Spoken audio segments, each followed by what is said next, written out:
Hello, everyone. Um, International Passport here again for another classic live stream. I hope you're all doing well, especially after that crazy Costa Rican stream we had yesterday. I saw a couple of you brothers simping, and I'm very upset about that. But I know Tash was looking very, very nice yesterday, but brothers, no simping.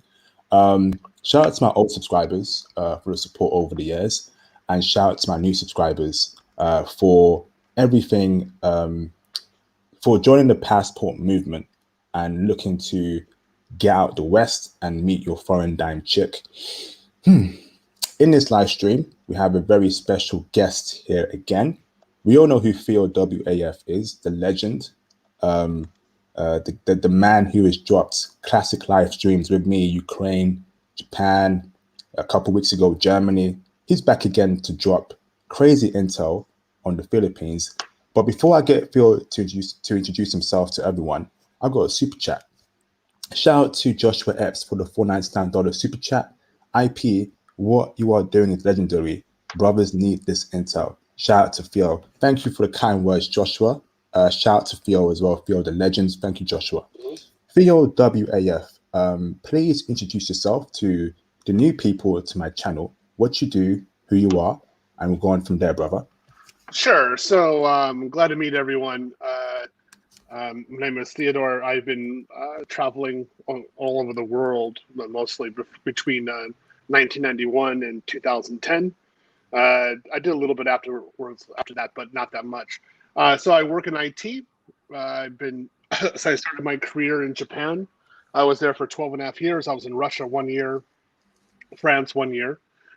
Been Brazil for a few months, London 3 months. I've been Australia, Singapore. I was there for a total about 3 months. Hong Kong about 2 months. The Philippines, where we're talking right now, is about 3 months of time. And I specialize in IT security. I specialize now in cloud security. I'm rather successful in my career. And I teach AWS courses in IT and actually how to enter into IT. I do crypto as well. I'm into real estate. And so I've got, various streams, various industries from which I get streams of income. I was married to a Japanese woman. And after that, I kind of went crazy and went all over the world and had all kinds of fun with women. So that's what we're talking about. It's very honest. I try to give as much intel as I can to brothers about how to think about the market, how to actually be successful with women. I do not date Western women whatsoever. I totally gave up on them a long time ago. It's totally a waste of time. I have my passport. I came across IP. I forgot in a stream, I think in January or something. January or February, something like that, just after I came back from Ukraine. And I showed my passport and I was like, yeah, this is something I do. I really like the channel. I like the idea of teaching other brothers about how to up their game, how to go abroad, how to actually meet women. And I've been doing podcasts with IP ever since. Awesome, Theo. I think we got in touch. I think it was in May actually. Yeah, I think something like that. Something like that. I remember when you called in first and you dropped an intel there. So thanks for reaching out, Theo. Shout out to Elephant Room 219 for the $5 super chat. He says, thank you for being here, Theo. Yes, thank you, Theo. Much appreciated. And thanks, Elephant Room. US Open final. Yep. crazy final. Those two ladies were Mm-hmm. Yep. All right. Shout out to Thomas Demihan for the £1.79 super chat. He says, big up IP and Theo. Another classic on the way. Yes, indeed. Let's get into it, Theo. Theo, why were you in the Philippines in the first place? Was it for work? Was it for job purposes? Tell us what made you go there in the first place in the Philippines. It was right after my wife had died. Actually, my wife was Japanese. And so I was thinking, like, what am I going to do? I didn't want to date another Japanese woman at that time, to be honest. It was by far too difficult. But I didn't want to stop being with Asian. I wanted to have like an Asian child, like a Blasian. I wanted to make one of those. So I thought, why not continue? And so the choice was really between Thailand and the Philippines. And since the Philippines was so much easier and closer, and I was getting so much, I was dating women online. I was meeting women online, and I was like, there's a big market of women with whom I can, hook up. I can date very easily, and it's only 3 hour plane ride from Tokyo. Why not just focus on the Philippines? And that's what I did. Fantastic, brother. Shout out to Michael Conte for the $5 super chat. He says, I already know Theo is going to drop serious knowledge. Can't wait to go to the Philippines. Thank you for the kind words, brother. Of course, Theo will drop another classic intel for us. Thank you, Michael. So, Theo, thank you for telling us why you actually went to the Philippines. Let's go straight into the main source of the topic. Do Filipino women love brothers? Are they checking for brothers in the Philippines? They like black men. I would easily say that they like dark men.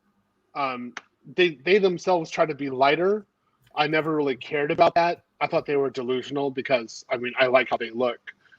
So if she doesn't want a darker man, she'll definitely say that in the beginning. Like she'll make it clear that an option with her is not possible.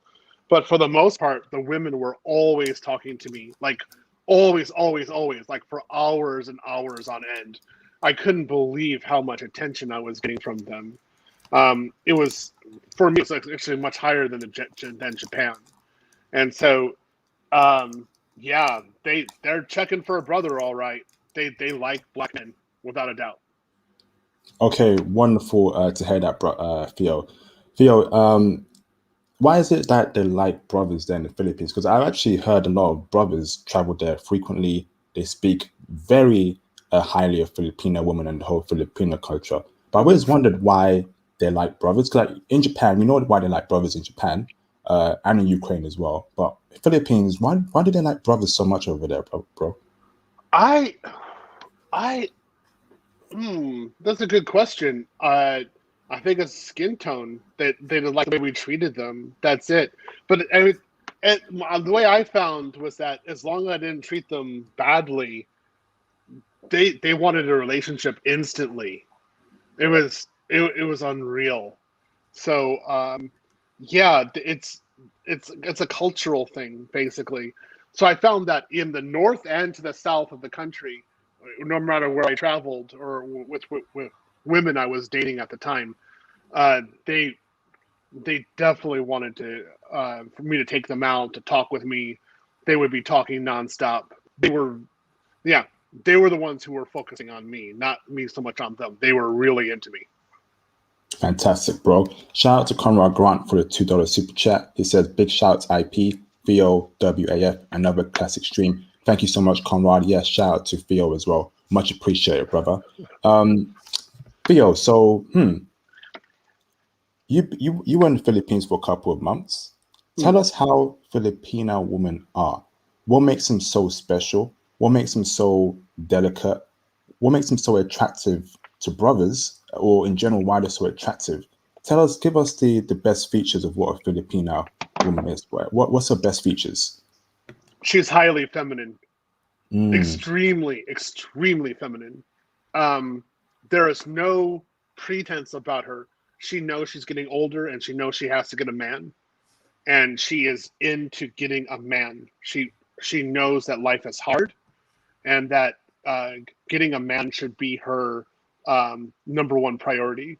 And it was, there's other content creators who talk about this with the Philippines.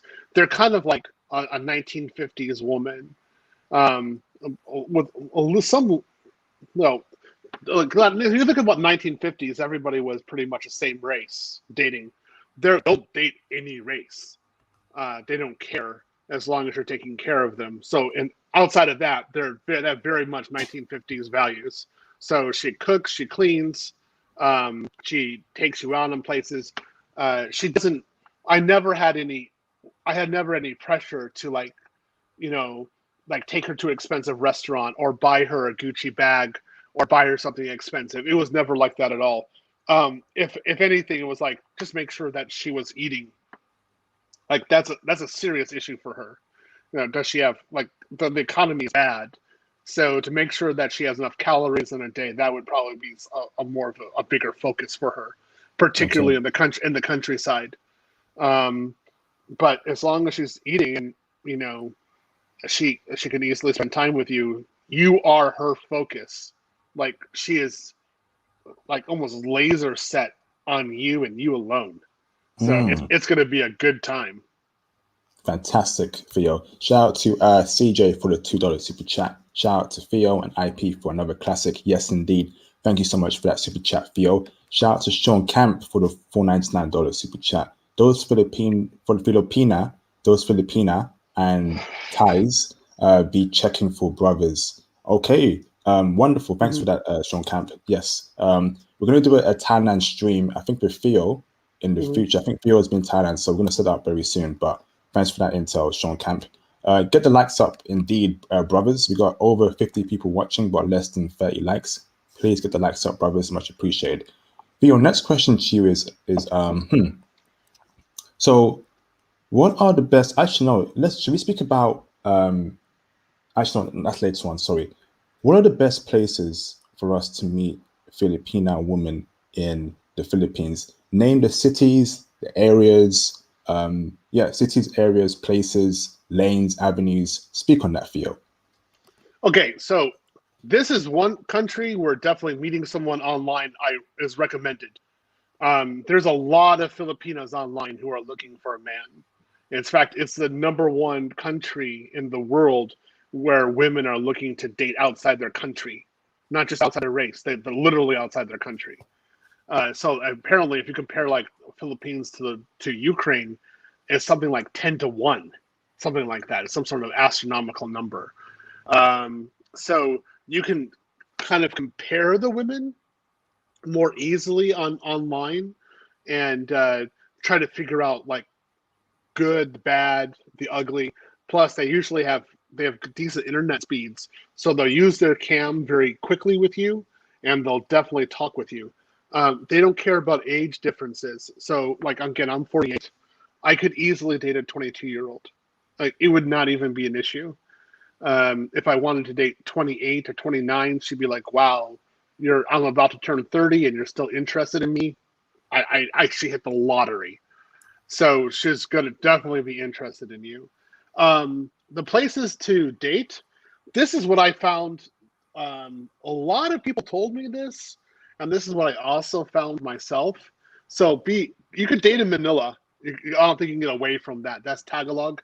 The language there is Tagalog and English. Yeah, you're going to date in Manila. You're not going to get away with that. The second place you should date is Davao, and the third place is General Santos. And I was in all three areas. The places you should not date is Cebu, and that's an island in the middle. In case people like hear this, they have different opinion about this. I mean, I'm willing to accept a different opinion, but this is what I heard, generally speaking, from everyone, that I should avoid Cebu because they were more gold diggers. Davao and General Santos, I met a lot of country girls who were just down to getting married as soon as possible. The woman I ultimately hooked up with was from Samar. I just talked with her today. Actually, I just texted her about 6 hours ago. Samar is a rather remote island. It's a big island, but it's still kind of remote. There's not much infrastructure there. And she actually flew to Manila in order to meet me. So that's how that went down. Fantastic, brother. Great intel there, Theo. Shout out to Frank Harris for the $10 super chat. He said, "Let's." Thanks for that super chat, Frank Harris. Much appreciated, brother. Another regular supporter. Shout out to Brant Bates for the $199 super chat. Thank you, Brant Bates. Much appreciated, brother. So on the screen, brothers, Manila, Davao City, General Santos. These are the best places, according to Theo, to date women. So Theo, now I'm going to break it down further. In every country, there are places where you meet whores, unfortunately, and there's places where basically women for the streets, high body counts, and all that stuff. And second places where you want to meet a wifeable chick, virgins, low body count. So Two questions for you now, Theo. Where do we go to meet wifeable Filipina women who are virgins and have low body counts and are checking for brothers? And where are the places in the Philippines where it's basically just women for the streets, high body counts, and simply for the night? Speak on those two factors, Theo. Honestly, I would say they're in the same locations. There, there isn't like a general like a city girl who is for the streets and the country girl who has a low body count. It can be the country girls can get quite freaky. In fact, the country girls might have 2, 3, 4 kids already and have been with 3 guys, 3 or even 10 guys before she meets you. But you could meet a city girl who went to a Catholic church, like Catholic school. She went to a Catholic church her entire life, and she's like 25 years old, and she's only kissed a guy. I met both extremes when I was in the Philippines. I was really surprised at this. There was no general way of evaluating who was for the streets and who was not, who was for marriage. You actually had to really talk to the women in order to figure it out. So my main concern was how expensive she was going to be. Though I mean, I dated the first woman I dated there. She'd only been with one guy, or so she said. The woman I was ultimately with, she said she had been with about 3 guys. She lied. I found out later that was a lie. But that's what she said. You really, this is something you have to kind of keep your eyes out open for, because some of the women there, I would say maybe about 50% of them at least, really want to like get down, like they really want to get banged, and that's how they feel happy in life. And so you don't, yeah, you have to really kind of be careful about it, because if she really wants to be with you, then you have to think of how many other guys she's really been with. Or Yeah. are you the real focus? Yes or no? So you gotta have to ask those questions. Now she will tell you the history unless she's totally devious, but she usually will tell you her sexual history. Oh my goodness. Shout out to JM for the $5 super chat. He says, this is going to be, in the words of IP, a classic live stream. Yes, indeed. Thanks for that, JM. Theo, it just sounds to me that basically Philippines is not a country to find a wife for chick or a chick for a long-term relationship. Most of them are simply have high body counts, been around.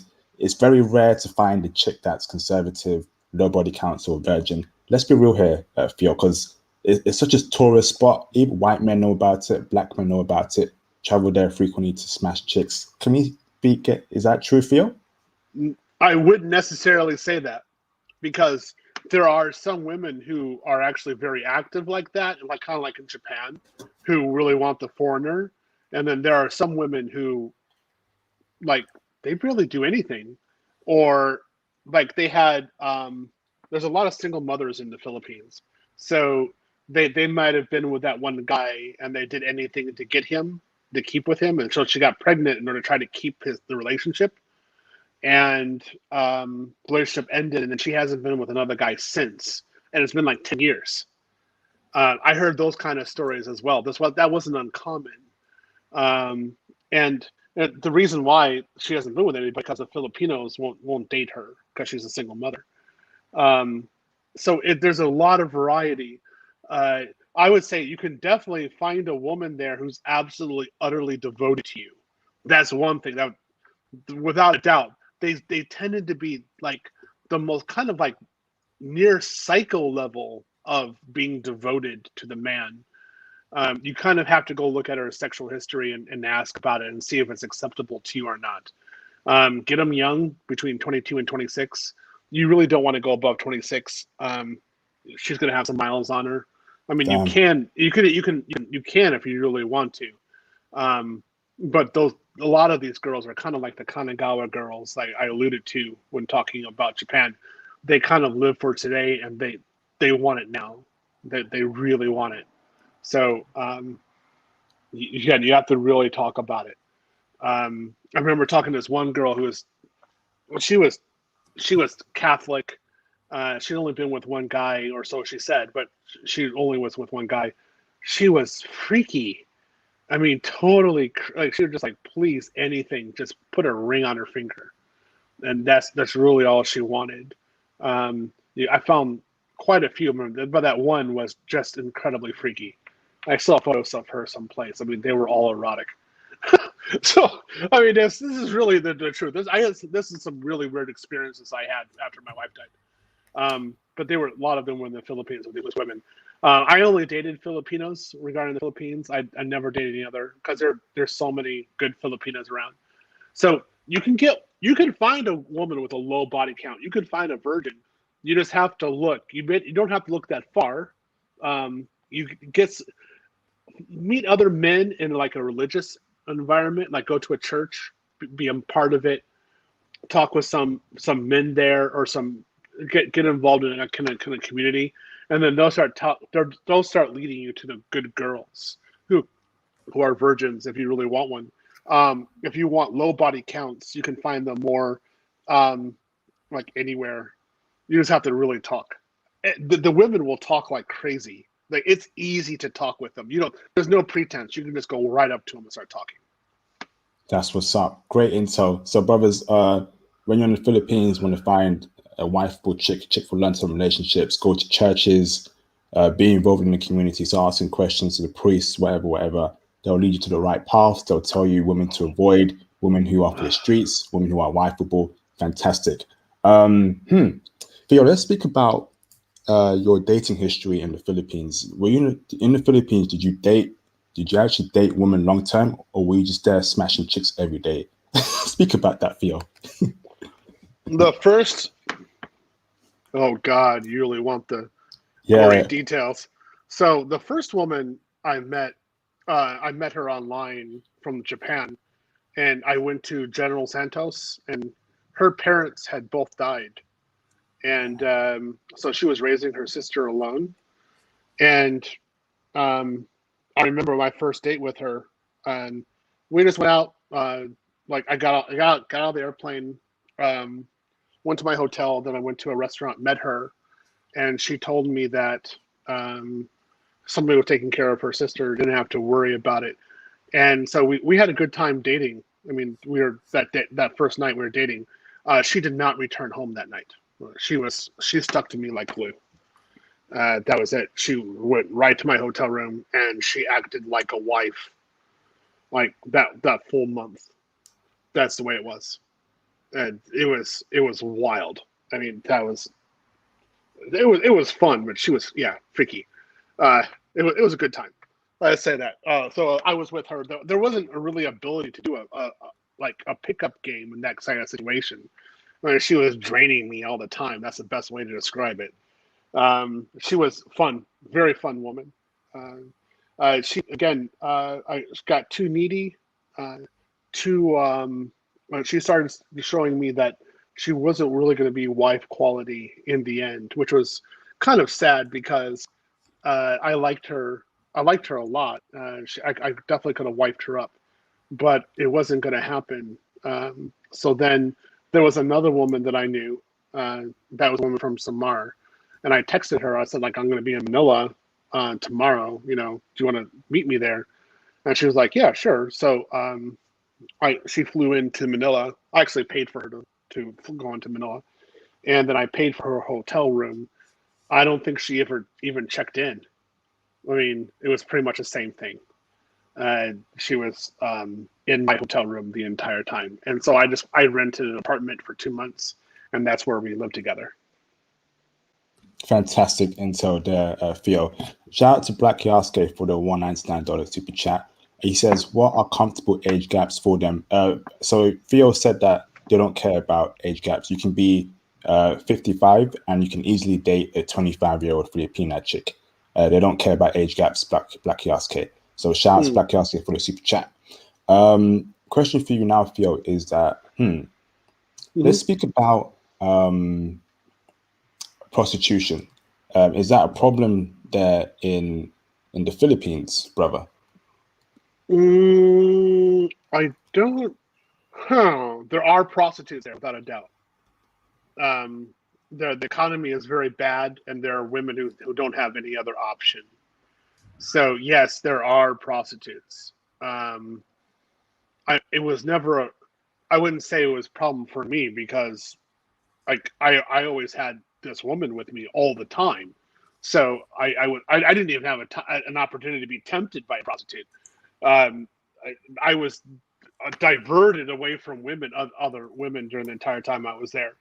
So I mean, in the poor, Manila in particular is a poor area, but all over the Philippines, there are definitely prostitutes there. So, yeah, you know, you really can't get away with it. So you just got to make sure that she's not a prostitute. That's all. You can meet a woman online who looks totally great, and she looks like an angel, and she's actually a prostitute. She has 1,000-man body count, Damn. but she looks like a total like a schoolgirl. Like that's why you have to sit there and talk with them and try to figure it out. Wonderful, Theo. Thanks for that intel. Would you say feminism is a problem there in the Philippines? Feminism? Yep. No. No. They know the situation. They know that their looks are declining, and another girl will take you in seconds. Particularly, like, okay, so if you're a halfway decent looking guy, you can pay all the bills and you're loyal, like you only do one girl at a time, your girl that you're with will know that all you need to do is walk down the street and another Filipino will take you. And that's literally the truth. But it is that easy there. You don't have to worry about a language barrier. So this is like, if you want to do minimal effort, particularly regarding language, the Philippines is for you, because almost everybody there speaks English. So particularly, it's just easy. You just speak in English everywhere you go. I mean, they're going to definitely talk with you. You can go. I mean, you can just go into the mall. Women will eye you. Even when I was with my 2 Filipinas, I knew women were eyeing me all the time, and they were just trying to figure out some way to separate me from her. So they're looking. They know what's up.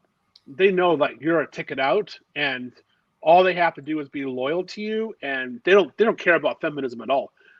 All they do is be loyal to you, make you happy, and then they get cared for the rest of their life. They're like, "Yep, let's do it." Fantastic intel, Theo. Actually, before I read a super chat, Theo, is what's it called? Is that transferring a problem in the Philippines like it is in Thailand? Because I heard that there's a lot of those kind of people there in the Philippines. Is that true, Theo? There are. I mean, how do I describe this to you? So there are trans, and then there are gay guys who dress as women, but they're kind of easy to pick out. And the one thing is that the females have intensity towards you, whereas the gays and trans, they're kind of more of a show. So you can figure it out real quick. Like the heterosexual female, she'll make it more than obviously apparent that she is a heterosexual female. Like, I'm here. I'm here. Like, no, I'm here, over here. Like, look at me. That's how she is. All right, fantastic. The brothers are not looking to don't want to get involved in that kind of stuff, man. But shout out to Phil for that intel. Shout out to Captain Cisco for the $5 super chat. I keep hearing stories of Filipina with bodies like black women, but I never seen them on TV. Is that true, Phil? Did you meet Filipinas with black woman bodies? They've got hips. Oh, yeah. Yeah, and they know how to use them. Like, they really know how to use their hips. Yeah, like, and they love to ride. Shout out to Theo. I'm just serious. Like, I never knew a woman could do that with her hips until I was Filipina. So I was like, oh my God. Like, what are you doing? Like, oh, good Lord. And that's the way it was with her. I mean, it was pure heaven, heart attack. Yeah, their hips are amazing. I'll just say that. So you do actually have women there with shapely hips, not like the over like ghetto crap hips that you see with like so many women, like the ABW. But we're talking like a very good, shapely, healthy pair of hips that love to be caressed and felt up. Yeah. Awesome, bro. Thanks for that intel, Theo. Shout out to Jay Takashi with the Yu Yu Hakusho AVI. Shout out to Yusuke Urameshi. Shout out to thank you for the $5 super chat, Jay Takashi. He says, Theo, you rock, man. Your knowledge matters. Yeah, shout out to Theo, man. Legend in this space. Theo WAF, the legend. Thank you, Theo. Next question for you, Theo, is Filipina women, are they good looking, brother? Like we know Japanese women are good looking, South Korean women also good looking, but Filipina women facially, are they good looking in your opinion, Theo? I'd say they're not as beautiful as Japanese women. Yeah, they're not as beautiful as Japanese women. I mean, I can see somebody in the chat saying like that's like, you know, war words. They're gonna go to war over that. Philippine, I would say they're more intense. They're more intense about you compared to other women in Asia. So when you are with her, it's more like she's in heaven, and that is actually very attractive in terms of femininity.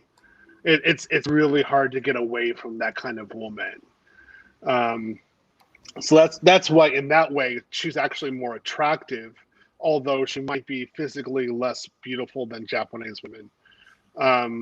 And they've got the booty. Got to talk about the booty again. And they did, like, both of them that I was with loved their booty to be caressed like crazy. So yeah, they're a little bit more sensual. Japanese women are sensual too, but these ones, the Philippines, it was always hot there. So it was like, you know, hot, sweaty. Let's get busy. That's how they always were. Fantastic, Theo. Theo, going on to the next question. Is English enough in the Philippines, or do we have to learn Tagalog, or is English simply enough to actually speak with and communicate with Filipina women? Yeah, you're not going to have to. Like, if you don't want to really learn language, then the Philippines really is for you. So essentially, for example, I mean, I speak in Japanese. So a lot of my street games that I had was based upon Japanese or different puns in Japanese. That's how I was actually able to be successful in Japan. If you don't know any Japanese, it's rather difficult. I mean, you can still meet, but it's more difficult. In the Philippines, nah. Like, the girl would feel bad if she didn't speak enough English for you. Like, she was actually rather submissive in that way. So she was always trying to speak English better for you, try to get a different expression, try to get her accent better. That was it. She was always trying to adhere to you and make it go into your world. So she was always like, you can always maintain frame very easily with them. So yeah, if you don't really speak another language, I would definitely recommend the Philippines, because you don't need Tagalog. You don't need, I think there's another language, Cebu. You don't need that at all either. You just speak in English, they're fine. Fantastic, brother. Brothers, we have over 100 people watching this live stream, but only 70 likes. Can we please get the likes up, please? If you have not liked this video, please hit the like button, because that's a huge disparity there. Only 70 people have liked it, but over 100 people are watching. You know, get the likes up, brothers. You know, support the channel. You know, if you have not liked this video, please like the video, and also send through a couple more super chats to support the international passport movement. Over here it's 2 a.m. and I stream all the way to sometimes 6 a.m. or 5:30 a.m. So if you can support me through super chats, likes, comments, that'd be much appreciated, brothers, because I'm doing a lot of work on my end to make sure you brothers get hardcore, solid intel. I reach out to different people to get these live streams popping. It's a lot of time on my effort while I'm working. I have my own priorities as well. So please, brothers, support this channel by likes, super chats. Cash App is not working at the moment. Give me time to fix that, but comments as well, and that'd be appreciated, brothers. Thank you. Theo, next question for you is let's speak about jealousy against black men. Is that a problem there in the Philippines? I know from what I've seen my intel, brothers do very well there. So I'm worried about the safety of brothers. I know Philippines is also can be a dangerous country.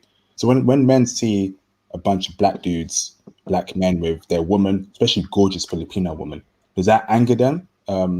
Is there any jealousy or any animosity towards black men? Not really. I really didn't see that much. And I was mainly in richer areas, so it really wasn't an issue. But just to kind of put it in perspective, she didn't want me to be seen by other women. So if I could be seen by other women, that means other men were going to see us together, right? So therefore, in both cases with both women, she kind of limited my public exposure. So, like, she didn't want me to walk in the mall by myself. She looked at that as being problematic. Like, she was like, yeah, you can pick up any woman you want there. So, she would always be with me in the mall, but then she wouldn't want me to be in an area where I could see another woman. So that meant really I wasn't with other men. So I wasn't being exposed to other men. Now the first woman didn't have family. The second woman did have family members. The male family members never cared. They were like, "Oh, it's good that you're with Theodore. Keep on going. You know, marry her, make children." They were all pro that. Like, get a kid, make the kid. That's what they wanted. Thanks for that, Theo. You said you were in a rich area in the Philippines. Can you please tell us what rich area that was and rich areas in the Philippines? And are those areas good to meet respectable Filipina women, Theo? Okay, so so one of the places I was in was actually kind of near Makati in Manila. So there's a mall there called like Muhammad Ali Mall, and I was really close to that area. In fact, I could walk there during the day. It wasn't that far away from it. So you have to keep your eyes open, but relatively speaking, it was a well-to-do area. Um, in Santos, in General Santos, also I was in the central area of the city, so I was not on the outskirts. Same for Davao. So those areas were actually rather, I mean, comparatively speaking, well-to-do. Now, I want to say in all three of those cities, there are areas of extreme utter poverty where people live on less than $1 a day. In fact, they live on less than like 50 cents a day or a quarter a day. Like, you don't know how they're alive. And you go into the center of the country. There's a lot of islands in the Philippines. There are a lot of poor people. I mean, they're good people. Don't get me wrong with that. Like, they're great. I love talking with them, but there's a lot of poverty in that country. So when I say like I'm in a richer area, it would, even like when we talk about like the suburbs of London, they would have been more affluent than any place I was in the Philippines. So I mean, it really is a second world country. I never was in an area where I was like, oh yeah, these people are richer than me. No, nah. I was making, when I was there, I was making about $250,000 a year. Damn. And I was obviously like the top half of the 1% compared to the Filipinos. It's not something you really think about. It's not, you don't lord over it. You're not like, oh yeah, I'm rich, I have more than you. It's nothing like that. You kind of go down to earth on it because the woman is going to be sensitive to this. So you don't want to look at her and say you're poor, particularly if she's putting out like all the time. So you want to respect her and just treat her as a human being and then talk with her normally, but you don't talk about money. Your dollar or your pound in the Philippines will be stretched extremely far. it's amazing what you can buy there. It's just, you live like a king, and it's something, again, you don't use a power move on that and say I'm rich, because if you do, she'll dry up immediately. That's it. You're gonna lose your girl. She will not be with you. Unless you like, she got her pregnant or something like that. She'll be like, well, why should I be with you? Like, you're treating me horribly. You're not respecting my country. But as long as you respect her country, even though it's really, really, really poor, yeah, she'll like you and be with you. Okay, brother. So she would also expect you to pay for literally everything, since you're a foreigner with dollars and pounds. Like, brothers need to expect that you have to actually be buying everything for her: food, water, transport. Is that the case, Theo? Yes, but it's simple. I mean, for like $5 or £5, you can buy all the day supplies for that. You could buy all the day food for that. Particularly if you're going into like a street market and you're buying their food from there, like you could just give her $5 and she can go, like, even like 10. Let's say just $10. That would be really well. You could say, like, here's $10. I want you to do all the shopping and buy everything for the day that we need, and we're gonna eat all at home, or we'll go outside a little bit and eat. And she'll be like, okay, that's it. So she'll get everything done for that $10. Like, that's probably better than any man ever treated her in her life. So yeah, you don't have to really worry about it. I mean, of course you're gonna pay for everything for her. Fantastic intel, Theo. Shout out to Swats 214 for the $5 super chat. He says, enough respect to IP. Philippines is one of my favorite countries to visit. My wife is from Negro. What? Yeah, it's black. Negroes Oriental. What kind of name is that? Choose conservative Filipinas from the country. Theo, okay, that's a good point there, Swats. Shout out to you, Swats. Theo, can you please explain what N-word Oriental is, where that is in the Philippines, and speak about conservative Filipinas from the country? So that's an island. It's not that far from Cebu. So Negroes, that's just black. That's a word. That's another word for black. If I got it wrong, go ahead and correct me in the chat. I'm looking at it online. I didn't go there because it's another island. You actually have to take a boat or fly there. Logistics is actual issue there. How you get from island to island. You can't just drive. So maybe, yeah, he can find a conservative girl there who has a very low body count. This is why I say you never know, because maybe you find a girl there who's been with like 500 guys, but she looks like she's never done anything in her entire life. This is where you really had to like ask questions and pay attention. It can go one way or another. But the overall feeling was, no matter what her body count was, she was rather devoted, because she knew her position. She knew what's going to happen to her. Fantastic. I'll carry on, Theo. I mean, yeah, it's not like the United States where, so you're dating the United States. She has a high body count. She's like, I don't need you. You're crap. I have money. I can do anything independent. I'm strong and independent. You would never hear crap like that. She would be, even if she was with 100 guys, she'd be like, I hope you're the guy who's going to marry me. And, that's going to be her focus. She would still be very feminine. That was always my impression that I had with them. They, even online, or the girl women I was talking, every once in a while when I was by myself, that's always the impression that they gave, because they knew the value of the man. They value men very highly there. Fantastic, brother. Shout out to Swats 214 for that. Shout out to Kingu Ghidorah. We got Kingu Kitsune and then another Kingu guy. Shout out to Kingu Ghidorah for the $5 super chat. He says, ladies there are very sweet and caring.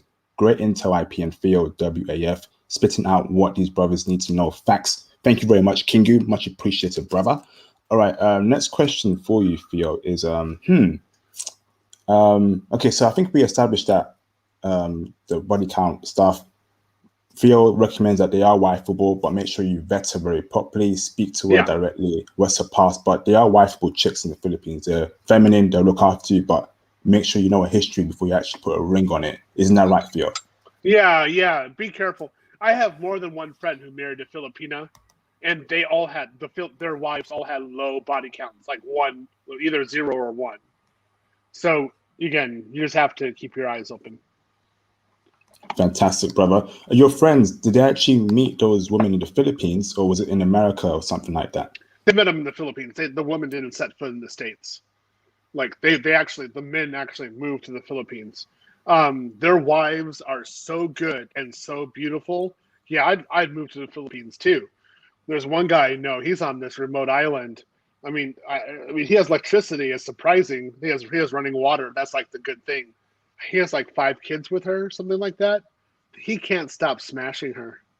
He's totally, literally inside of her all the time. He Damn. totally loves her. Yeah, he cannot get enough.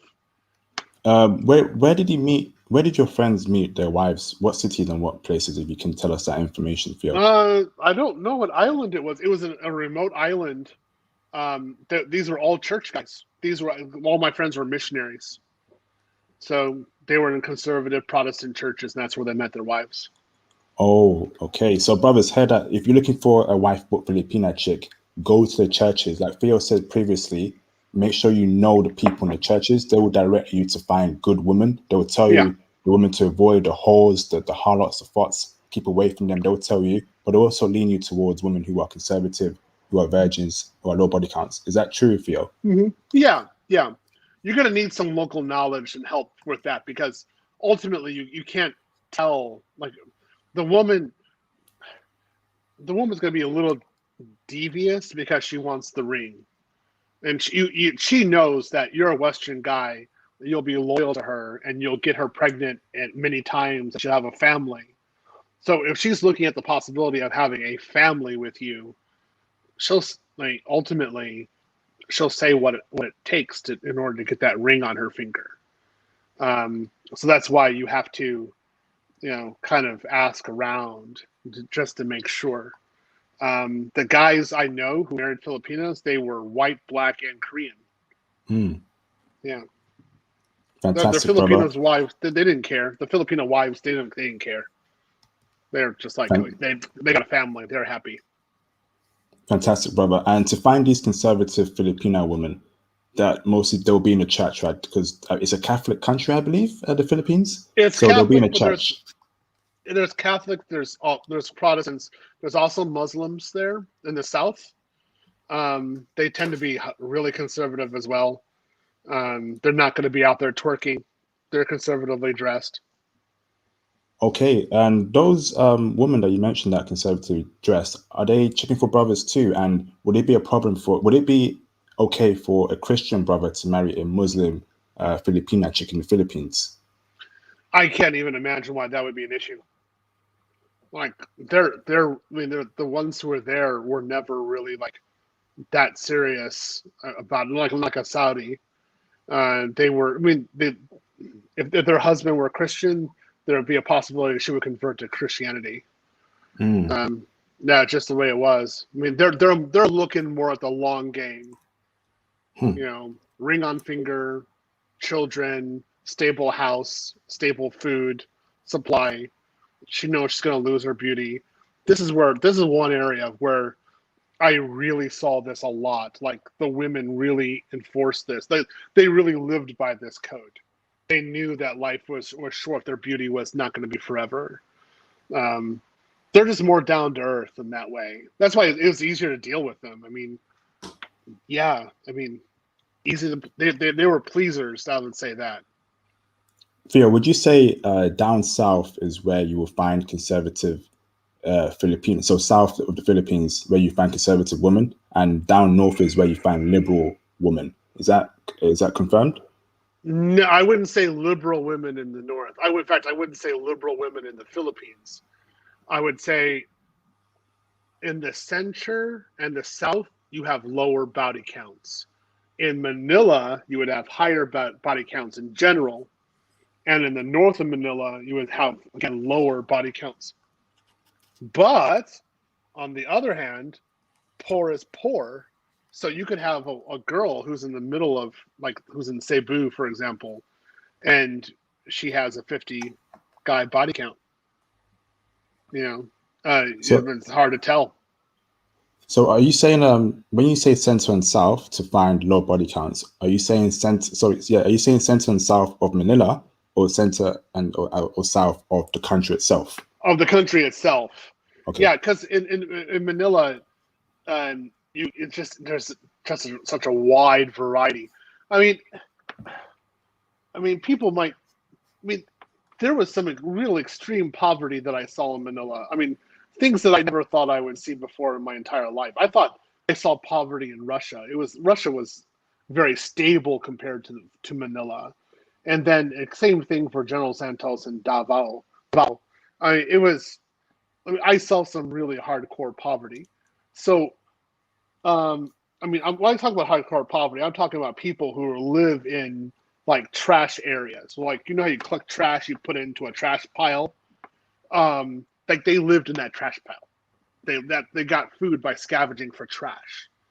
And so I met girls who lived in that area, and they had various answers regarding their sexual history. Like, I can't really say that there was one general idea. It wasn't like, like, for example, I could easily say for Tokyo girls tend to be high body counts. Country girls tend to be low body counts. So if you go to Tokyo, date someone from the countryside. That's a general rule. I can't really say that rule for the Philippines. I mean, maybe somebody else can, but I saw a great deal of variation between the women. Fantastic intel, brother. Wonderful. Shout out to Alexis Makulo for the $5 super chat. How often do they change your ways? What? How often do they change your ways once to become stateside? What does that mean? Do you get what he means? Oh, does he mean that when it comes to America, do they change their ways? I brought a Filipina over to Tokyo, and she did change her ways when she got there. Oh, what happened? Long story.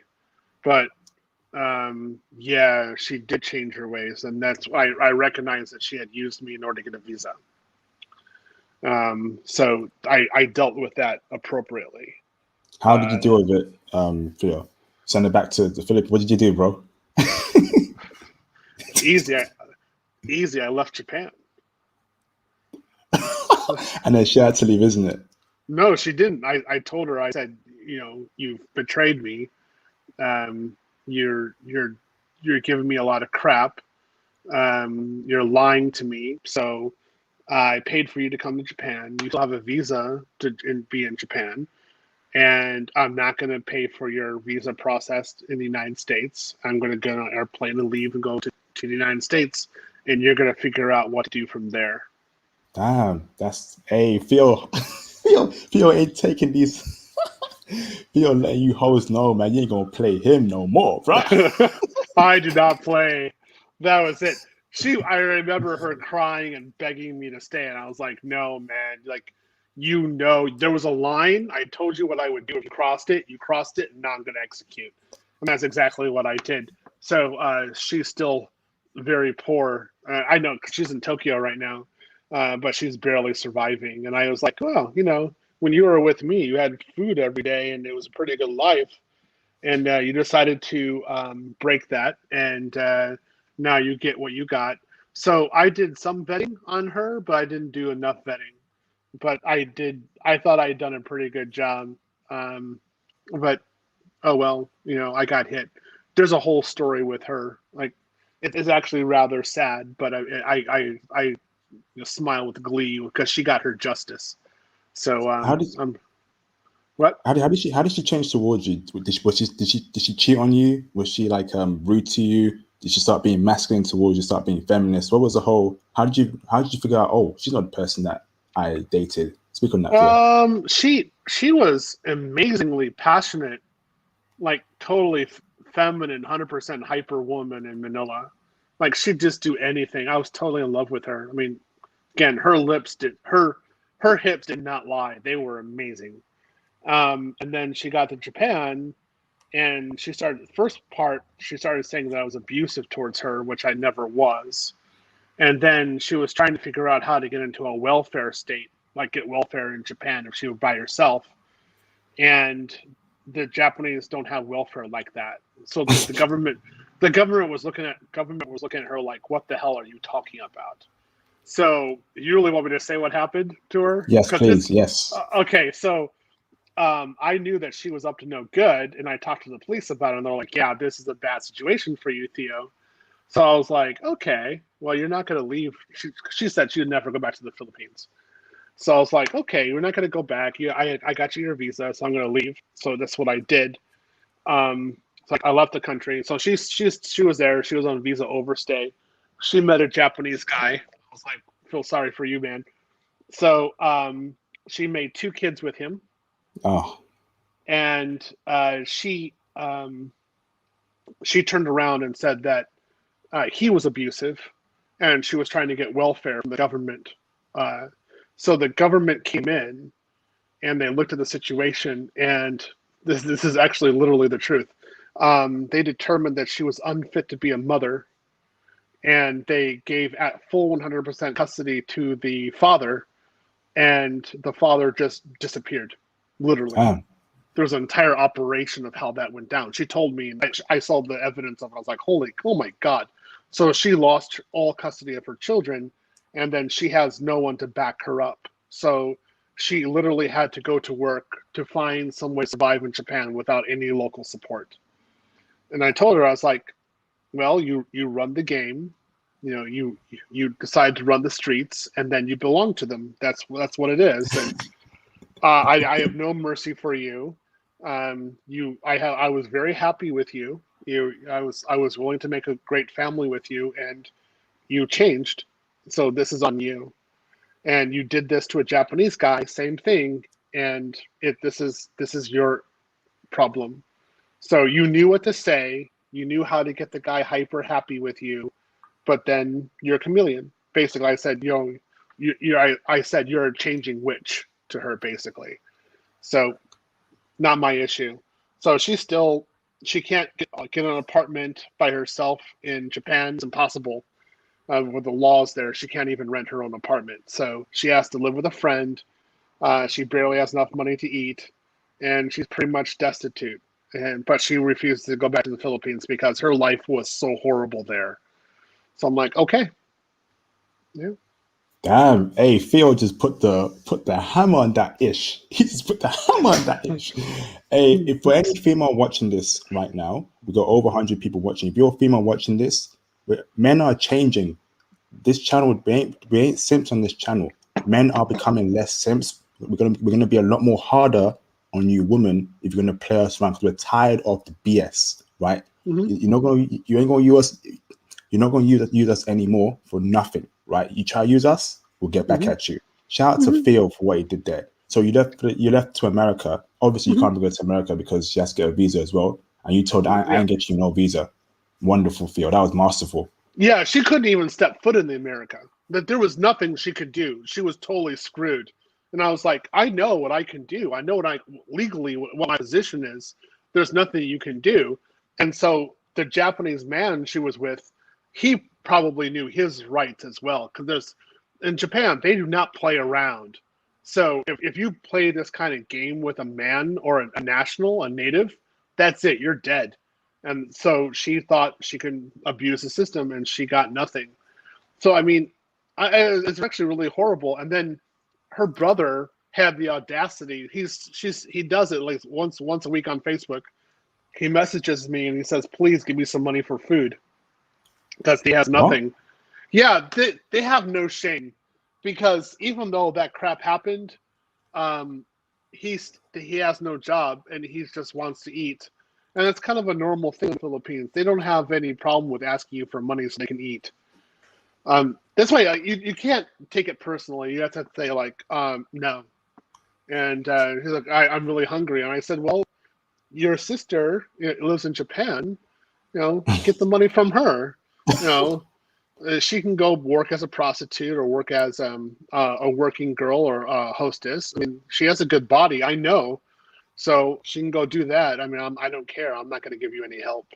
He's like, okay, I have done. What can I do? So that's it. That's the way that ended. But he still asks every once in a while. He just wants, he wants like say $20 just for food. Damn, shout out to Theo. Alexis Makudo, good question, bro. Thank you for the super chat, brother. Much appreciated. Next question for you, Theo, is that religion. So religion isn't. So is it?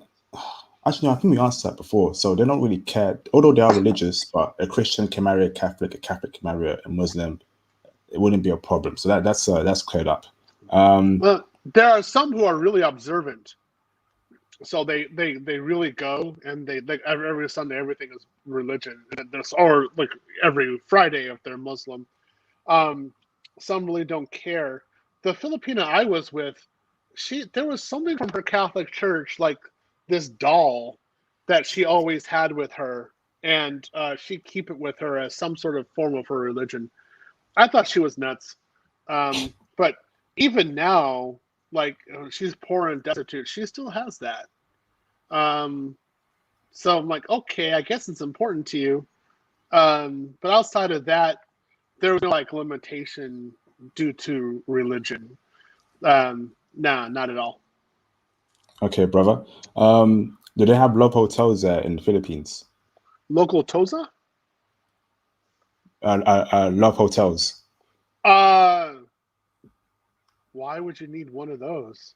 Or is all the action in like in your place? Because like in Japan, you got love hotels there because people are with their parents. Is that the same case in a different Asian country like Philippines, or is that not needed? It's in your place and her place because she might be with her parents.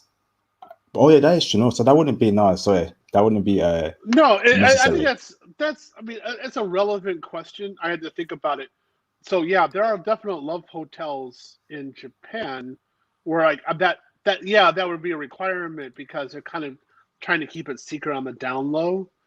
But I mean, my Filipinas made it obvious that they were smashing me or getting smashed by me. So it was. I mean, they were right in my hotel room or right in the apartment. There was never a need. I mean, it was like, yeah, she's not going to invite family members over to the apartment because I'm busy smashing her. So that didn't happen at all. I guess there are some love hotels there someplace, but I don't know why it would be necessary for like anybody who's listening to this podcast. Because let's say you met someone, you had a connection with her on an online dating app, and then you met her in Manila or General Santos, something like that, even Cebu, and you were dating for a little while. She would make it obvious at some point that either you were going to get married to her and you were going to smash her to death, or that she was just going to go to your place and you're going to smash her to death. I mean, it's one or the other. It's that you just have that kind of vibe. You would never need to go someplace else. They're in this area. They're right on the same level as a Thai girl. They're down to get down with you. And should you always have those sessions at your place and never at her place? Because Philippines can be a dangerous country. So if she invites you back to her place, would you say no, come back to my place instead, Theo? Can you clarify that for us, Theo? Why would I go to her place? Yeah, look, but sometimes, right, let's just say, hypothetically speaking, your whole family moves to the Philippines. I know that's a weird scenario, right? You wouldn't want to bring a girl to your place when your family's there, and she invites you to her place. But Philippines is a dangerous country, and her place might be awful. No. Okay. Her place is going to be awful compared to your place. So you wouldn't want to be there, and the walls won't be that strong. So you're going to want to be in an area in a room with decent walls. Literally, I mean, I'm speaking from experience. So you could. It's so cheap. Like, so you as a Westerner, like your currency is so strong compared to the local currency. You're gonna be able to get a place that's so great. What you would think it's normal, but for the natives, it's gonna be fantastic. So you just invite her over to your place. That would be the only way of doing it. what you, I don't know why I would want to be in her place smashing her. It just made, yeah. Let's speak about social media, Theo. Is that a problem amongst Filipina women like it is in the West, or is that actually an Mm. avenue for brothers to actually DM women through IG, Twitter, or has social media actually made things worse in terms of dating in the Philippines? Speak on that. There are women where this is a problem, where they're using social media um, in order to gain more attention. If you meet a girl who's like this, don't smash her, avoid her at all costs. She probably has a high body count. But if she's not into social media, I mean, let's say that she has a profile, but you're like, you meet her and you're like, okay, I only date girls who don't have social media. Um, if more than likely than not, she'll be like, okay, I'll just erase my profile right now, or she'll turn it off. And that's exactly what she would do. That would not be too hard to get, particularly like if you were talking to her about marriage, or you're talking that you wanted to have children, you wanted to have children with her, and you weren't looking around at other women, you were just really focused on her, then if she felt safe about the relationship, she would definitely turn off her social media for you. Fantastic intel, Theo. Next question for you, Theo. Just how submissive are Filipino women? You have mentioned that they are submissive, but on a scale of 10, out of 10, how submissive are Filipino women and why?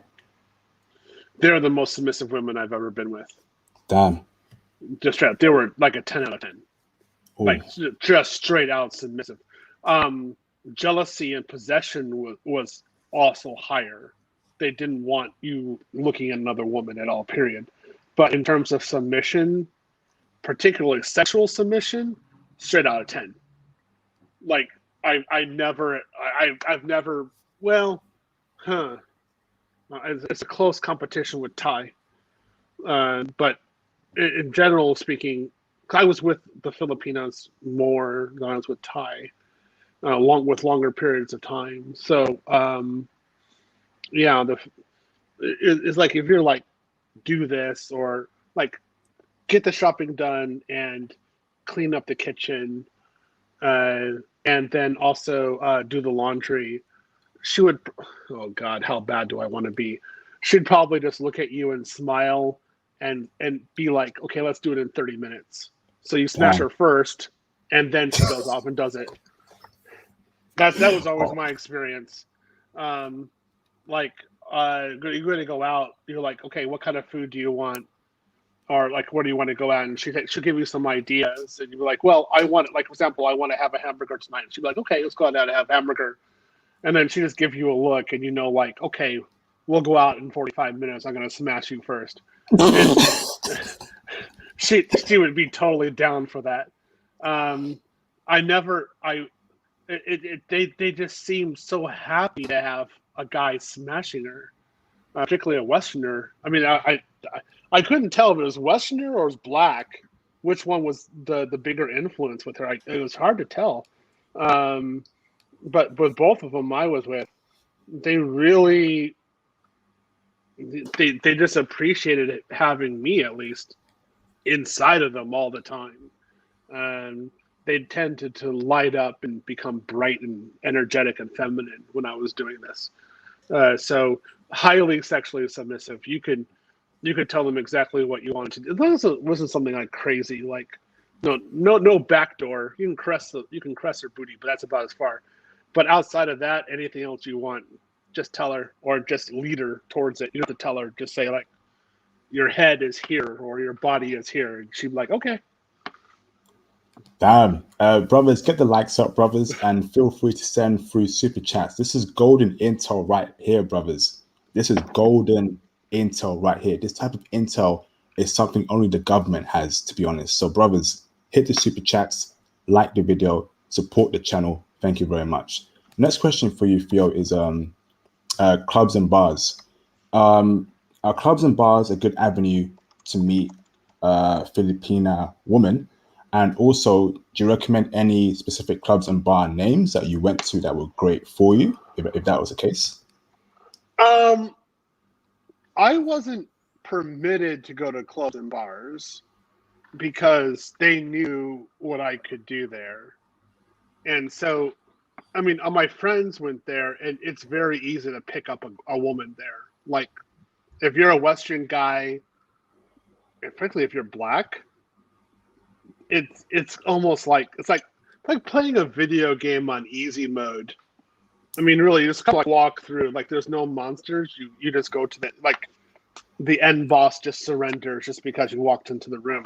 That's pretty much the way it was. It was pretty easy. So the women are definitely like, as long as you're showing some sort of commitment or devotion to her, it's easy. But the problem was in the bars and the clubs, as what I heard and what I know, is that the women with the higher body counts were there. Well, they were the ones who were definitely seeking out the guy very highly. That's like a hyper pick me would be in that area.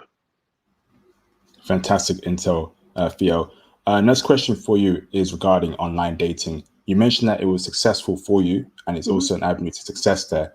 But in the year 2021, do you recommend any apps and sites that actually will get you Filipina women to date and for you to fly out there to meet those Filipina women? All of them. This is what I would say though.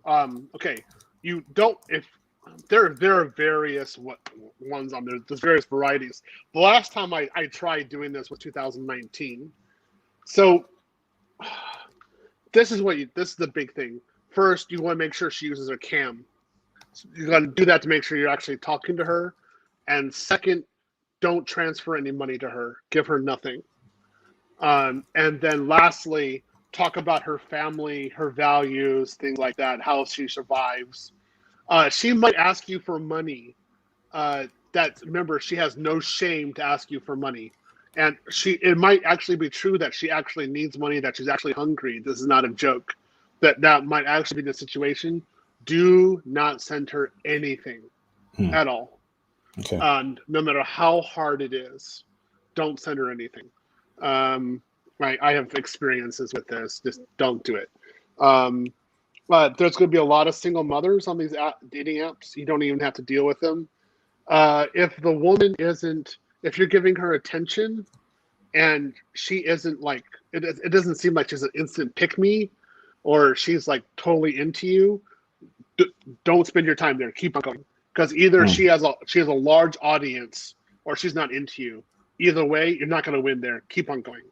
But what you will find is a woman who just keeps on talking to you and gives you lots of attention and just keeps the pressure on. Keeps on talking to you again and again and again. That woman probably really wants you to be inside of her. Like you are her target. And that's the one you talk to. Now, when you get to the Philippines and actually meet her, that's where things get a little bit different, because if she does like you and you've vetted her to some degree, she's going to sleep with you instantly. Like, you don't have to ask her. You just take her back to your place, and she knows. Like, you can literally just take her, like, do you want to take a shower or something like that? Yes or no? You can take her straight to the bedroom and just start going for it.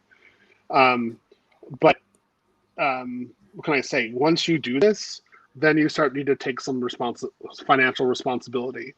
So you should be asking her like what her bills are, what her financial situation is like, because she can get really clingy and say that she's going to live with you, which is just fine. And so, you have to have some money to take care of it. But it's not a lot. It's not like Japan or another country. You could pay for her, like the marginal cost for her to be with you wouldn't be any more than like $500 a month. Oh, nice one, Theo. Shout out to Usama Abdu. What's up, brother? Nice to see you again, bro. You keeping well for the $5 super chat. He says, salute to one of the top tandems in the burgeoning SYSBM movement, IP and Theo. SYSBM brothers have the lowest drama / highest maturity at Black Manosphere. Yes, shout out to Usama Abdu. Theo, you said don't send her any money when you meet her online. Have you ever done that before? And what was your experience in actually sending her money and how did she change towards you? Was it sort of her asking you for more money, using you? If you did go through that before, Theo. You really want to know the truth? Yeah. Yeah, I have sent money before. But it was never a big amount. It was like $100 or something like that. It was almost like this was back when I was still considering dating single mothers. Mm-hmm. So I would send like maybe $100 a month to a single mother I was really interested in dating. Um, but when I did that, it was even like more attention. She would it would give me almost unlimited amount of attention.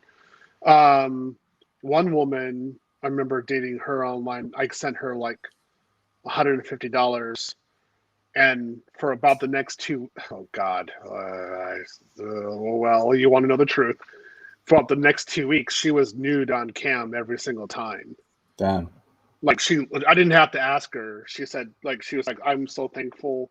And then she actually showed me the food that she bought, and she showed me the receipts. And she said, I'm so thankful to you, Theo. And she just took her top off, took the bra off, and that was it. Like that was the entire cam experience was her being naked. And that happened about 2 weeks. I forgot why I stopped talking with her, but I do remember her body. I remember taking screenshots. I couldn't believe this. So I was like, I didn't even ask her to do this. I just wanted her to eat, and it was obvious I was successful because she showed me the food that she bought. And this is legit. I mean, she showed me everything. She put it all into food, and so she was just happy. And she had a great pair. I'm serious. She had really great. So she would just be naked on there. So, but you never met them in person. You never met them in person at all. I didn't meet her in person, no, because she wasn't the one that I actually ultimately chose. The one that I really wanted was in General Santos. And she was never naked online. She was naked in person, but she was never naked online with me. So if it was successful for you, why did you stop sending money to women in the Philippines? What I found was that even sending a small amount of money, I could tell like their real personality. And some of them were becoming more possessive, or some of them were a little domineering. And I could tell, like, if I give her more money or she's with me and like I'm making $250,000 a year, maybe this isn't going to work out. Like, I don't know if I can have her in this environment. So I cut that off. Whereas the girl that I was ultimately with, like in General Santos, she didn't really care. She was thankful for the money that I helped her out with when I was with her. And she showed that appreciation by never saying no. Like, it was like a buffet. It really was. Yeah. This is crazy intel, Theo. Yeah. Let me read these super chats. Actually, before I read the super chats, Filipino women's hygiene. Do they have good hygiene, Theo, when you actually did things with them? Was it good hygiene? Yeah. Mm-hmm. Yeah. Okay. No, never a problem. She'd take a shower, particularly because I was paying the bills. I mean, in my area, she was with me, so I was paying the water bill, right? She'd take a shower twice a day. So would I, because it's hot. So you want to take a shower just to cool off. So yeah, she'd take her shower. Yeah. No, hygiene was never an issue. Fantastic. Okay, a lot of these Western women out here just dirty as hell. So I had to ask that question. Shout out to Theo for clarifying that. Shout out to Marcus Mitchell for the $4.99 super chat. He says, "Are they obsessed with height? I'm average height about 5'9", 5'10". Is that cool in the Philippines?" Yeah, you're pretty much taller than average in the Philippines, but I'll let Theo answer that. So you are what, 5'9"? You would be a giant in the Philippines. You'd be huge. I'm 6, so I'm literally towering over them. 5'9" is extremely high, a tall man. Fantastic, Theo. Another super chat from Carbon's now 01. Thank you, brother, for the super chat. He's $5. He says, "Theo, what are your thoughts on staying in Davao City?" It's very good. I would definitely recommend it. There and General Santos had really great sushi. The seafood is phenomenal. So it's really easy to pick up a girl from there. and have her cook you like unbelievably good seafood. I mean, they can cook. They can cook, man. Like if you're again, the whole thing is if you're loyal. So if you're not eyeing another woman, you're showing commitment. You can be um, like here's this French maid uniform. This is what I want you to wear while cooking for me. She'd be like, okay. Shout out to Theo, man. Yeah, yeah. I'm serious. You could while she's cooking, you can do what you want, like 15 minutes, and then she'll go back to cooking. I mean, not that I've done that before. I don't know. Shame, shame, shame. Can't remember. I don't remember. I don't remember at all.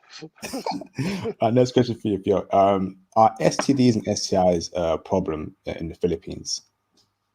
It can be. Oh gosh. So again, be careful. Just if you want to get a test, you can go ahead and get a test. Generally speaking, though, I mean, you can be like, when was the last time you smashed a guy? Like, when was the last time you've been with someone? Can you go get a test? If you really want to, you can just say, look. Before I, like you say, like, okay, I'm gonna fly over and see you.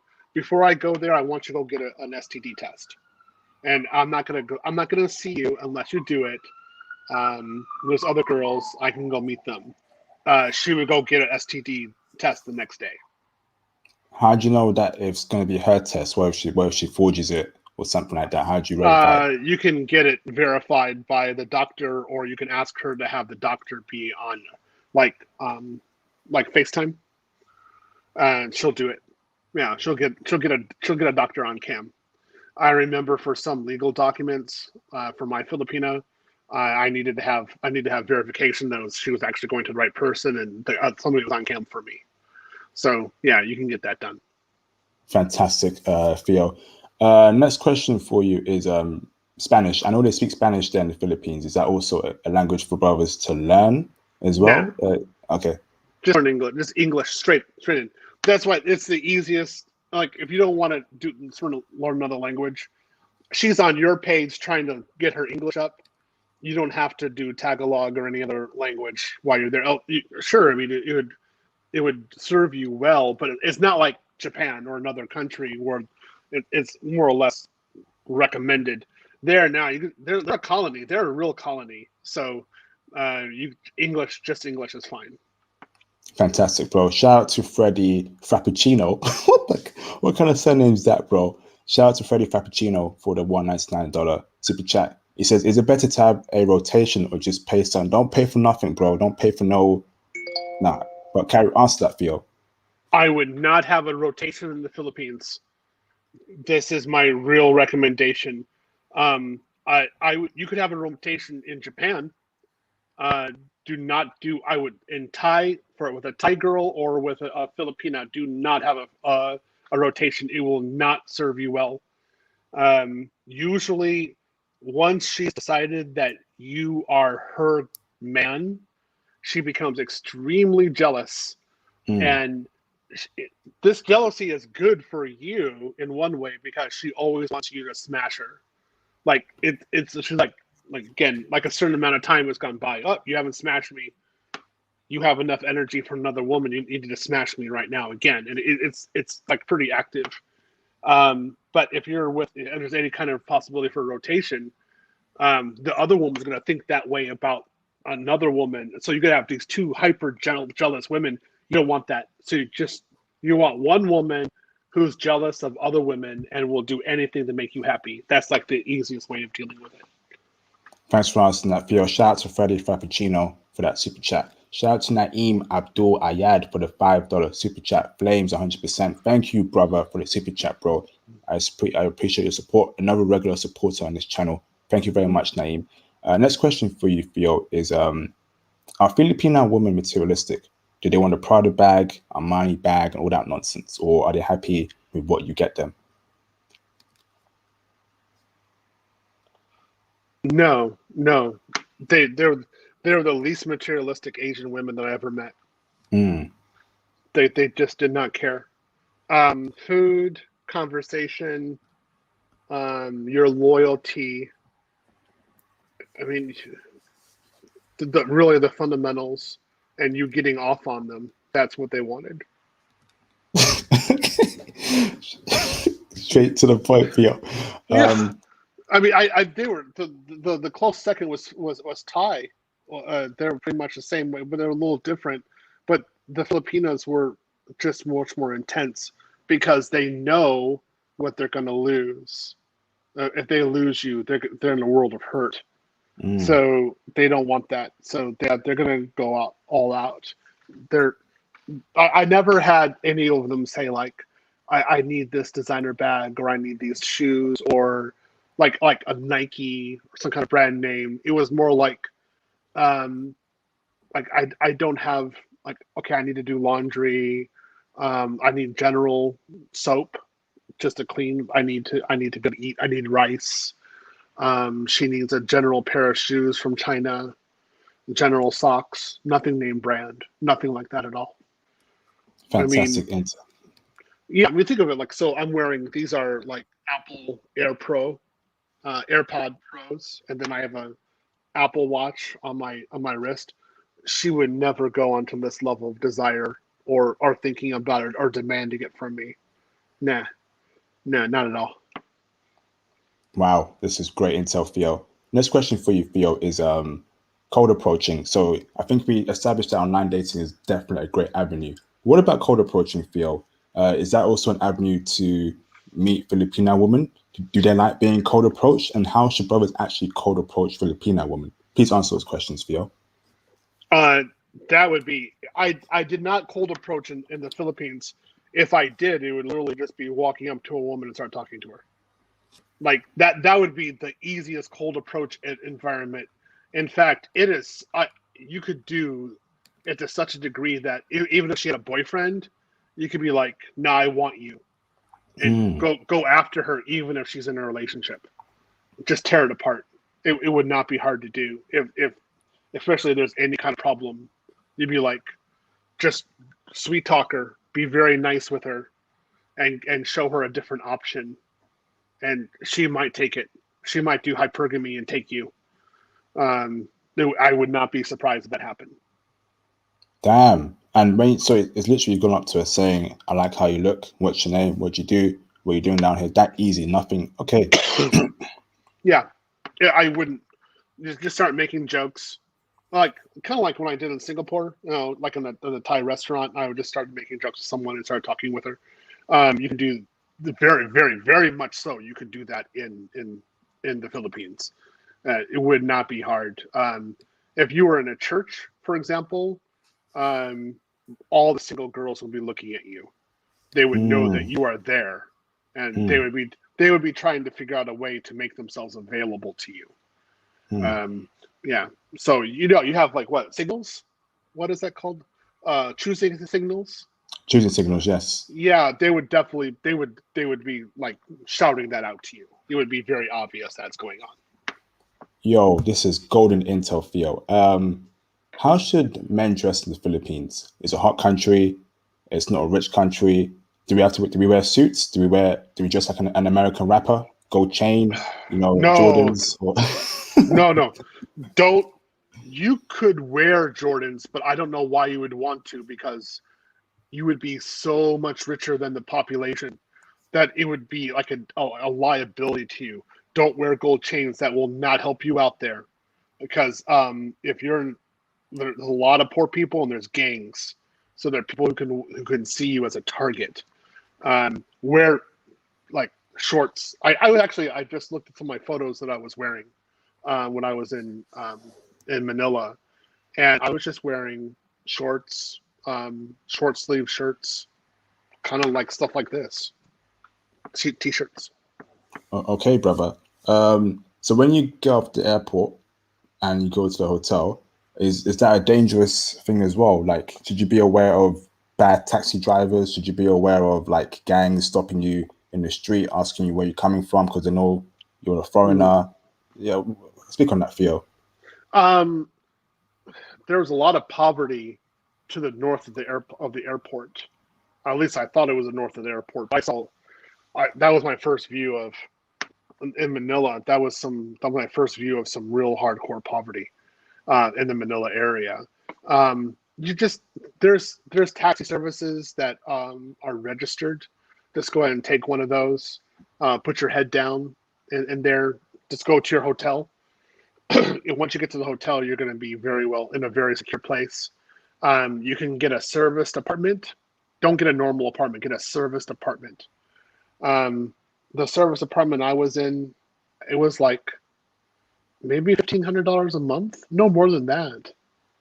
It was just ridiculously low price. Maybe it was $1,000. So you want to get a serviced apartment because it'll give you protection. Okay, thanks for that, Theo. Can you explain to us what a service apartment is for brothers who don't know what that is?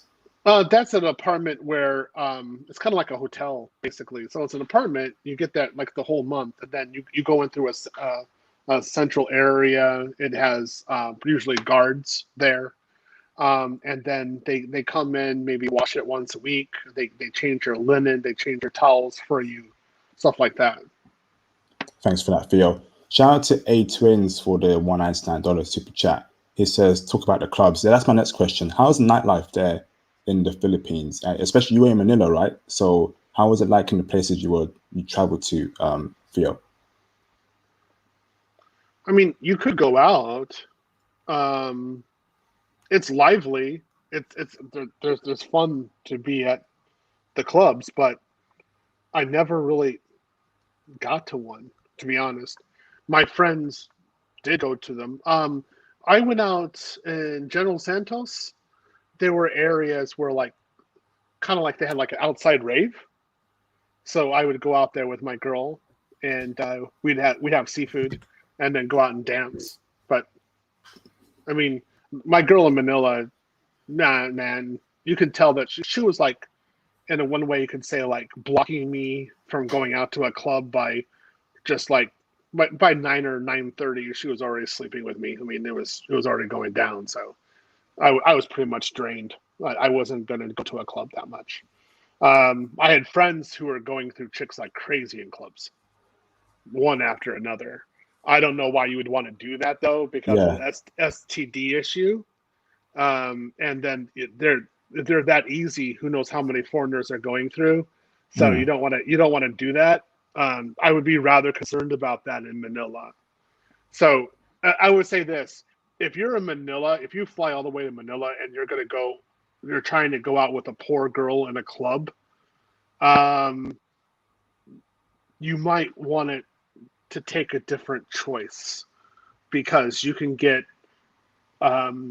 really decent relationship with a normal Filipina as compared to a club girl.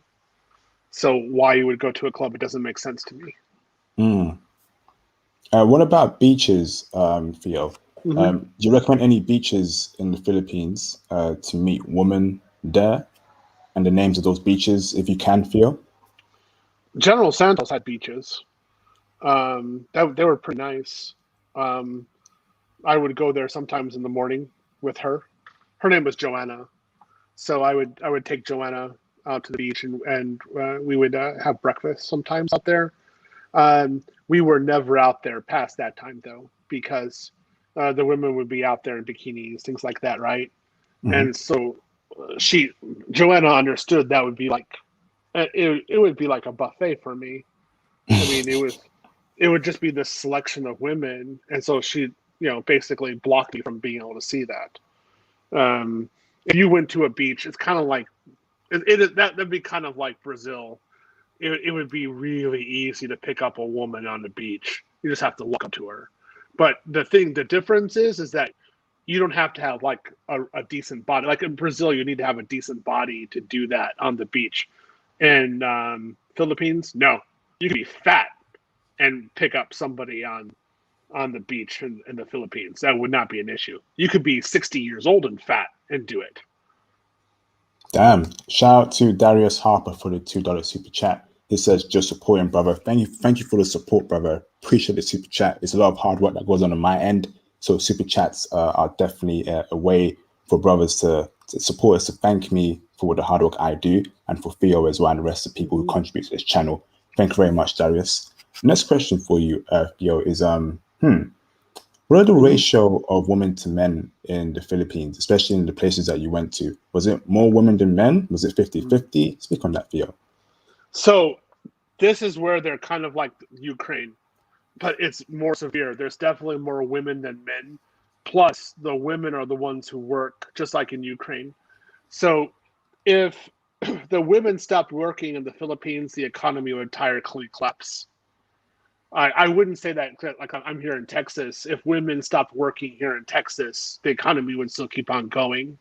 There might be some disruptions, but not that much. And if the men stopped working here in Texas, that's it. The economy is gone. Well, I would say again in the Philippines, if the women stop working, the economy is gone. There's nothing that they can do. The men really don't work. I'll just say that. I'm not going to go further than that.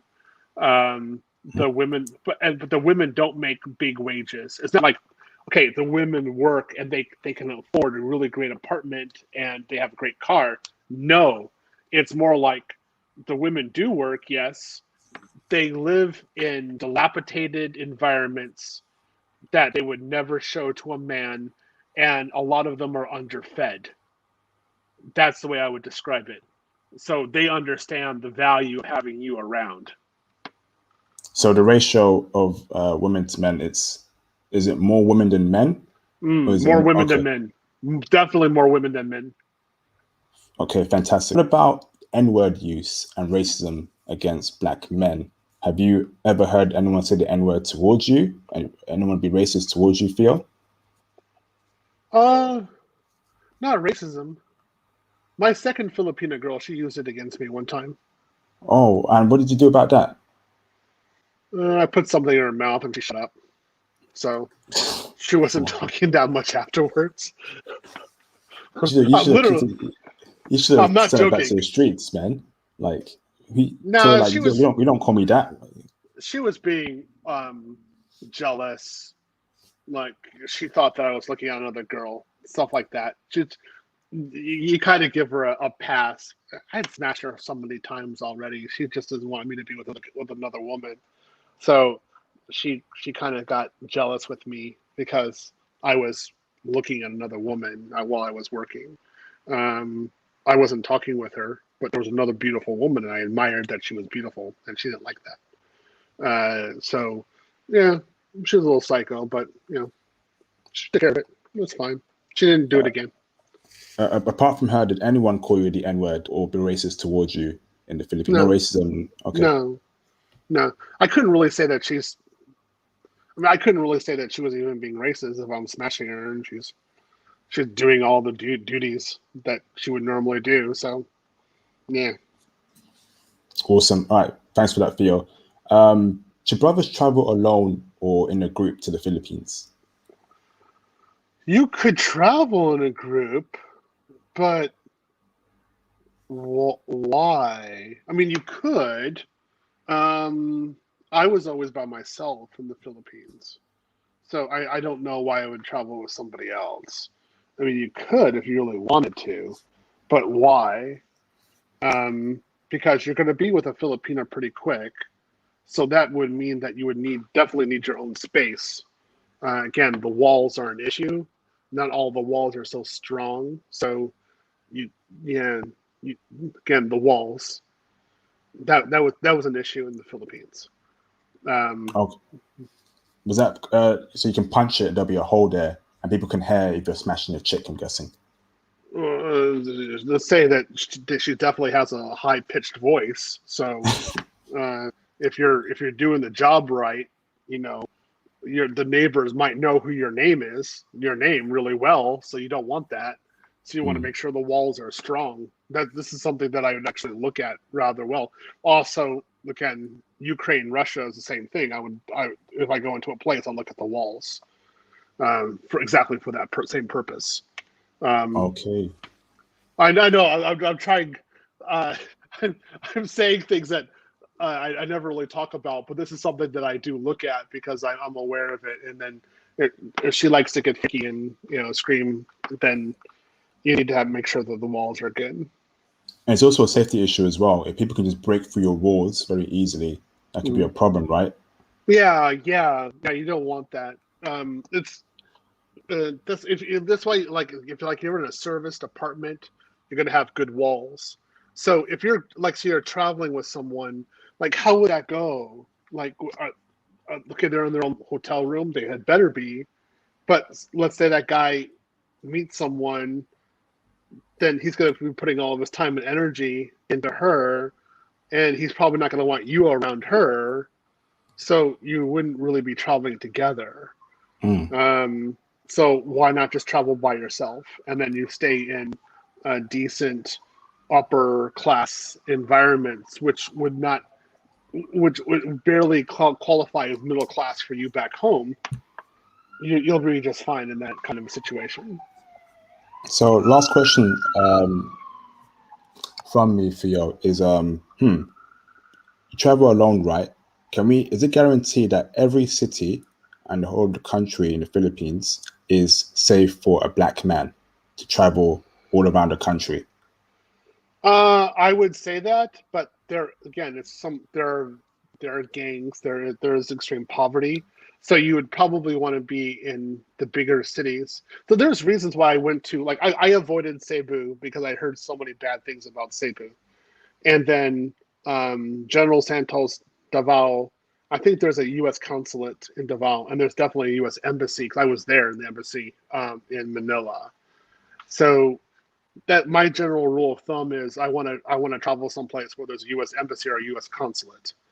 I don't know if there was a British one. I wasn't checking for, but there's definitely a British embassy in Manila without a doubt. So that's the way I do it. If you want to travel to the interior, it shouldn't be a problem. Just make sure you have somebody, a local knowledge, like you have a good friend, and they can tell you like what's good, what's bad, and then make sure you stay in a good hotel.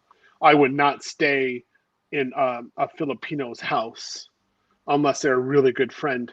I would just say, like, oh, I'm going to stay in the hotel and I'll meet you in the morning, something like that.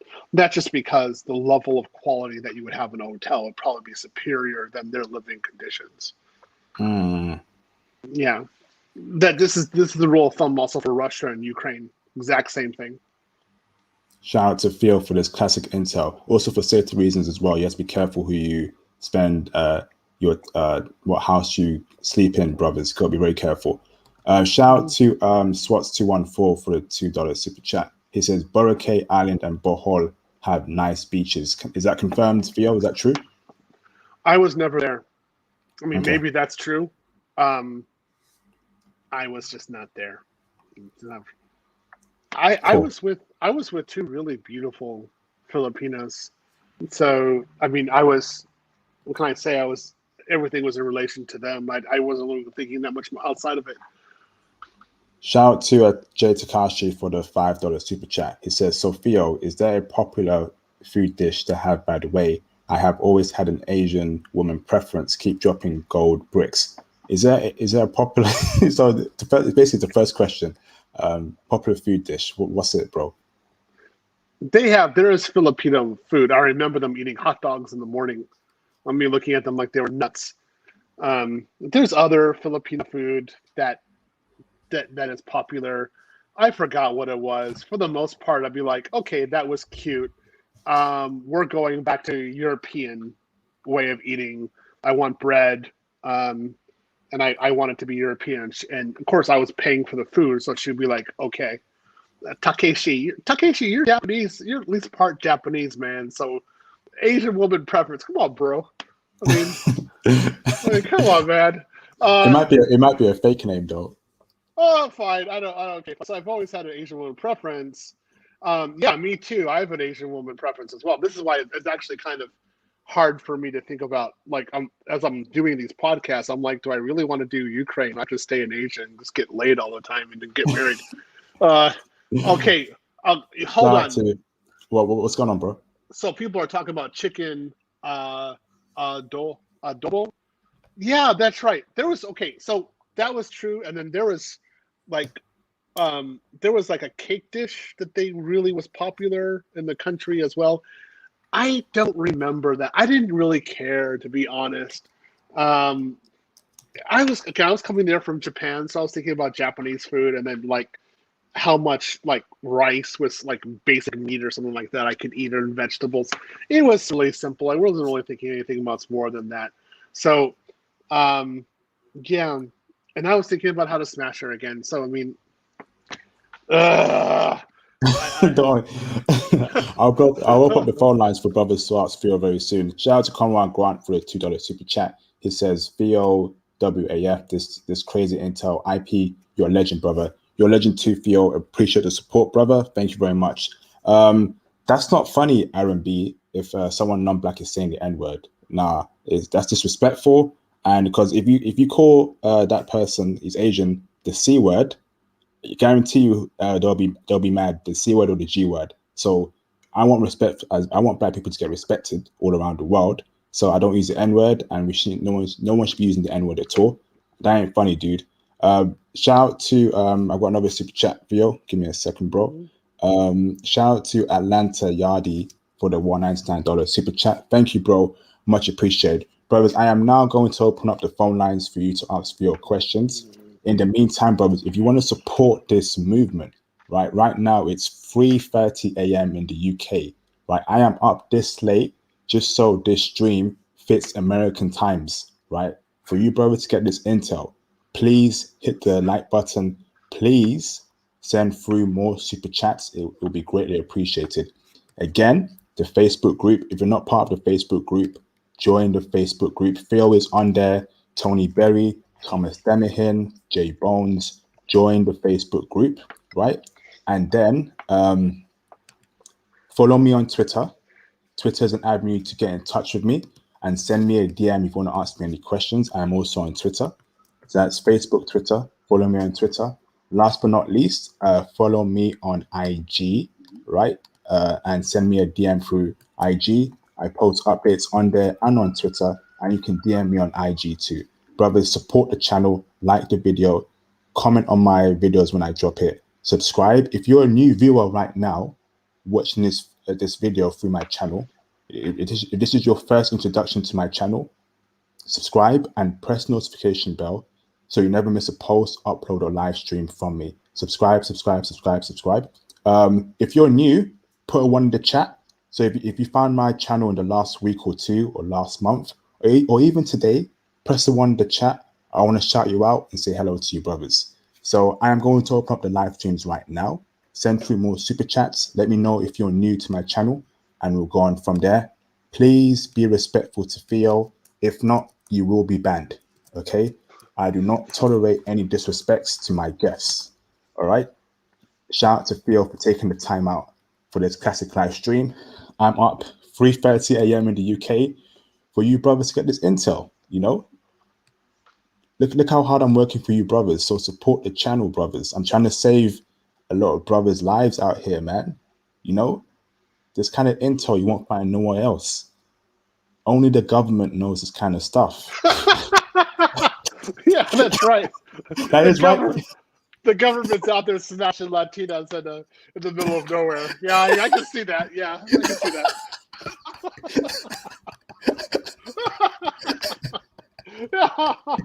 uh, so going back. So like last night you had the live stream with Costa Rica. Um, the way that a lot of Filipinos' bodies look exactly the way that she looked, and Oh my so goodness. when I was looking at her, it's just that they're a little bit more Asian. That's all. A little less Latina, more Asian.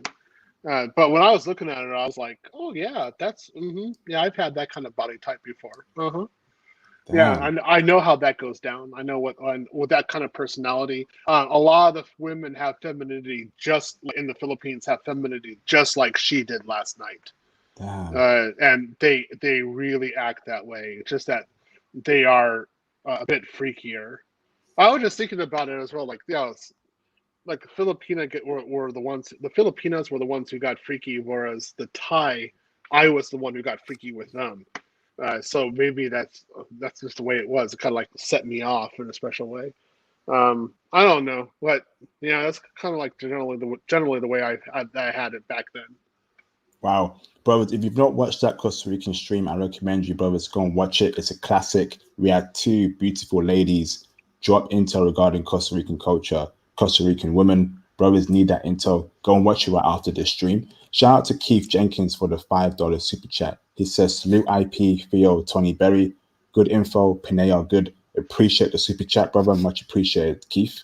Shout out to Ford Farlane, another regular supporter, for the $10 super chat. He says, greetings from Jersey, brothers. Big up IP and brother Theo. I always travel with my woman. Where's your woman from, Ford Farlane? Is she Costa Rican? Is she Japanese? Let us know, brother. So I live vicariously through Theo and his stories. Great content, my guys. Ford Farlane, it seems like you're very well traveled. Reach out to me on IG. Let me know who you are. I want to speak to you directly. I want to know your travel plans, what countries you've been to, blah, blah, blah. So reach out to me, Ford Farlane, directly on IG, and I'll give you a call. Brothers, the phone lines are open. Feel free to call in if you have any questions for Theo WAF. Theo, I can tell you loved that Costa Rican live stream yesterday, bro. You were probably smiling in the laundrette, happy, jumping up and down like a McDonald's Happy Meal when a child gets it. Yeah, I was watching that. I was like, oh, maybe I should go down there. Like I could do damage. Like I was like, maybe I can get someone who is really good and bring her over. It's not that far away. I mean, the direct flight is from Austin. I can actually fly there. So I was actually really thinking about it afterwards. I was like, no, let's do a feasibility. But there's still business I need to get done with in other countries first. So I'm gonna do that first. But that's generally speaking that's the kind of woman that the Philippines has. That's why it was like that's why I recognized it really quick, and I was like, oh yeah, these women are totally down to have a family, to have a husband. They really want to make their husband happy. So I was like, yeah, like why would this is why I'm miserable in America, because they don't have women like that all over the place. Whereas when I was in Asia, that was a normal thing for me to see. That's why I was so happy all the time, you know. But here it's just like, oh, really? Really? Oh, another nightmare. Oh, look at a horrible woman. What a horrible woman you are. Oh, God. Like, do you identify as a human female or a lizard?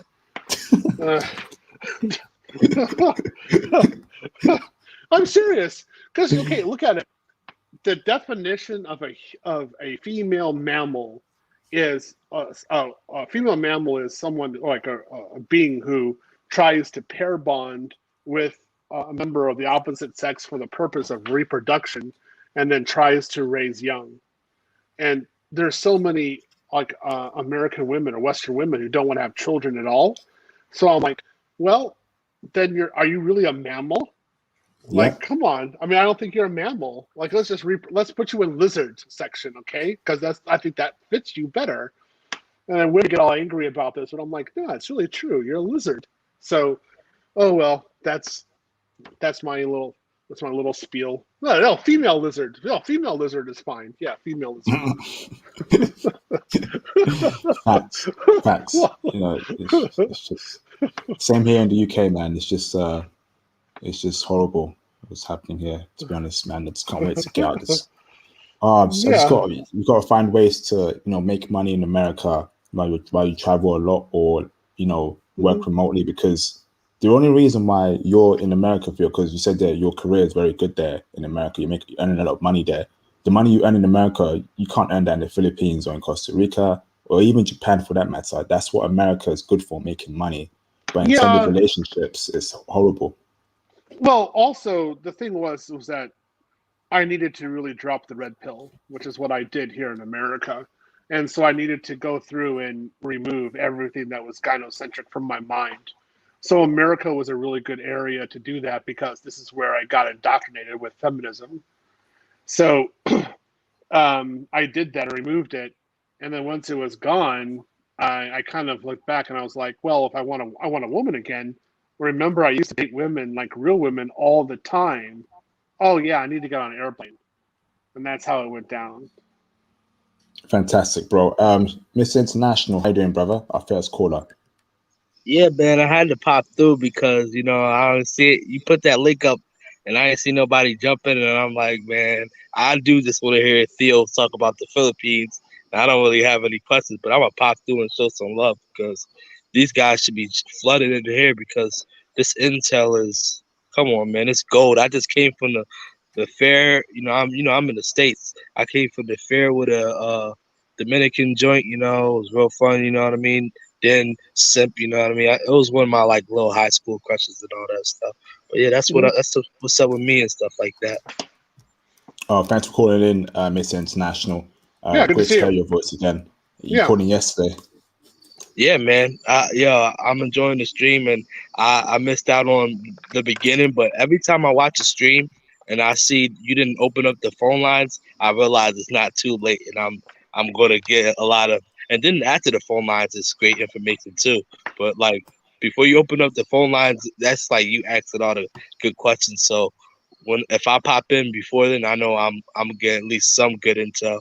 And I haven't been to Hmm. the Philippines, but Philippines. One thing I learned, I heard South Korea and the Philippines, they got like the best like bodies in Asia, or like at least up there in the top five if I'm correct. Like asses, right?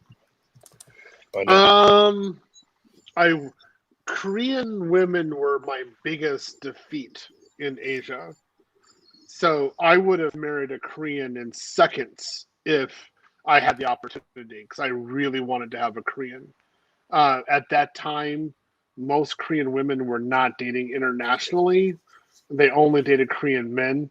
If there's a guy who could do a live stream about dating Korean women, my hat's off to him. I do have one brother who's actually married to a Korean woman, but he got married to her in the last 3 years.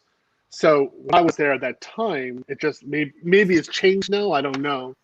I would say Korean women have the best personalities. Uh, they just have a magical, bubbly personality. Like I would be in Wonderland with one of them. I could be with a Korean woman forever. Hey, Um, Yeah. I just want to say one thing.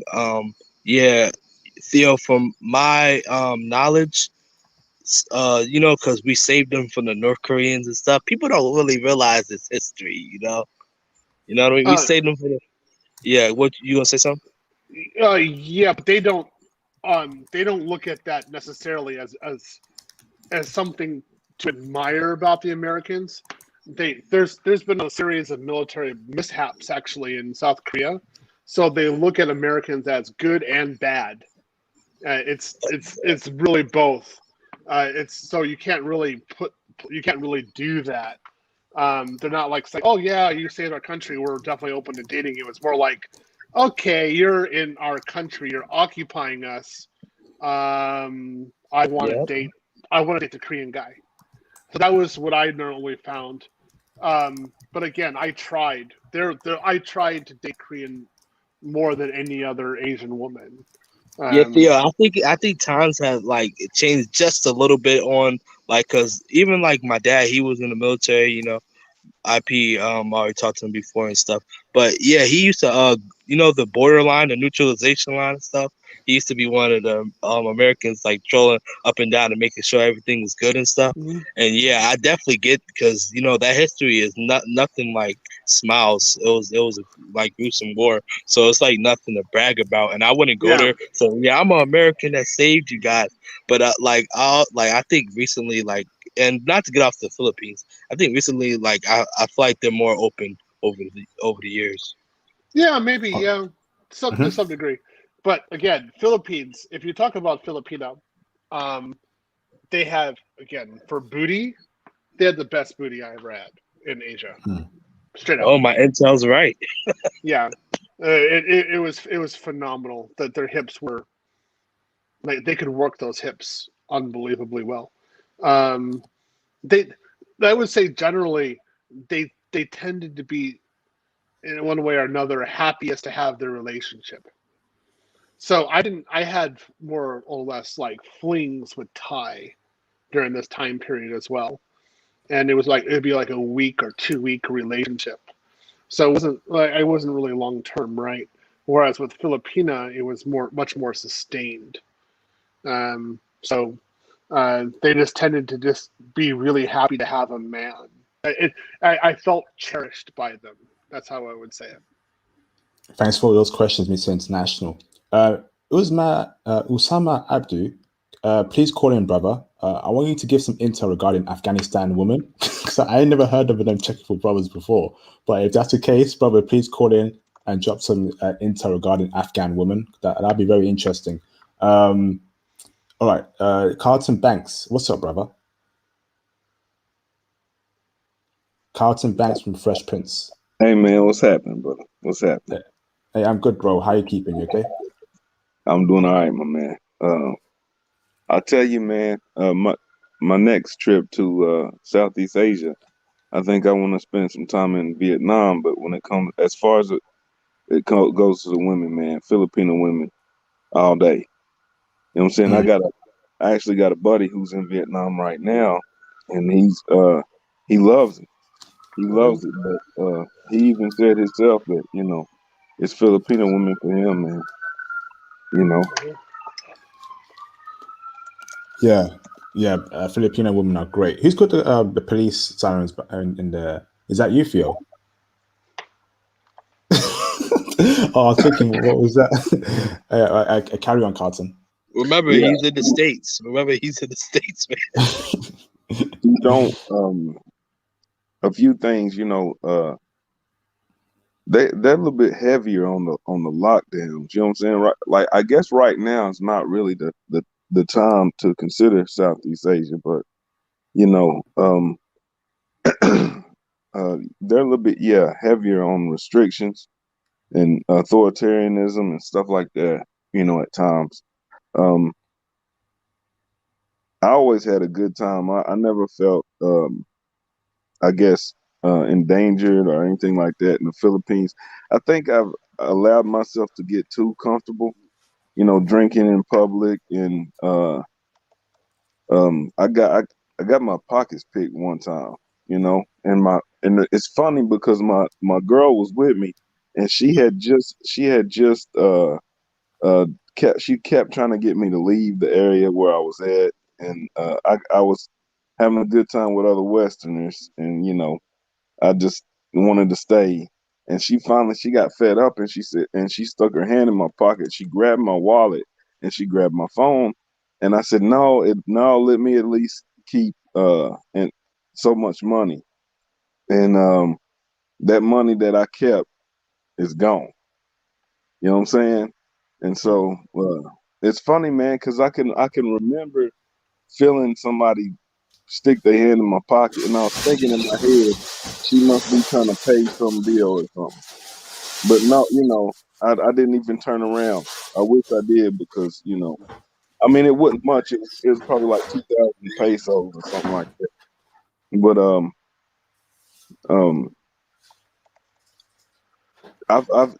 I never had any racial issues. I've been in the Philippines 4 times. Never had any racial issues.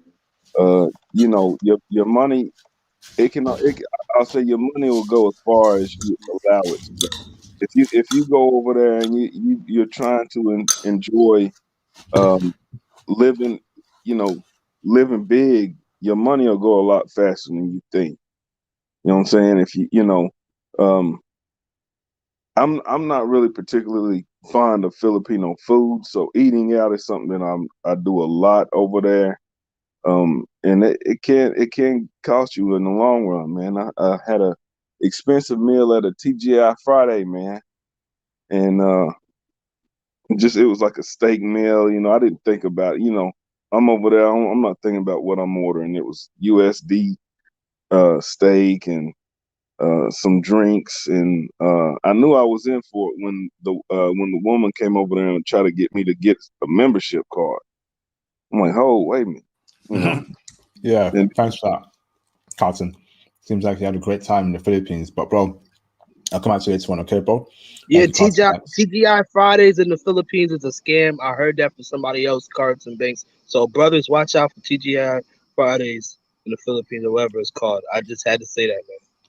Oh, yeah. Is it because it's too expensive there, I'm guessing?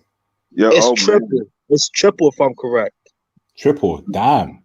Bro, right. I mean, it's amazing how much money I spend at that place, man. Seriously.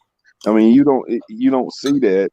That's not normal. It's not normal. You can go to like other American chains over there, but the amount of money that I spent, and that I kind of, you're not really looking at the price. You know what I'm saying? I ain't got it like Theo. You know what I'm saying? Theo don't worry about the price anyway. But I was just a little bit like, whoa. I was caught off guard a little bit. Thanks for that intel, Carlton. Theo, you want to pass that, Theo? Yeah, but see, when I was in the Philippines, I never went to a U.S. chain restaurant.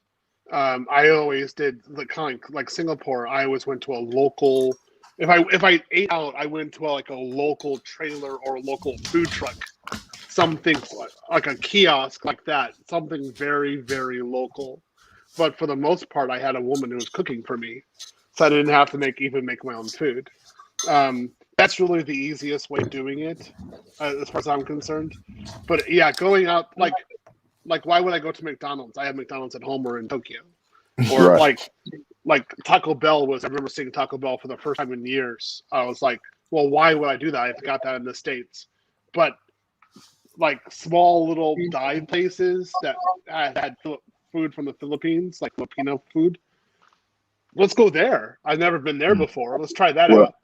Well, Right? see, that can be dangerous too. I will say that can be dangerous because on my first trip to the Philippines, I went and spent some time in Davao City, and I ate at one of those small dive type places. I think it was some kind of mixture restaurant, like Chinese and something else. But anyway, I went back to where I was staying. It was probably like an hour later, man. I started running a fever big time. And then it hit me. I'm like, I can't believe I drunk the water. I didn't. I mean, I drunk the water. It's not bottled. And then I was thinking, was it the food? Is this food poison? I'm pretty sure it was food poison. It could have been the water. I don't know, man. But I was sick. I had to get some ibuprofen or something. I ended up taking. But thanks for that. Thanks for that, Carlton. Thanks. Let me move on to the caller D. Thank you, Carlton. Much appreciated, brother. I'll come back to you later on. D, how you doing, bro? Hey, hi. Can you hear me? Loud and clear, brother. Yeah, I'm doing well. Very well. Fantastic. Do you have any questions for Theo? Yeah. So, Theo, I was in the live stream earlier, and I have to agree with you. I had this Filipino friend, like roughly 3 years ago now, I'll say. And she was very, very, very, very nice. I'm talking about very nice. We were talking for like a good year and a half or so, or two. But then eventually, I remember she had a boyfriend. Eventually, she had a boyfriend. And because of that, she cut me off. And at the time, I was like, oh, like, why are you cutting me off? She said, well, I have a boyfriend, and I don't want to be, talking with other guys, like that. And I said, you know what? I respect that. And I think that was my last message to her. And yeah, so Filipinos are definitely, in my opinion, wifey material for the most part. However, I also remember seeing 90 Days Fiance. I don't know if you watch that show. There was another Filipino in that show who were like complete opposite. But yeah, anyways, yeah. Yeah, so they should cut off all access or all communication with other men once they start the relationship with you, and that's how it was for me. That's what they expected me to do with other Filipinas, and that's what she did as well. She stopped talking to other men while she was in the Philippines. So that's very normal behavior. That's respectful behavior. Very good. Awesome. Do you have any more questions, D? You good? Yes, I do. Okay. So would now be a great time to go visit the Philippines? I don't know about country. I don't know about because of coronavirus. I don't know if you can enter or not. Okay. All right. You cannot. You cannot right now. The only way you can come in right now is if you are married to a Filipino. Yeah. Okay. Yeah, that makes sense. So I would don't even consider it. Just wait a while. Like I'm having complications going to Japan right now. I'm watching the situation very closely to see whether or not I could actually go. So hopefully I'll be able to. Everything will be okay. But if the Delta virus increases, Japan might shut down. So that if Japan shuts down, forget the rest of Asia. It's not going to happen. Right. Yeah. I guess I'll wait for like a year or two before I go. But thank you, and thank you, IP. Yeah. Thanks for that, D. Put yourself on mute, brother. What the flip? What the? All right. Usama Abdu, how you doing, brother? What on earth isn't that? He's there. Usama Abdu, you there, brother? You're on mute, brother. How you doing, bro? We can't hear you, brother. Usama Abdu, we can't hear you, brother.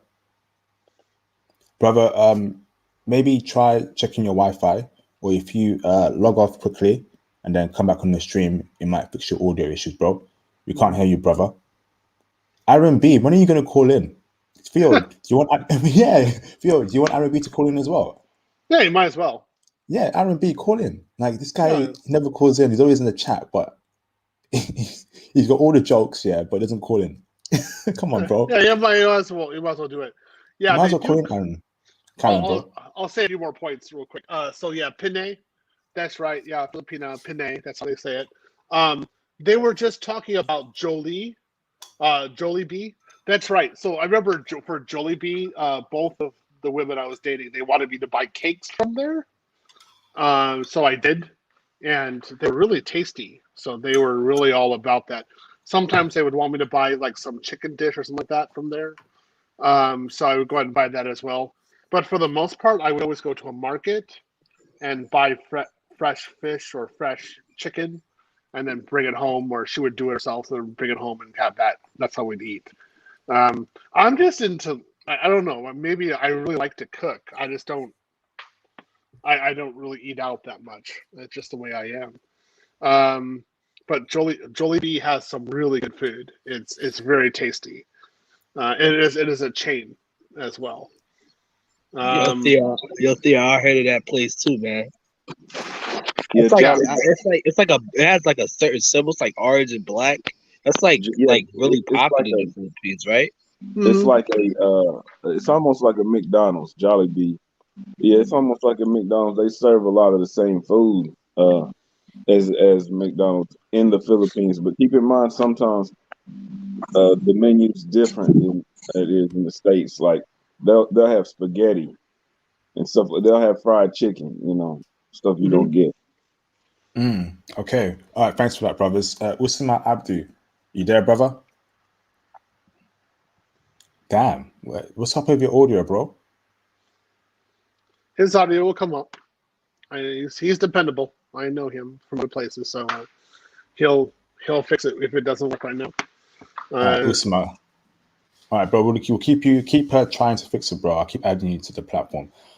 Brothers, feel free to call in, brothers. There's still some space in the panel. Send through super chats. Oh, okay. The right way.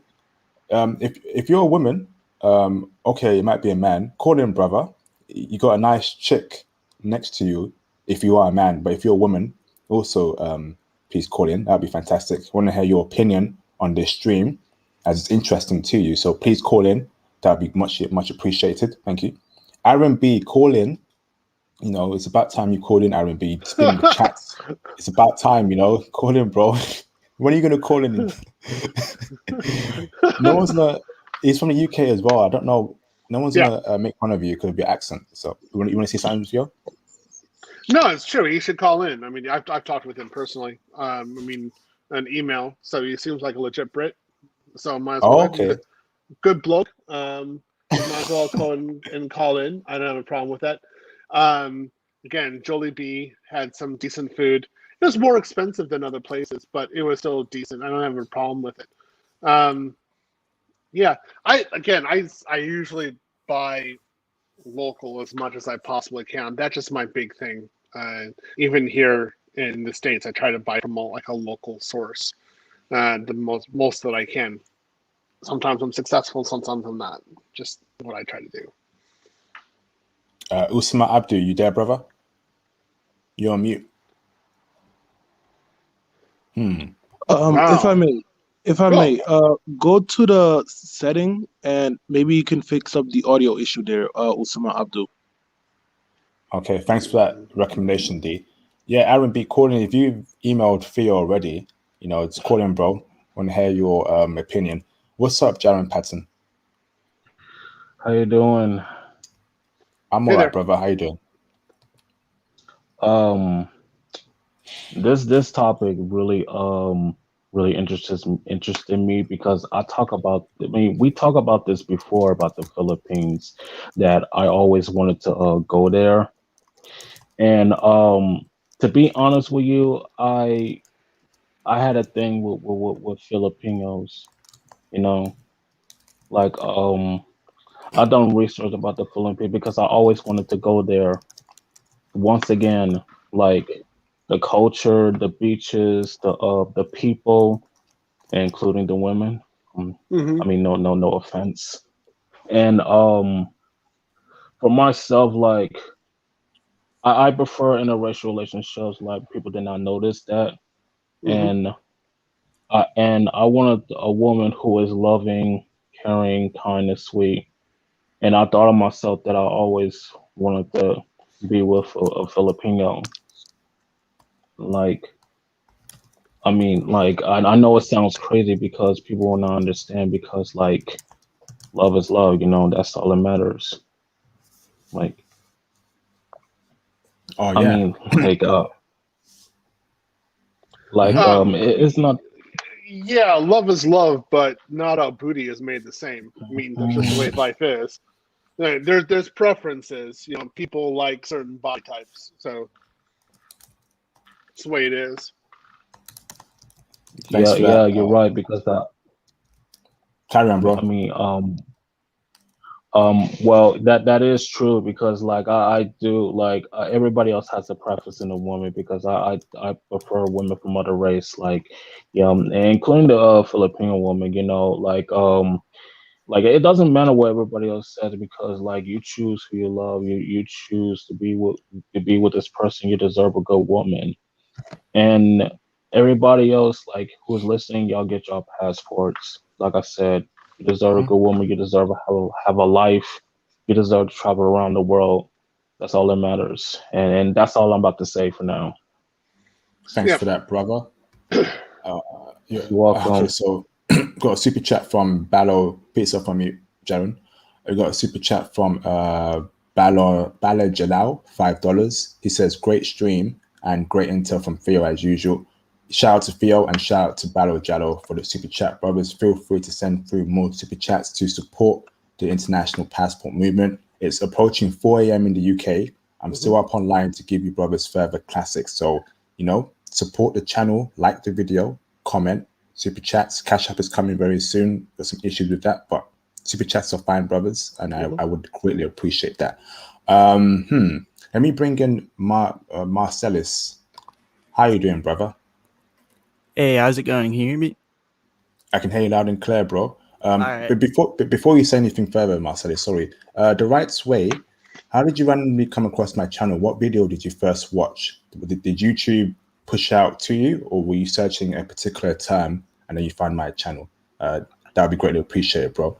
Carry on, Yeah, Marcellus. yeah. They actually recommended me your channel through it was through something because I watched like a lot of Thailand videos, so I guess they recommended me through that. Oh, are you new as well, Marcellus? Yeah, it's been about a month. Oh, welcome, brother. Welcome. Thank you for calling in, brother. Yeah. Thank you. So Do you have any questions for Theo? yeah, I want to ask a question to Theo about how he's able to go over there financially and support himself without worrying about your finances at home and stuff. So I work in IT. So right now, if I went to the Philippines, I would just go there, go to a hotel, connect my computers back to my networks in the United States, and continue working. So then, if I wanted cash, I would just use my debit card and get cash out of the ATM. it would be like if I lived in New York and then I went 1 month in California, it'd be like the same thing from a technical point of view. Okay, yeah, because I'm learning how to code right now through like Free Code Camp, if you know what that is, and I'm trying to do like front end development and stuff. So I want to know if you would recommend like if I would No. do No. some remote work. No. No, stop it. Okay, so this is something I'm going to be talking about in my seminar in Atlanta. Front end, the kind of UI work that you're talking about is what I call a red ocean employment. There's a lot of people doing that kind of work. And so therefore your wages are low because a lot of people are fighting for that kind of work. That kind of work that you're doing should be a hobby or something you do on the side. What you want to do is cloud administration, the AWS, Azure, or GCP. You want to be good at them and actually setting them up and doing administration of those environments, because that work can be done anywhere in the world, and it's $80,000 to $160,000 easy to get. So that's the real money. So you do that kind of UI coding work, which anyone, like, you got over 1 million people in India who can do that for $10 a month, right? Wow. So why would you be in that market if you're going to try to pay your bills when those guys can beat you at it, and then you're in a red ocean? You want to be in a blue ocean in terms of employment. You want to be in an area where there's not many people working, where there's a high demand, and that's with cloud administration. Okay. So where would the best place to learn cloud administration be? Like Free Code Camp or Code Academy or something like that? This isn't a stream for it, Marcellus, but please reach out, join the Facebook group, Marcellus, and reach out to Theo directly. And then Theo will give you more information. Just make a post and Theo will type the answer for you, brother. Okay. Okay, definitely. All right. Thanks for that, Marcellus. Much appreciated, brother. Brothers, feel free to call in. There's still some space in the panel to speak about Filipina Women. And any questions for Theo? Shout out to Charles White for the super chat. $10. Thank you very much, Charles White. He says, "Hi, Theo from Portland, Oregon. Can you tell me the best ages to date a Filipina woman? 18 to 25 years old, 26 to 35 years, or what age? Where can I meet large groups of Filipina women?" Well, there happen to be large groups of Filipino women in the Philippines, so just go there. Why you would date a woman above the age of 26 in the Philippines, I have no idea. I mean, you got men who are 60, 65 years old dating 25-year-olds. So why you would go above the age of 26, I have no idea. 30-year-old Filipina? What do you do? No way, bro. No way, man. No. Stop. So you would if you want to meet a lot of women, go to a dating site with Filipinas, and then make sure that you don't have to pay money, like maybe $10 a month for like just registration or something like that in the site, and that the woman talks with you, that she has to use her cam, and that she can give you her private information. That's the kind of stuff you want to. That's where you want to actually talk with women. Fantastic intel. Thanks for that super chat, Charles White. Much appreciated, brother. Yeah, brothers, feel free to send more super chats. If you have any questions for Theo and you can't call in, super chat your questions. If not, call in and Theo will answer your questions. So 2 ways to get your questions out there: by calling in and by super chats. Great intel so far. Theo, fantastic. Theo, what about healthcare? So if someone gets sick in the Philippines, do you have to pay for healthcare? Is it free and is it expensive? You should buy your own travel insurance, and then you'll have the healthcare will be no problem for you. So when you buy your ticket, you should look into getting travel insurance at the same time, just in case something happens. Like for $200, you should be able to get top-notch healthcare in the Philippines in an insurance program. That's a lot of money, and for something that, say, if you never get sick and you pay $200, that's down the drain. Wow. Well, it's only Isn't that a lot? $200. I mean, you can't do travel insurance $200 to the United States. It's not going to happen. You're dead. That's you're not, no. That's impossible. But $200 for a full month for travel insurance, that's pennies. But if you don't compared to the get, United States. but if you don't get sick, wouldn't that be a waste of money? That's why it's insurance. You know, just in case. I mean, go look at that. Look what you have in Britain. I mean, how much money how much you get taxed to death every month for your socialized medicine. And I mean, it's like, okay, you didn't catch COVID-19, so we're going to give you like 10% of your taxes back because you didn't catch it. Good job, IP. That ain't gonna happen. So $200 is pennies. Remember, you travel to the United States, you're not going to be able to get travel insurance. But you can't afford it. But hold on, Theo. So you pay that much for insurance, but if you don't get sick, do you get the money back refunded to you? No, it's fine. I don't mind that. It's fine. $200 if I get treated by Western educated doctors in the Philippines. Yeah, go ahead. Like that's the same thing for Ukraine. It's about if I go there for like 2 months, usually pay about $600 for Western medical care in case I get sick. That's fine, Theo. But if you don't get sick at all during your trip, are you entitled for a refund from the company? No. That's my insurance. No. All I'm saying that the salaries between UK and America is a lot. $200 is a lot for UK people. People are saying it's little, but we don't get paid as much as Americans. You know, it's very unusual to get paid $300K a year, $500,000 a year in the UK. Very, very unlikely. And salaries are very low, high tax, which is why I'm asking all these questions. America, you guys have a lot of money in America. That's why you're the first economy in the entire world. So enjoy the money, brothers. So enjoy it. Oh, it's more like the tax policy. So, I mean, if you had travel insurance to go to America, you wouldn't be able to get it. So then if you have let's say you got some sort of problem in the United States, a medical problem, you could easily wind up with a $40,000 or $50,000 medical bill. So it would be unwise to travel in the United States unless you can get insurance. Whereas in the Philippines, you would pay the $200 to make sure that you don't have a bad doctor where you could die. So it's only $200 and you get full medical care that you would expect. I don't mind. Go ahead. Here's $200. Go ahead. Because relatively speaking, it's worth it. The same kind of insurance, like when I was in Russia, I had Western medical insurance, and it had in there that if I had any big problem, they would airlift me to Helsinki. Okay, so when we were there as students, we were all trying to get sick so we could go to Helsinki. I'm serious, because we wanted to be airlifted to Helsinki. I'm like, oh, we're going to Finland. Okay, let's go. Okay, so hit me, or like, let's try to get sick. Let's try to eat some bad food and get some food poisoning so we can go to Helsinki. Yeah, we were bad. I was gonna go to hell. Okay, keep on going. No tangent. I'm waffling. Okay.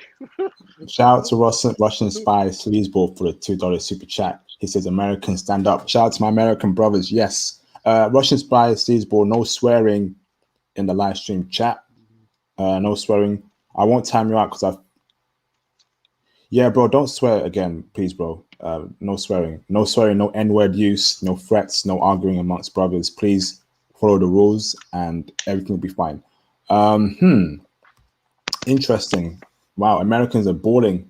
Every time I meet an American in the UK, you can tell that this guy or girl has a lot of money on them. The places they go to, you know, what they buy. Yeah, Russia Steve's, but I'm gonna put you on mute. Just so everyone knows that the rules must be followed. So, brother, I'm gonna put you on timeout for 5 minutes. And then, but appreciate the super chat, bro. So, as I was saying, every time I meet an American in the UK, they're living in the most expensive places in the UK. They're buying a lot of expensive things. So I know brothers make a lot of money in America. Crazy amounts of money. It's ridiculous. It's more like you in hold on, let me put my earphone back in real quick. It's more like you in the UK are just being super taxed to death. So you have a bad situation. That's all. But oh well, what can you do? You just need to get out of there. Now, let's say that you were able to go to the Philippines and actually work from there. You would be in a much better tax position because they really don't tax you that badly in the Philippines. So you can figure out something to do there while you were there. You could work IT, for example, while being in the Philippines. Get some way to work for a Western company while you're there, some sort of figure it out. I mean, I talked to some friends there. I mean, I can figure it out, help you do it. And then you can more or less be free of the UK system. Good culture, stuff like that you have in the UK, but it's just that it's much more difficult for you to be financially successful based upon your tax policy. This is why What are the tax policies in America? I thought that it's high taxes there in America as well. Not really. It matters. Yeah, not really, bro. Not compared to the UK. Yeah. Oh. And then, because if you, let's say you make 100,000 quid in the UK, right? Well, you got 40% straight out, boom, out. So you're only at 5,000 quid per month. Whereas in the United States, if we got $100,000, the max. I'm here in Texas. The max rate that I'll have taken out would be 23%. It really wouldn't be 23%. It's actually more like 20% altogether. So I don't even care. Okay, so I have $80,000. Well, you've only got 60,000 quid. Well, in the UK, 60,000 quid isn't really going that far. $80,000 in Texas is going far. That's the difference. I mean.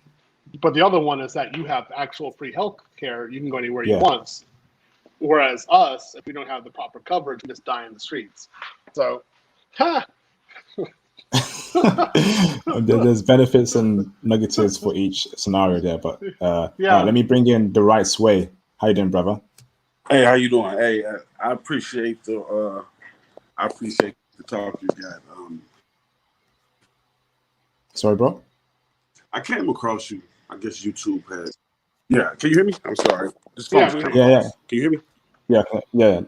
Carry on, bro. Yeah, I'm saying that you haven't. I was just listening to the panel. And I just had to come up here. The brother Theo. There's a lot I don't agree with you, brother. I'm from the U.S. and there's a lot I don't agree with you with, but I understand where you're coming from on a lot of it. Like this whole conversation is just funny for me because I mean I'm literally my wife is half Filipino. I'm Black. I'm connected to like hundreds and hundreds to my channel, like that I know personally. I've been knowing for the last 3-4 years, and it's funny because this conversation is like directly the opposite of streams that I know that Filipinos have, like females that I know personally that I'm in all the time, and it's just funny listening to this aspect of it and listening to them and what they say about stuff. So I'm listening to here, and it sounds like a bunch of men. I mean, I promise, it's like a bunch of men. A bunch of what? Hold up. A bunch of what? Sorry. Men. Like we're men. What does that mean? You know what I'm saying? Wait, sorry. Hold up, bro. Wait, hold up, man. Yeah, we can't hear you, bro. Me. Don't overtalk me. Yeah. What does Mian mean? I paused you, but explain that. What does that mean, bro? Mian? No, I'm saying men. Man, okay. I thought you were saying that Phil was lying because I'm not going to take that, bro. But sorry if I came across too quickly, brother. I apologize. But carry on, bro. No, no problem. I mean, it's just true. I'm no disrespect for anything. I was just saying like men and women. So this conversation is helped by a lot of men that's talking about Filipinos. But I'm saying I just listen to them talk, and it's just so funny to me that I listen to. All right, bro. Okay, bro. Let's get to the point. Like, what do you want to ask Theo? What questions do you want to ask Theo, bro? Because you're saying funny this, men, women. Get to the point, brother, please. Now, someone had pointed out about the age thing, and I just say it depends on what you're looking for, right? I mean, that's bottom line. It just depends on what you're looking for. What's your purpose of connecting with any woman? You know, so like a guy, you know, the guy that gave the super chat was saying, what's the best age? And it's like, it depends on what you're looking for. All right, thanks for that. The right way. Appreciate that. Thanks, bro. IP. I think he's trying to Gosh. give us like races. Like he's complimenting us actually. You know, I'm hearing what he's saying. But Yeah, thanks for that. Sorry, man. Sorry, bro. I had to pause you there, Mr. International. Do you have any more questions for Theo the right way, or you're good, bro? No. I'm just listening. The whole insurance thing is, I kind of agree a little bit, but I don't, because you can, no matter what you pay for insurance, you can get bad healthcare anywhere, no matter what you pay. Okay. All right. Thanks for that. The right way. I appreciate that, bro. Thanks for calling in, brother. Subscribe, comment, and bro, I want to see you on this channel later on. Okay, bro? Thank you. All right. Take it easy, bro. Yeah. Sorry, I thought I was saying that Phil was lying. I had to come in very quickly and make sure that I know Phil is not a liar, and I'm not going to accept that on my channel. But that was clarified. So everyone in the chat, it's all good. I will say some comments on that. So you can definitely have bad health care anywhere in the world, that's true. But if you have insurance, particularly international travel insurance, you have a higher probability of being treated by Western educated doctors. And in that environment, you also have a better probability of actually having real care in case you need it in a catastrophic environment. This is why you get it. So again, like in the Philippines, if I pay $200, I can get maybe Western healthcare. But if I don't, I can get normal healthcare that they would have in the Philippines. See, so it's a tier system. That's why I would pay that money to get access to the exclusive tier. The same thing in the Philippines. So, sorry, same for Ukraine and Russia. I would want to pay the extra money so I can get treated maybe by German doctors and not local Ukrainian and Russian doctors, because I have to deal with corruption. That's just the way it works. Whereas you can't do that in Japan. There's only one tier. Everybody gets the same, which is actually that's actually pretty good. I don't have a problem with that. Then lastly, he said, it depends on what you're looking for regarding age. Well, dude, you can always get an older woman. Older women are like all over the place. I mean, if you want a woman who's 40 years old, if you just walk out, there's plenty of them. 1, 2, 3. And they're always available. So go ahead. Why would we be interested in that? We're trying to go as young as we can possibly go. That's my goal. So, I mean, if I can get 27, I'm going to get 27. I know I can date 32. I mean, she's probably sitting there waiting for me to get tired of trying to date 27-year-olds, and then I'll settle for her. Right? So I'm going to go as young as I possibly can to try to get that young woman. So that's the kind of point. It's like, come on, man. I mean, be a man. You know what's going on. You know the game. It's kind of like a woman. She's going to try to get that rich guy. And if she can't, she's going to settle for the upper middle class. Sorry, the upper middle class guy. That would be the best she could do. So that's what she'll accept in the end. Fantastic, bro. Shout out to Elephant Room. Shout out to Elephant Room 219 for a $10 super chat. He says, I was on Skype with a Filipina. Don't say Filipino because that's a man, I believe. So Filipina for everyone in the chat. Say Filipinas. With a Filipina, and within 24 hours, she texted me her birth certificate, passport, and national ID card. I believe she was serious about me. Oh, Theo, when this happens, is that a scam or is that actually something serious? Okay, so that's very weird. She should not be giving you that kind of information whatsoever. You should drop that communication, go someplace else. Okay, yes. Yeah, Elephant Room 219, please be careful, bro. There's probably some scam in the works here, brother. I want to see my brothers be safe, so be vigilant there, Elephant Room. Again, thank you for your super chat, brother. Keep well, be safe, and be peaceful. Brothers, feel free to support the channel through super chats. That would be greatly appreciated. Let me bring in J Bones. It's about time. Where's he at? I didn't see him in the comments. I don't know what's happened with J Bones. What's up, J Bones? What's going on, IP? How are you, man? Hey, I'm good, bro. I'm good. We missed you in the live stream chat. Where were you at? I was at dinner with my girlfriend. You know, I have a girlfriend, unlike you losers up here.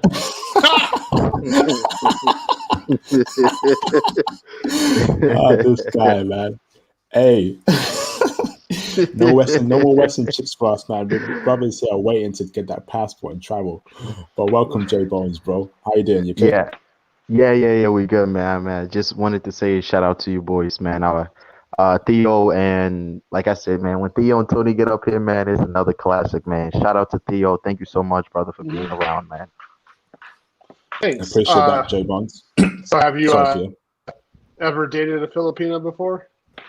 To tell you the truth, I don't really. They're not my taste. I smashed a couple, but I don't really like them. They're not really my experience with them, Theo, some of them are kind of iffy. Like they're this way and they're that way. I've heard that they're better over there. I've heard that when you are at the Philip. Let me see. I went to when I was a freshman at Notre Dame. There was a senior. He was actually married to a girl from the Philippines, and he actually moved there. He lives in Manila. Word on the street is that he told me that it's better for you to get the girls there. So Right. you brothers just get the passport ready, and then you guys go into the Philippines and get the girls there. But Yeah. the ones that are here, the ones that are here in America, it's a no go. Yeah, this is Um, something that let me comment on this real quick. I've heard people say like you can get a Russian girl in America. I'm like, no, you don't want to get a Russian no, girl in America. you You want to don't go want that. McCoy. You want to go to the Yeah, homeland and get one and bring one over. You get yeah, one here. She's usually ruined by feminism, and there's no go. It's not going to work. So I totally yeah, agree with you there. yeah. It's not it's a no go if you're maybe California. Maybe I heard that there's a nice bunch in San Diego because a lot of them, the Filipino population, very smart girls. I would say that they're very. A lot of them are very goal oriented, incredible with the education system, especially when it comes to healthcare. They dominate the healthcare system anywhere they go. They could be in Mm, America, they could be in the UK, they could be damn near in France. They dominate the yeah, healthcare sector everywhere they that's go. But true. That's true. yeah, Especially in the yeah. UK, they Especially do. in the UK, yeah, it's a thing with them. It's like a lot of them study nursing in Manila. So even here in Hmm. America, they sign contracts. Like in New York and Jersey, they sign contracts to come over and they work and they dominate the hospitals. It's actually I remember it's actually becoming a little bit of a problem because it's like they kind of push out everybody else. Well, as soon Mm, as they get here, yeah, basically the healthcare system in America is turning into Indians and Filipinos. That's pretty much just it. If you walk into a hospital, it's either an Indian doctor or a Filipino and nurse. the problem with that, J Bones, is that when they do that, they push out a lot of black people. That's the problem. That's Yep. why I don't like when a whole group of people are in one place and they dominate something because they only look out for themselves only. They will hire amongst Yeah. themselves. They will promote themselves only, even though that black person is actually working harder and better Yeah. than that person. But he's not Indian. He's not Filipino. So let's hire. Let's upload. Let's Yeah. promote our own people. I don't like I that mean, at all. IP, that's why we have to practice group economics. That's Mm, just it. That's why we have to practice group economics. Like, I was actually telling what's his name the other day. I was telling the brother that called in from Harvard University. We ain't signing. I was mhm. actually I was telling him the other day. He was asking me about some of the projects that he has in Kenya, and I was explaining to him that one of the fastest way, doing the real estate thing and basically moving around certain pieces of when Tony Berry was talking about the finance thing, I was explaining that one of the things that allowed me to basically punch my retirement ticket early is building hospitals. I have two hospitals that are actually being built right now in Ghana, and that's basically going to be my retirement plan.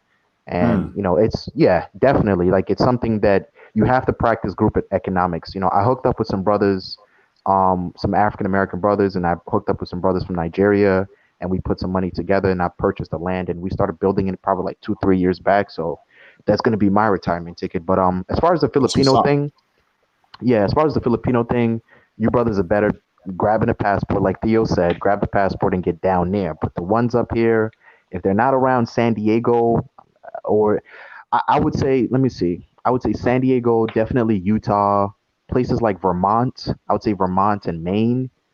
Try to stay away from the ones like Chicago, New York, Jersey, um, Atlanta, Florida. But if Hmm. if they're much more, if they're in conservative, I've heard there's a nice Filipino situation going on in Salt Lake, Utah, and Utah is much more calm place. But if you're just gonna go for it, go for the ones probably in Hawaii, San Diego, or basically just go straight to the Philippines. Yeah, so just go straight to the source because you've got a huge population of them. You got a huge population, yes. But you Yeah. should go straight. You should go straight to the source anyway. I'm telling the brothers to do that because once you get to the Philippines, you're gonna be blown out. The money stretches, and the people there are very kind. They're very warm-hearted, and most importantly, the Philippines has some of the craziest scenes. Like they have terrains and mountains, and like that. Just it's a beautiful country. It's a very very beautiful country. The Yeah. poverty thing, the poverty thing is going to scare you. The poverty thing is definitely you will walk into some place and you'll be like, geesh, it looks like Chernobyl after they dropped the bomb.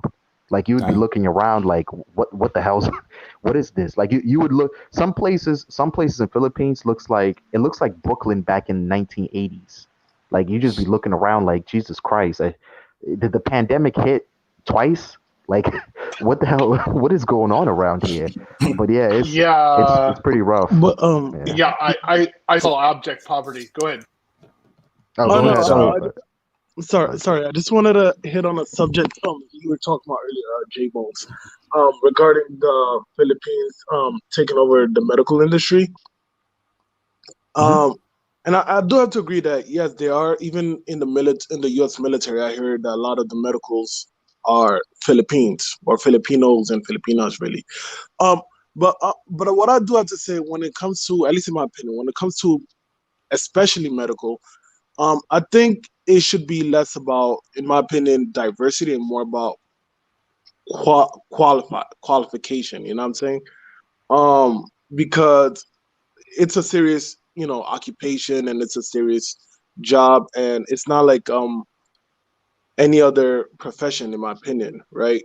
So yeah, I do think, of course, there's like other people out there who's also as good in medical, but it's just that if it happens to be common that it's Filipinos and Indians, then and Germans really, then yeah, they're usually the best. No, that's not a good thing, D. No, I wouldn't. I feel hold like on for a second. they just hold on real quick. Yeah, go I feel ahead, like bro. Sorry about that. it's they're doing what J Bones is saying, group economics for themselves, and they know that. So healthcare industry can make a lot of money, especially in America. UK not so much, but in America, doctors, nurses, that you can earn good money, and I feel like when groups come in, they're bringing their own people, and then they hire them, they promote them, give them the best money, and they push out and they don't hire people that are not part of their groups.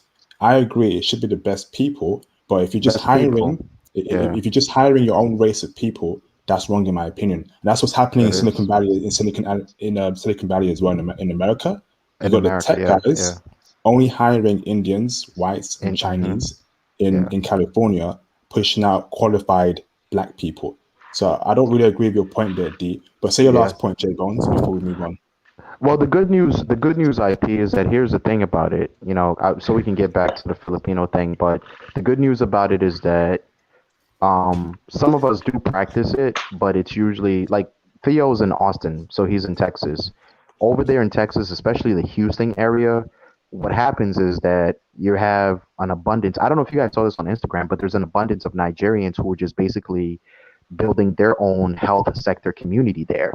So they basically pushed everybody out, and they're basically it's a low key thing, but one of the highest earning groups in America is the Nigerian community here in America. Yeah, so we're a lot of Africans are practicing group economics. It's usually just not. Unfortunately, it's not the African Americans that are not practicing it, but we practice group economics. Like I don't give money to anybody but other African people. Like I don't. If I have to buy a tomato, I will find an African market and buy the tomato from there. Even if I have to drive 50 miles, I will buy a tomato from there. I won't buy tomatoes from anywhere else. So we're practicing group economics. Unfortunately, but the thing about it, D, here's the one thing about it too, is that like they do certain things, like they are pushing out a lot of black people when it comes to that situation. Because I'll give you an example. Like IP said, it's true. The most famous brain surgeon or the best brain surgeon or the smartest brain surgeon that has ever existed in society is a black man. His Dr. Ben Carson. He was under the Trump administration. This guy basically performed surgery with his eyes closed, like he could, and he's a black male, and they should look at him, and he should be the one to kind of do certain things. But even when he was around, they pushed him out. So, we should be much more aggressive in the idea of practicing group economics. But as How far did as they the push Philippines, out Ben Carson, J Bones? How did they push this him is out? they pushed him out by basically doing what they do to everybody else. When he was in med school, um, the same things that basically stunted his growth, but he was able to overcome it, is racism. He faced a lot of racism when he was coming up. Dr. Ben Carson, he faced a lot of racism, but he grew to be. He's actually the most intelligent brain surgeon that has ever existed on planet Earth. And I marvel at that. I used to go to some of his conferences and just sit there and watch him speak. Like, this is a black man, like a real brother. Like, when you meet him, he's like really, really smart, like super duper smart. Like, he once simulated a brain surgery with his eyes closed. They covered his eyes, and he was able to feel around basically a simulated brain, and he performed the surgery with his eyes closed. Like, he's super duper smart.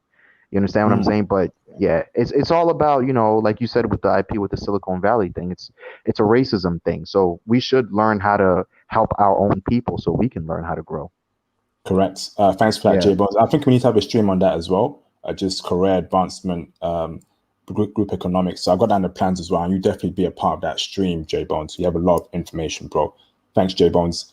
Shout out to Charles White for the $5 super chat. He says, "Hi, Theo. In what area/areas in Manila can I meet professional Filipina women under 26? Malls, school, group activities, etc. Thanks." Go on, Theo.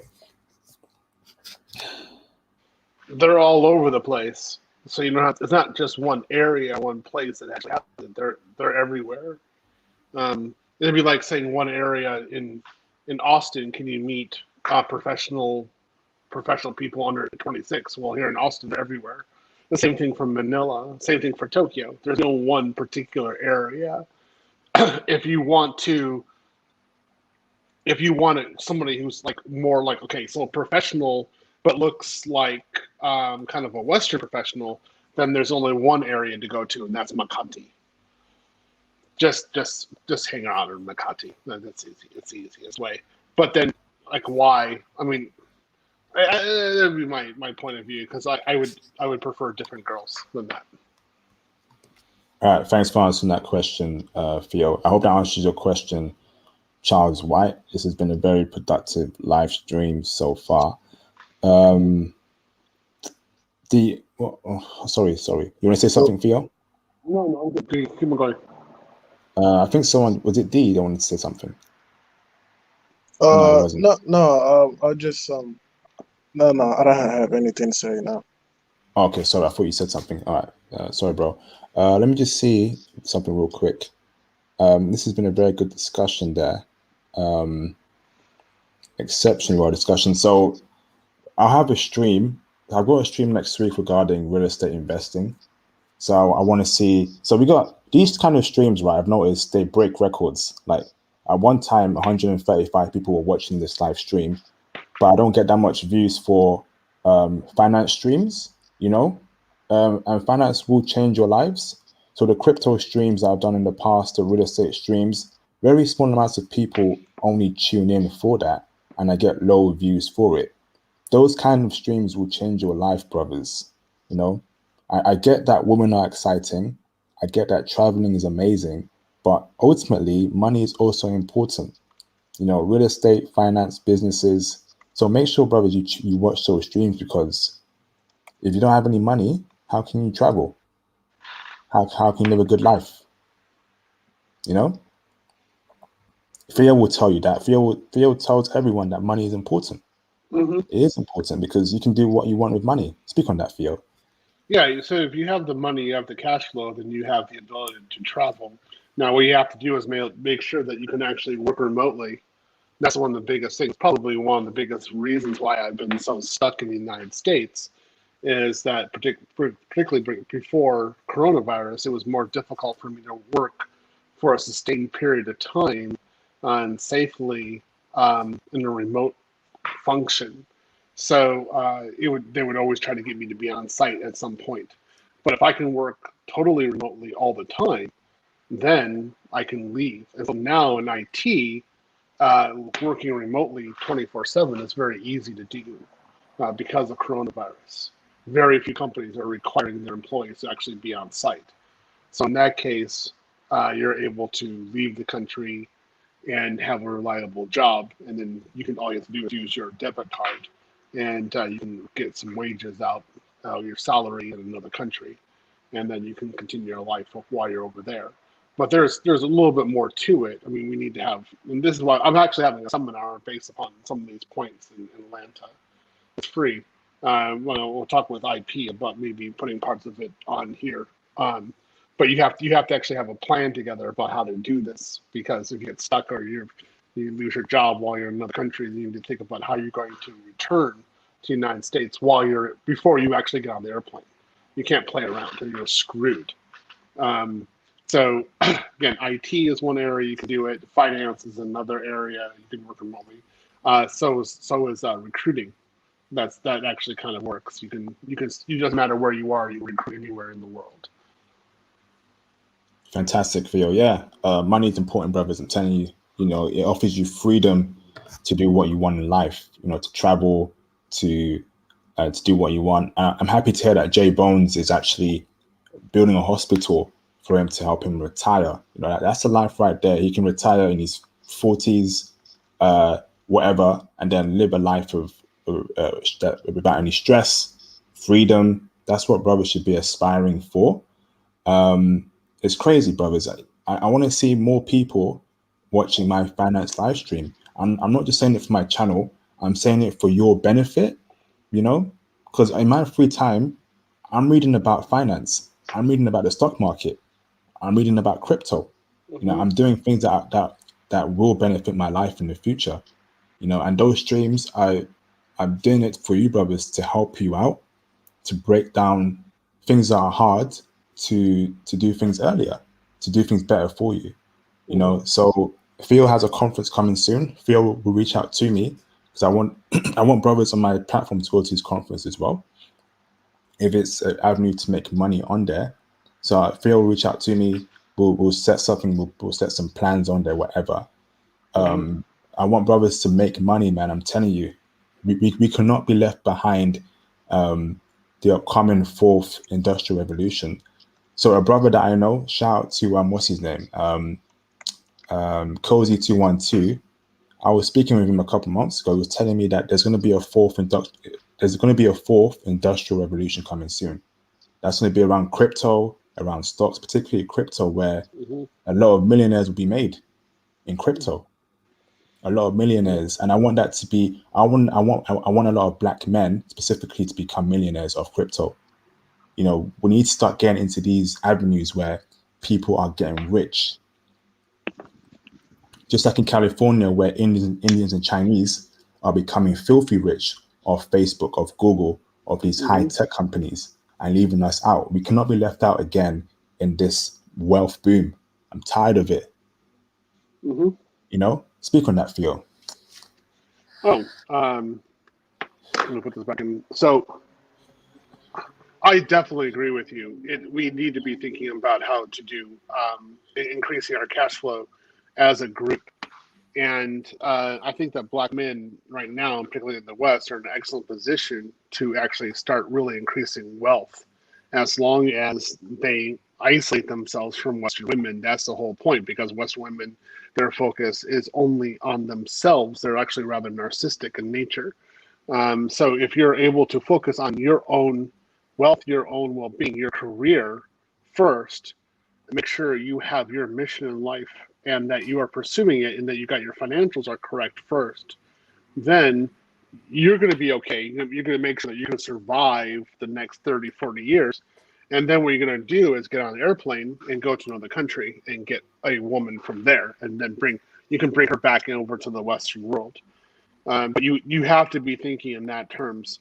So what Western world is good for finance, job, cash flow, land, things like that. Other countries in the world are good for marriage, wives, children. So you got to kind of merge them together. Absolutely, that's facts. That's 100% facts. We cannot be left behind as black men in the upcoming wealth boom. Because I'm seeing a lot of white men becoming rich off crypto. And I want to see a lot. I want to see a lot more black men becoming rich of these new tech ideas. We can't be left behind like this. Money is important. If anyone tells you that money is not important, stop worrying about money, blah, blah, blah. That person is an absolute clown. That person is an absolute clown. They have no idea what they're talking about. They'll probably be lying to you as well. They're trying to mislead you in your life. Money is important. Money offers you a way to live freely, to buy what you want, to travel where you want to go to live a stress-free life.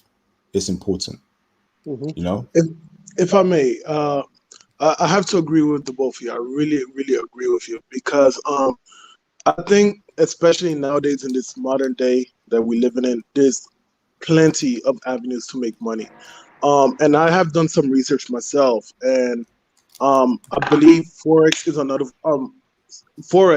form of investing that the banks use to make money off your bank. I mean, the bank use Forex to make money off your money. So whatever you have in your savings account, the banks are usually investing it, making profit off of it, and then throwing your money back into your account. And I think that, and I've spoken about it before, I believe, and I think that people should start learning Forex because it's also another form of investing, except with currency instead of companies. Yeah.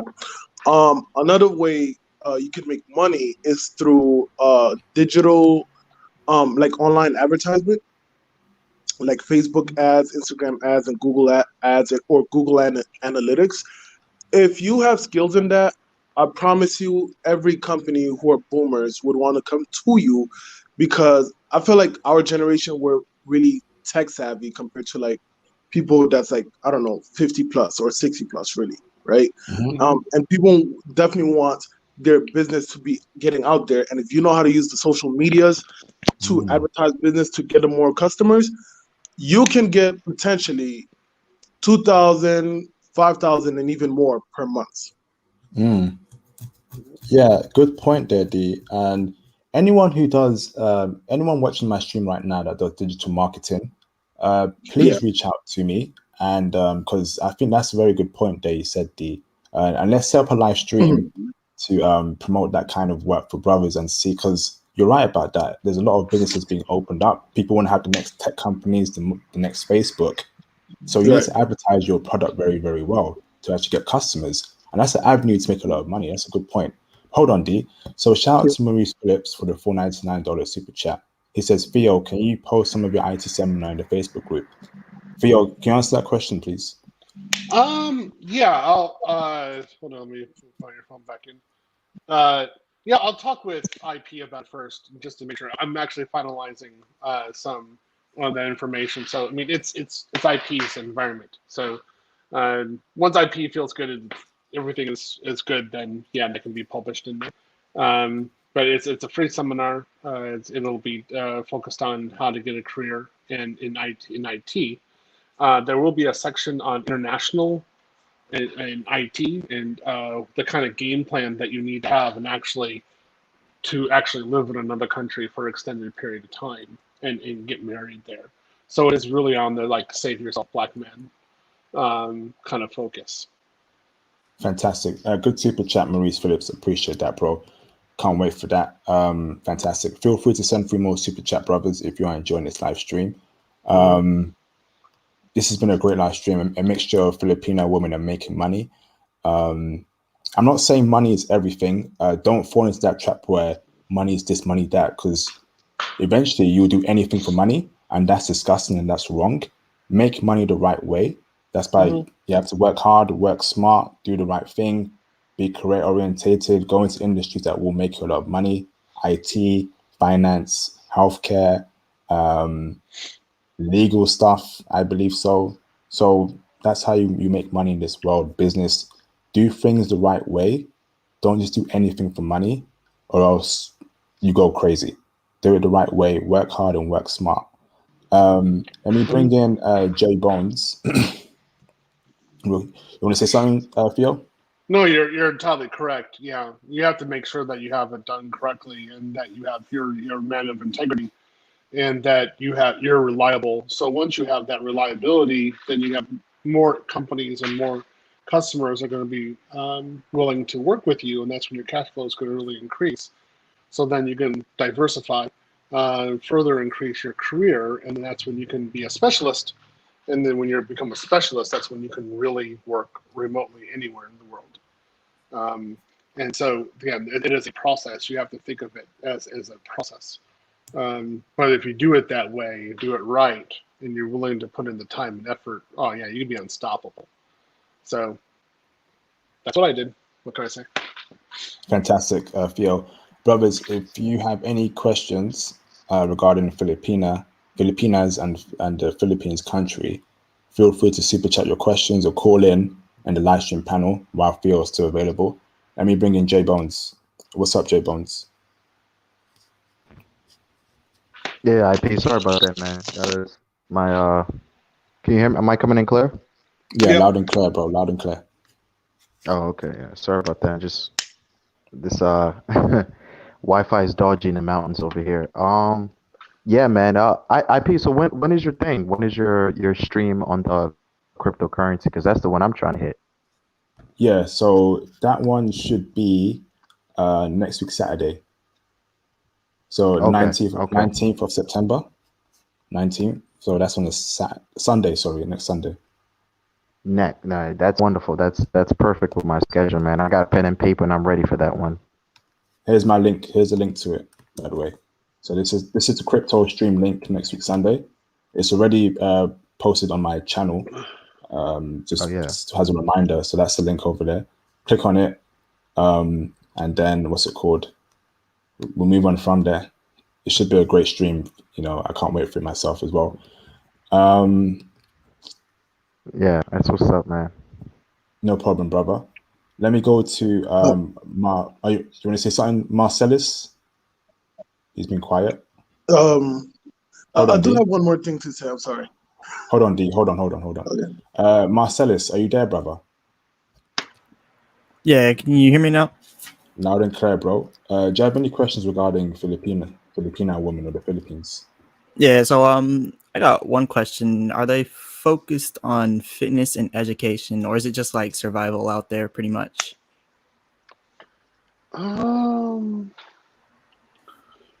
I mean,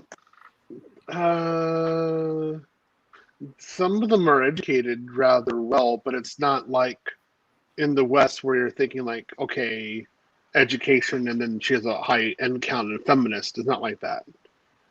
So some of them might be educated, and then that might be on fitness as well, but they're not over.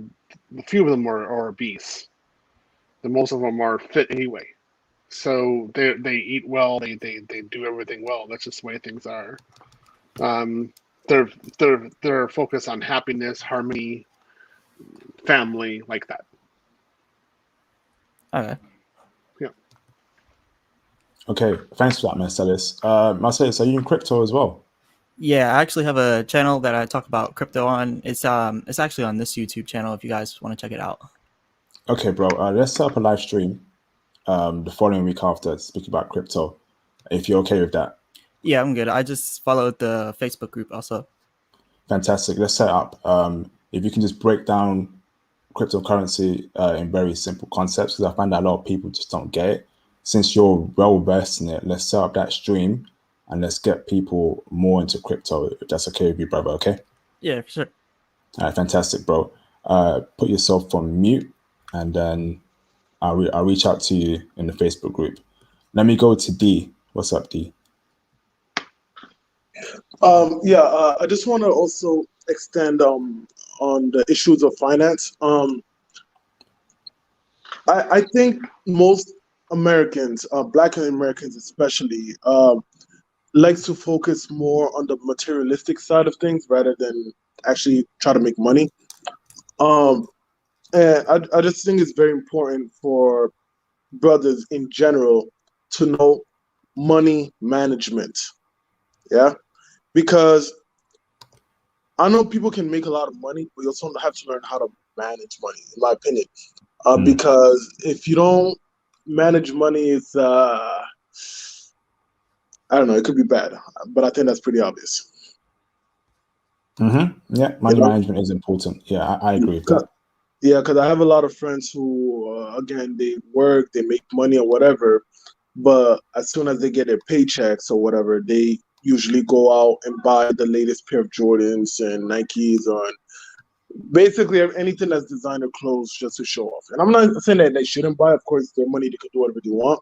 But oftentimes what I see is that they really aren't making a progression, at least financially, right? It's just money comes in, spend money. Money comes in, spend money. So I think it's important for people to learn money management. Yeah, that's it. Thanks for that, D. Hold on 1 second, brothers. Let me just sort out the panel real quick. I'll add everyone in later on. So yeah, that's it. And all right, awesome. You're back now for your sense of attention. Sorry, guys.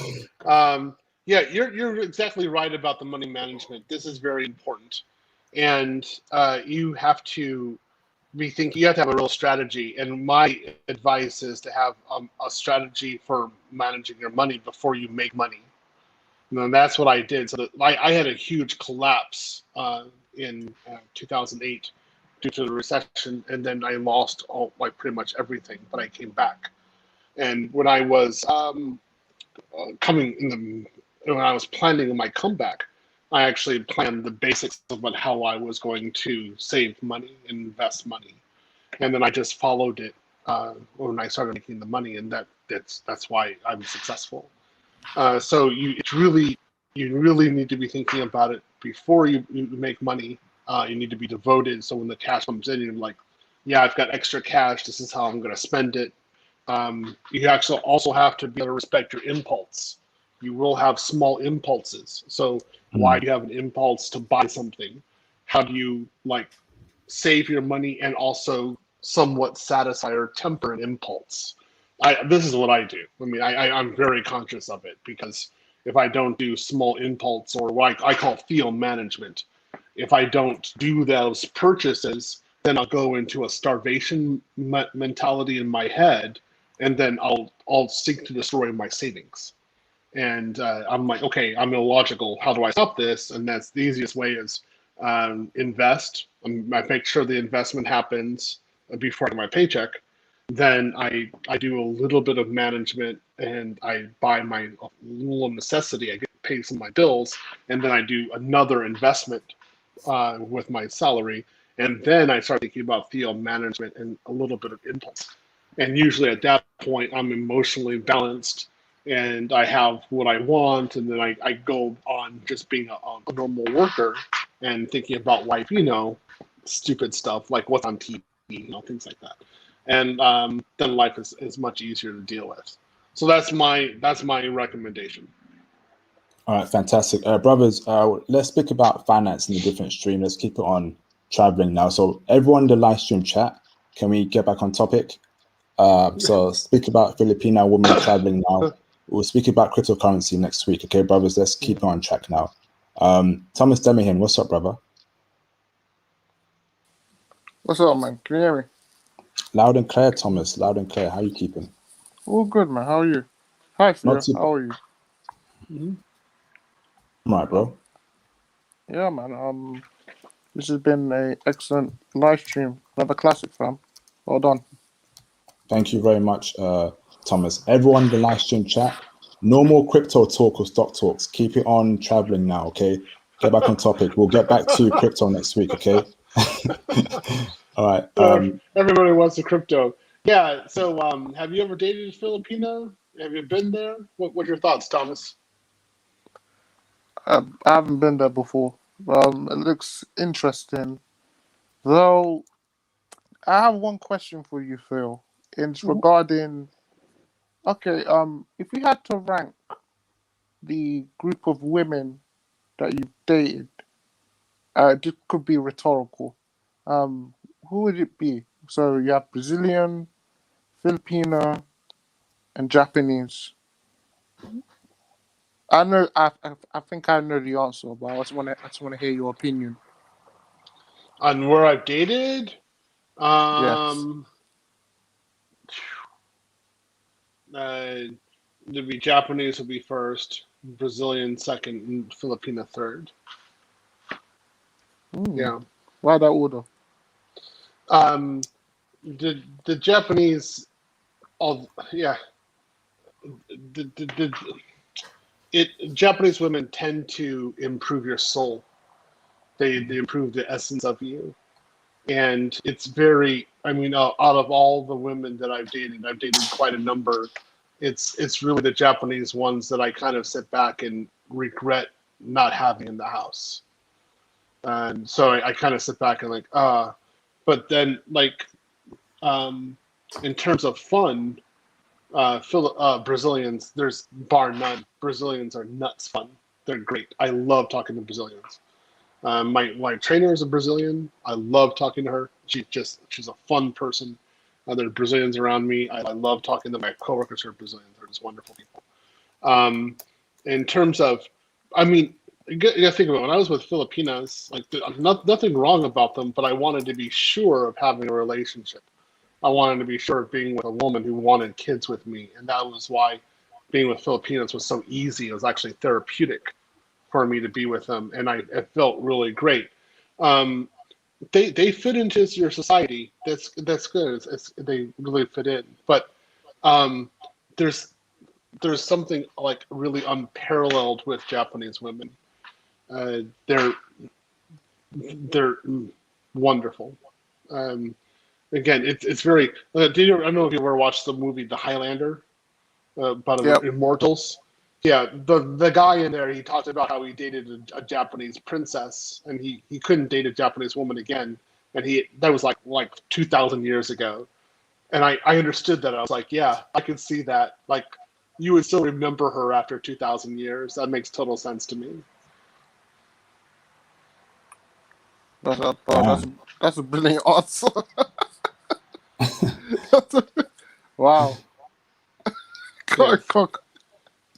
Yeah, they do something to your soul. That's all I can say. It's something. The way they have a way of acting and talking. They're just like, oh man, you're kind of addicting. Yeah, you might have different problems with them, but in terms of the bedroom, like I would go Thai first. Yeah, straight out, and then they're wild. And probably number 2, I would go Czech. And then number 3 would be Brazilian, in that order, you know.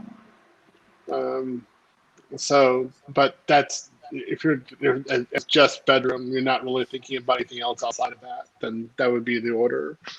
But if you're talking about a marriage, you're talking about finances, children, legacy, Japanese would be number 1. Wow. More reason to go to Japan now. Yeah, bro. Yeah. I want to meet a half black Japanese chick, man. I'm telling you, I'm fiending for that. I want that. Shout out to Sean. Shout out to Sean C2K for the $2 super chat. He says, "What about Thai?" I mean, really, that's the thing. The Thai were like super addicting. They're just that's what Tony also said. I remember like Tony's word. He says Japanese for marriage and then Thai for a fling. I understand. I really understand that. You're kind of looking at the Thai and like you're thinking, oh my God, you're amazing. Can I really have a legacy with you? Can I really have this go long term? Is this going to happen forever? Whereas if you get Japanese really on your playbook, you have a woman who is like the mirror or the second half of your soul. That's how I would really look at her. And she would really be like a katana. And of course, the katana was a reflection of the samurai's soul. And that's how she would be, or she would be a reflection of you and an improvement, a refinement of your soul. And so, yeah, I would really recommend them for that purpose. I did a little bit of simping today. Miss Universe Japan had a YouTube channel, so I'm just watching her videos, her Q&A. So I'm like, Yeah. oh my days, this woman, she's something Yeah. else. She's half half Ghanaian, half Japanese. So I'm like, Yeah. oh, So you've got to really, if you're going to do Japan, you really have to be devoted. I mean, you have to get that game plan. You have to go for it. I mean, I want you to think about it. Like, I'm probably going to be in Japan in December, right? So right now I'm going through my review process. I want you to look at some of the books I've just bought. I mean, this is just review. You guys are going to think I'm nuts. If Tony comes on here and be like, yeah, that's Theo. So this is pure 100% in Japanese. And this is the kanji test, and this is actually for me to study specific expressions in Japanese. There's no English in this whole book; it's all Japanese. And then I just got kanji idioms. I've talked about this before. This is one of the best Japanese books I ever used. How to sound intelligent in Japanese. This is one of the best ones as well. These are hard materials. You've got to really study to do this. And then this one I really like, so I've used this for years before. Common Japanese collocations. I'm studying these kinds of books for review, and then I'm going to go through a kanji. I'm about to go start doing kanji again. I'll probably be doing 50 kanji per day. It's going to be really intense. And this is just to go back, just for 2 months. So you have to be, for Japan, you really have to be thinking about the language and integration and how you're going to be working it. But if you do, you're going to have a woman that's unparalleled good. Now, if we're talking about the Philippines, let's just say you're like, hey, man, I don't really care about my soul. I really just want to be happy. I want to be able to just have normal food. I want a woman who just loves me. I'm not really thinking about legacy. I really just want to have an easier life, and I want to be comfortable. Philippines is for you. The Philippines will work. Yeah, it'll be. You'll have a very good standard life. You'll have a good sex partner, and you'll have a decent time there. You'll have someone who loves you. You'll walk out the door and know that you're loved. And you'll have some really cool kids. And you're really not thinking about finding the all the particles inside of atoms, or going past the speed of light or anything like that. But you're having just a nice, normal, loving environment and family. That's the Philippines for you. What about So half black, half Filipina woman? Is that would you see that in the Philippines as well?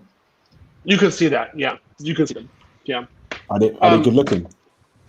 Yeah, they're good looking. They're attractive. I would definitely not say they're not attractive. They're definitely attractive. Do they If like I could brothers? get in on this, Hold on, bro. Sorry, bro. I'll come to you afterwards. Hold on, bro. Do they like brothers? Put yourself on mute. City of Truth. Do they like brothers? Theo. Half Filipinas, half black. Yeah. You could definitely find them. You should go to Manila. They're going to be more in the cities, or Davao. I'm getting tired. But yeah, that city, that's where they're going to be in those countries. You're going to see them in the big cities. You're not going to see them in the countryside. You're going to see them anywhere where there used to be a U.S. military base. That's somewhere around there. That's what happened. People got busy. Can you Davos, please, in the live stream chat, Theo, please? Yeah. All right. I'm struggling. I'm struggling between Japanese, Czech, and Brazilian now. Actually, I'm Costa Rica. I'm struggling with the four. Yo, IP. All right, hold on. Let Thomas finish his point real quick, Mr. International. I'll come back to you afterwards, okay, bro? So go on, carry on your point, Thomas. I'm really struggling. Because I want that soul partner. For Japan, I'm struggling with Japan, Czech women, Brazilian, Costa Rican. I'm really struggling. So let me ask you a few questions. Let's go through it. So how old are you? 24 years old. Okay, so by around what age do you want to get married? Hopefully around 28, 29. So you're talking a 4 or 5 year time period. Do you have a job that you can do in another country? Yes. Okay. I work as a DevOps engineer. A what engineer? DevOps engineer. Oh, you're DevOps. Which environment? GCP. You're GCP. Okay. What certs do you have? I have a GCP certification. I also have an AWS certification as well. In cloud, GCP, which one do you have? No, I'm foundation level. Okay, so what you need to do, you're in a good position. What you need to do is get the architect and the security certifications in both GCP and AWS. Then at that point, you're a specialist. And what you need to do then is, if you like security, you should get the CCSP by ISC squared. Or if you are like an AI or machine learning, you should get those certifications as well in order to show that you are a hardcore specialist. You could do that within 2 years. Then So let's interrupt you here. Sure. So I'm currently revising for an AWS developer examination. So I'm on the developer path. Okay, so even with the developer path, okay, that's fine. You can do the developer to get the sysops. But the reason why I'm focusing on get the DevOps as well, get the sysops certs. The reason I'm focusing on them is that it's more likely that you're going to stay employed, and that they're going to keep you around. This is what I'm thinking about: survivability and the ability for you to be in another country for an extended period of time. So, okay, I'm not arguing with that. Do the developer. I would like to get that cert as well. Now, so you're in a good area to get good cash flow. This is very good. So at this point, you're because you actually have like a high level cert environment, I would recommend Japan for you, because you're going to have the cash flow and the skill level so that you can be hired locally and you can make over $100,000 locally in Japan and also work remote. So that means your cash flow, you can go back and forth between your country and Japan. That gives you a great deal of what can I say, resilience. Then, so at that point, what I would I would say to you is just go learn Japanese. Straight out, learn Japanese as fast as you can. Go get the kanji books, go study it, and you should be able to. Again, this is one of my AWS books I have in Japanese. This is for AI, of course. This is the introduction to AI programming in Japanese for AWS. You should be able to read this kind of book within 3 years. Now, if you can read this in Japanese in 3 years, you're set. So that you'd be like kind of like me, because that's what I was doing. You'd be at 27 years old. You'd be kind of like me, and you would be able to get good positions in there. They would take you as you are, but you have to get to around 1,200 kanji at least. And that's it. You wouldn't have to go back and think about any other country. You'd just be set with Japanese chicks. You could date a 21-year-old from Kanagawa. Done. You could date half Japanese. You could date half Brazilian, half Japanese in the Kawasaki area as well. You actually have a very good stability. So that's why I would say do that, because you have the ability to actually make money in Japan. So if you didn't have the ability to make money in Japan, then I would probably focus you more towards Brazil and Czech. Great. Thanks, great man. intel, Theo. Thanks for that question, Thomas Demahin. Awesome, thanks, bro. Thanks. No worries, brother. Let me go to City of Truth 91. What's up, brother? Yeah, I basically just want to say that to contribute he was asking about the half black, half Filipino women. We actually have a lot of women like that in California. Because I grew up in California. There's a lot of there are half black, half Filipino women, and to be honest, they're gorgeous. It's like something Yes, but happens they're when it's expensive. The problem not is that they're really, not really. westernized. They're Now, yeah, but westernized. here's my thing though. It's not so much. I don't really view them as as expensive. They're more so the ones that I've met. You know, they're more so. A lot of times you find them like in the suburbs and stuff like that. They're more suburban. They're about just working and just living the good life. Yeah, That's my experience. yeah. They're going to have high body counts, and they're going to be Nah. no, really. They're I know humble. them because I was in California, and I know the environment there. I would not say to even try to begin to date in California whatsoever. It's not a good environment if you actually want a family. The women there will eat you alive. That's where, and I was in California, I never had $200,000 be so worthless. It really was. Mhm. Women didn't care about that kind of money at all. They were like, who cares? And really, it actually, even when I was at $300,000 a year in California, it was who cares? I'm not going to get married here. I'm not going to be able to do anything that I want to do here.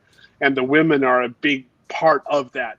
So you're talking about an environment of women where marriage is not really going to be possible. You can smash them, sure, but you're not going to get a ring. And then the possibility of having a long-term family where divorce is not a problem is much less with these women. Go to the source. Go travel to another country and get it. You go to California, you're going to get California results, which is above 50% divorce rate. Damn. All right. Well, aside from that, just one last thing I want to add. As far I do know that there's a lot of there because I met one of them. There's a lot of ethnic like Brazilian Japanese, and I met one of these girls in Southern California. She was just passing through, but I got a chance to talk to her. She's very attractive, and but I asked, where are you from? And she said, I'm from Brazil, and she said she's half Japanese, Yeah. There's not. Hold on. There's not a lot of them there. Very attractive girl. Wait, That is a needle. That is a needle in a haystack. You want to find a lot of them in Japan or in Brazil. The second largest population of Japanese people is in the world is in Brazil. So that's where you actually go. You get your passport and you go there. You won't find it in the United States. You might find this girl fling needle in a haystack. You might think you have a unicorn. You don't. You have the same woman as any other woman here. And you have, again, a threat of a 50% divorce rate. If you go abroad and get them, there's many more of them. You can find blocks and blocks of them. You can find an entire apartment complex filled with them. You can find streets of them filled with them. Then that's where you go to find it.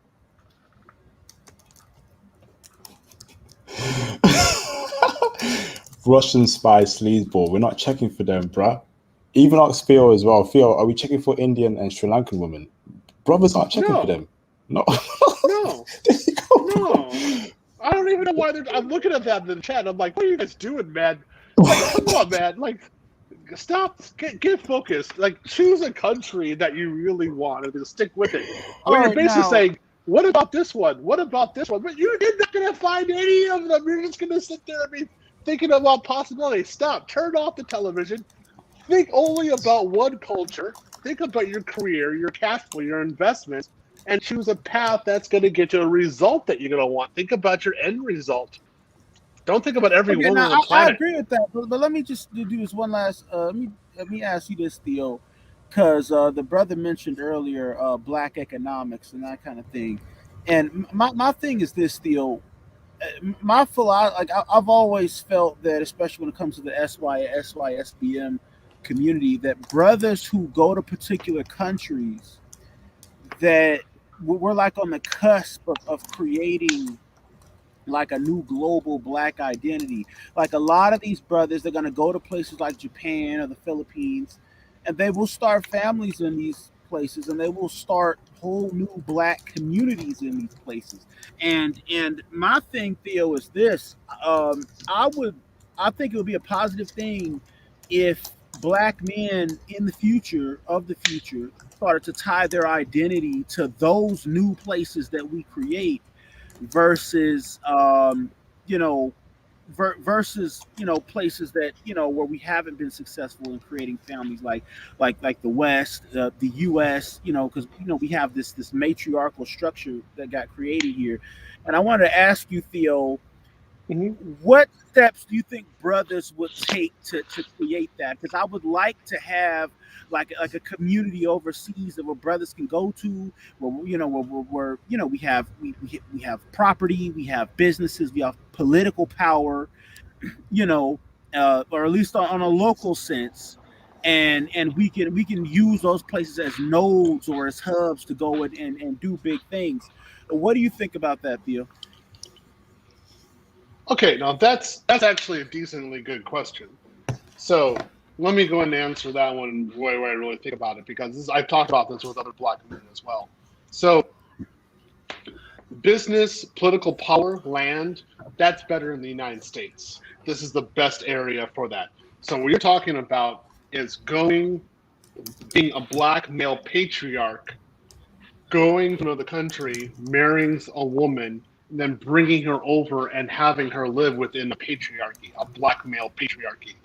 You do not engage with any kind of black gynocentric or matriarchal environment. They are no-go.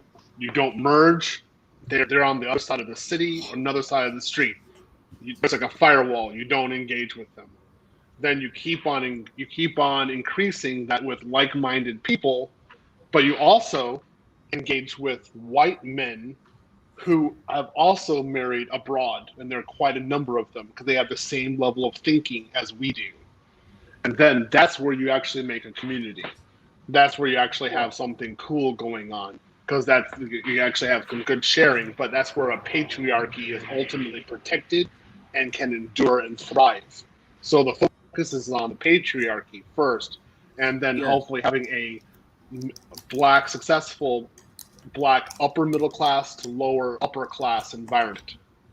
Yeah, and if I can add this, because that was very well said, Theo. If I can add this in as well, I'm starting to see, Theo, because I started to notice it at least 5 years ago in the MGTOW circles and stuff. But you have a lot of Western white men who are disillusioned with the West, and now they're going to other places. They're going to China, they're going to Japan, they're going to a lot of them are going to Asia, but they're going to these places, and I believe that these men will create, along with the black men who go to these places, they'll create new communities, that in the future that the world has never seen before. The children that we're going to produce, that they're going to produce, are going to be very intelligent, bright, and they're going to be ready to go and accomplish big things in the world.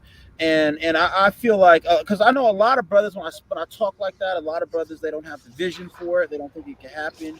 But I think it's going to happen because the way the technology is, it's inevitable.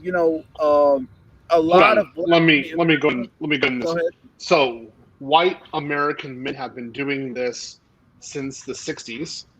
Yeah. English men have been doing this for the last 200 years.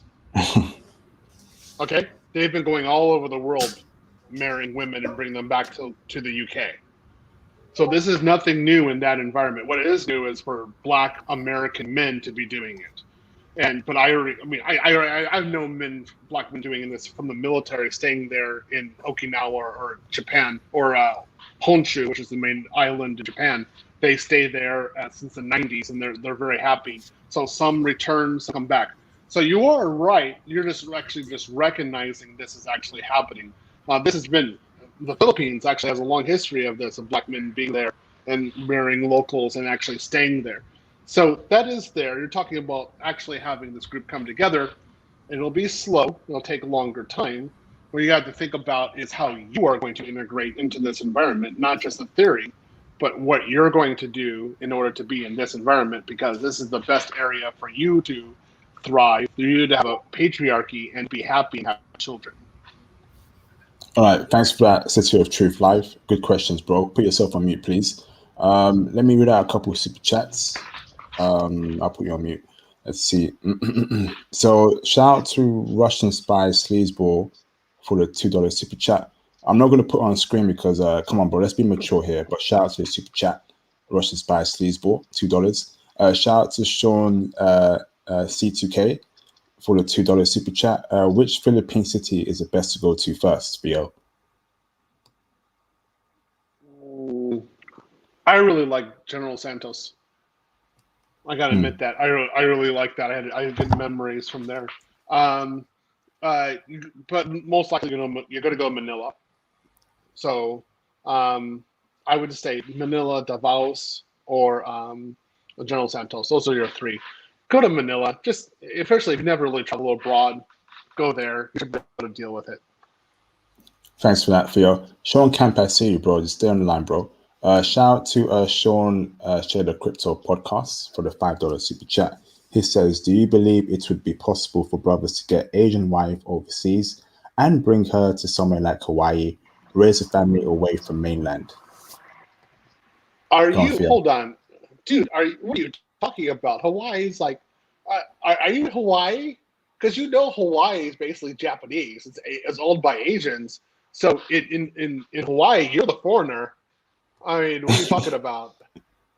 Yeah, of course. I mean, that's no big deal.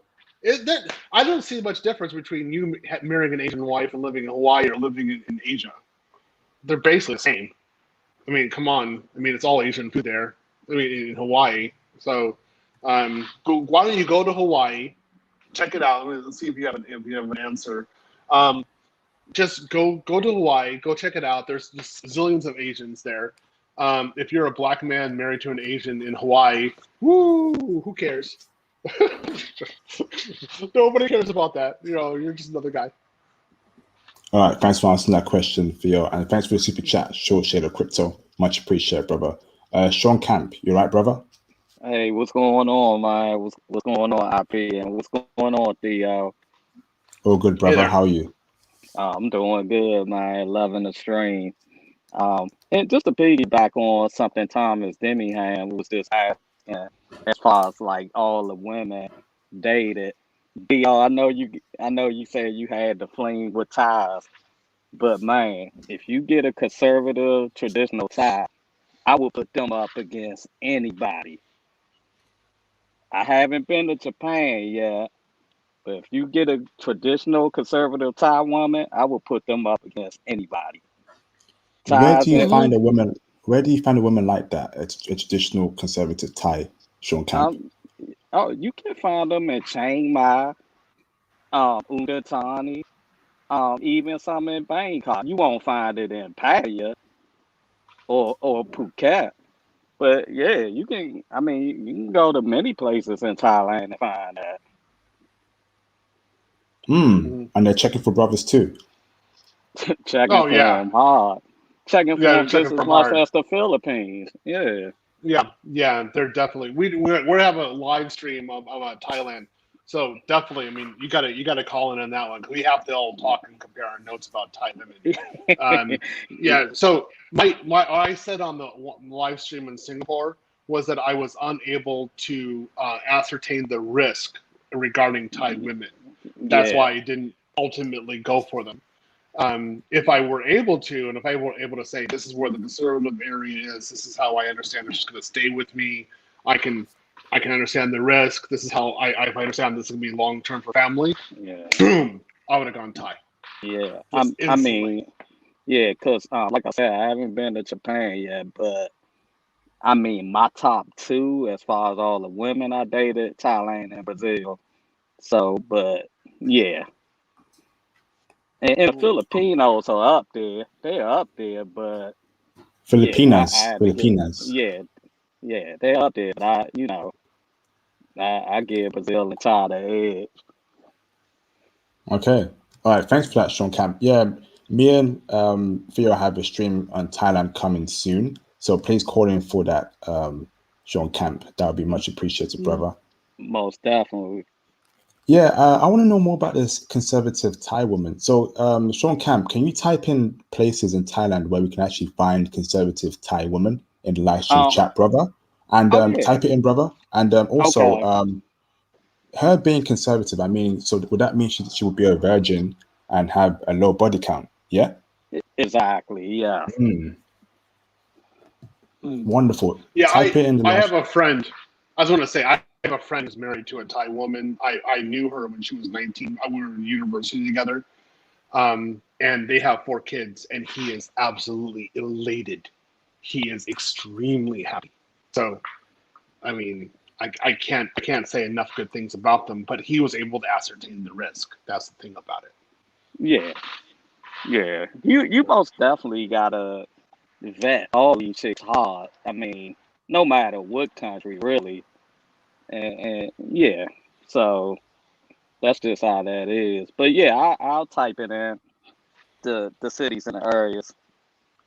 Thank you, brother, because I ain't trying to meet no liberal chicks anymore. You know, the chicks who have the chicks who have their hair dyed green, purple, red, blue. I don't want to meet them chicks anymore. I'm tired of them, man. I want to meet some conservative chicks, low body counts, virgins, chicks who are actually womanly, females, don't act like a man, are not masculine. That's what I want to meet right now. So if it's conservative Thai chicks, send them my way, brother. Send them my way. So I'm seeing someone saying they're in London.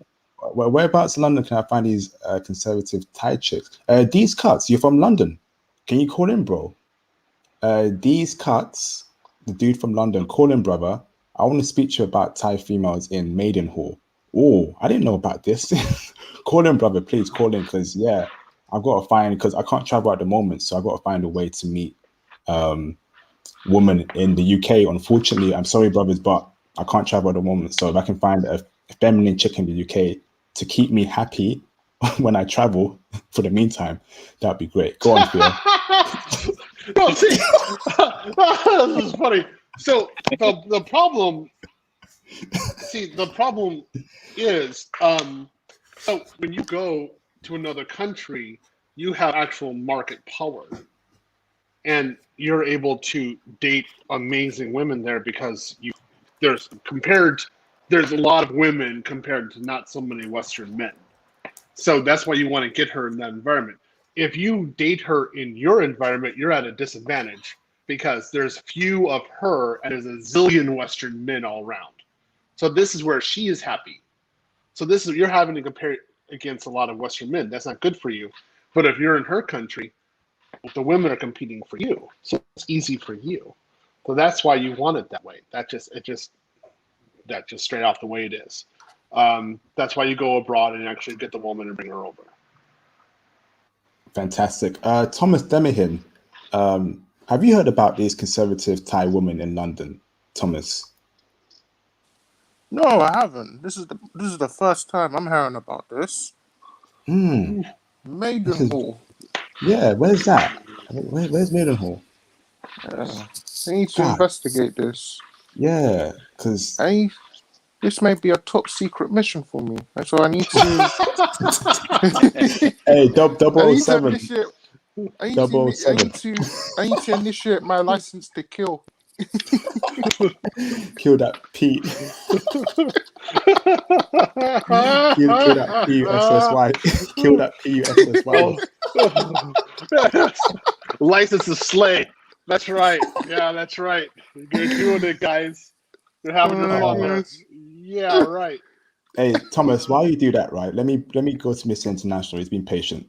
Oh, okay. Sorry, bro. Sorry. These cuts. There he is. Hey, what's up, brother? What's up, bro? Hey, I'm all good, brother. How you keeping? You okay? Yeah. I used to be stationed at Mildenhall. I'm not there anymore, but yeah, I had some really great experiences there. Hey, okay. Thank you. Fantastic, brother. Yeah, can you please speak about these conservative Thai women that you met in Maidenhall, brother? I'm in the UK, so I've got to find ways to meet this kind of woman, bro. Thank you. Yeah, I'm not gonna lie to you. Like, I'm not going to say that it generally applies to most of the Thai women that I did meet there, but it was kind of, I guess you could say, luck of the draw. They do exist there though, but I would say you probably won't find them in London. They're gonna be the typical city girl in my experience. Hmm. Yeah, but that I had one chick. She lived in Norwich. Yeah, she was conservative. She mostly stayed to herself. Um, I I will say, cause I'm not gonna lie to you. I say that one of the chicks. I don't want to get too specific because Mildenhall is so small, and people that live in that area would probably know. And I don't want to just broadcast that. So, but anyway, one of the chicks, she had her friend that they can be pretty wild too. Don't get me wrong. So that's why I'm about to say this. She was just FaceTiming the girl. They immediately flocked because Asian women like really love me. They think I'm half Asian. Um, but the chick just started, you know, showing herself to me right there on the FaceTime. First time seeing me, it was her friend. They can be wild. Don't get me wrong, but I can just say from personal experiences that conservative Thai women are definitely suitable for marriage, and yes, they do exist in the UK. Awesome, bro. I've got a super chat real quick. Shout out to Derek Taylor for the $19.99 super chat. Another great classic. Much respect for your IP. I've been talking to Sean Camp off stream, and I've got Asian fever now. Thanks, brothers. Thank you for the super chat, Derek Taylor. Much appreciated, brother. Call in when you can, Derek. It's great to see you again, bro. Thank you, Derek. This is great intel. These cuts, brother. Can you reach out to me on IG, please? I want to actually call you directly and speak to you about your time in the UK, if that's okay. Yeah, sure. Well, to be honest with you, I kind of disabled all of my social media platforms except for this one. Damn. So, yeah, I'm kind of trying to go off the grid, if you will, at least for a little while. Oh, okay. That's a shame, brother. Okay. So you're okay. Are you a new viewer to my channel? These cuts. Actually, I'm not, man. Sometimes I might say some things in comments that aren't exactly YouTube friendly. So, bro, they banned like 5 of my accounts. This account is a new account. So, yeah, YouTube hates my guts, bro. They hate my guts, bro. I'm gonna have to get a new phone, new everything, because I know for sure they're tracking me by IP. So, yeah. Okay, thanks for that, brother. So how was your time in the UK? I'm guessing the woman liked you because you're American, and Right. you were stationed in Norwich, right, or Ipswich? I'm guessing. Yeah, I was stationed in Mildenhall. I actually had a townhouse like right outside the gate. So I lived like pretty close. I used to live off Presidente. I'm not sure if you know where that area or you're familiar with that area, but yeah, used to go to oh man, I forgot the name of that local in Newcastle. There's a club there, a nightclub there. Used to frequent there, and man, had some great experiences. Yeah, I had some great experiences in the UK. I'm not gonna lie. Okay, what about London? Yeah, in London as well. I didn't go to London a lot because I had so much going on in the local Mildenhall, Lakenheath area. But yeah, I bounced around quite a bit. I even bounced up as far north as Nottingham.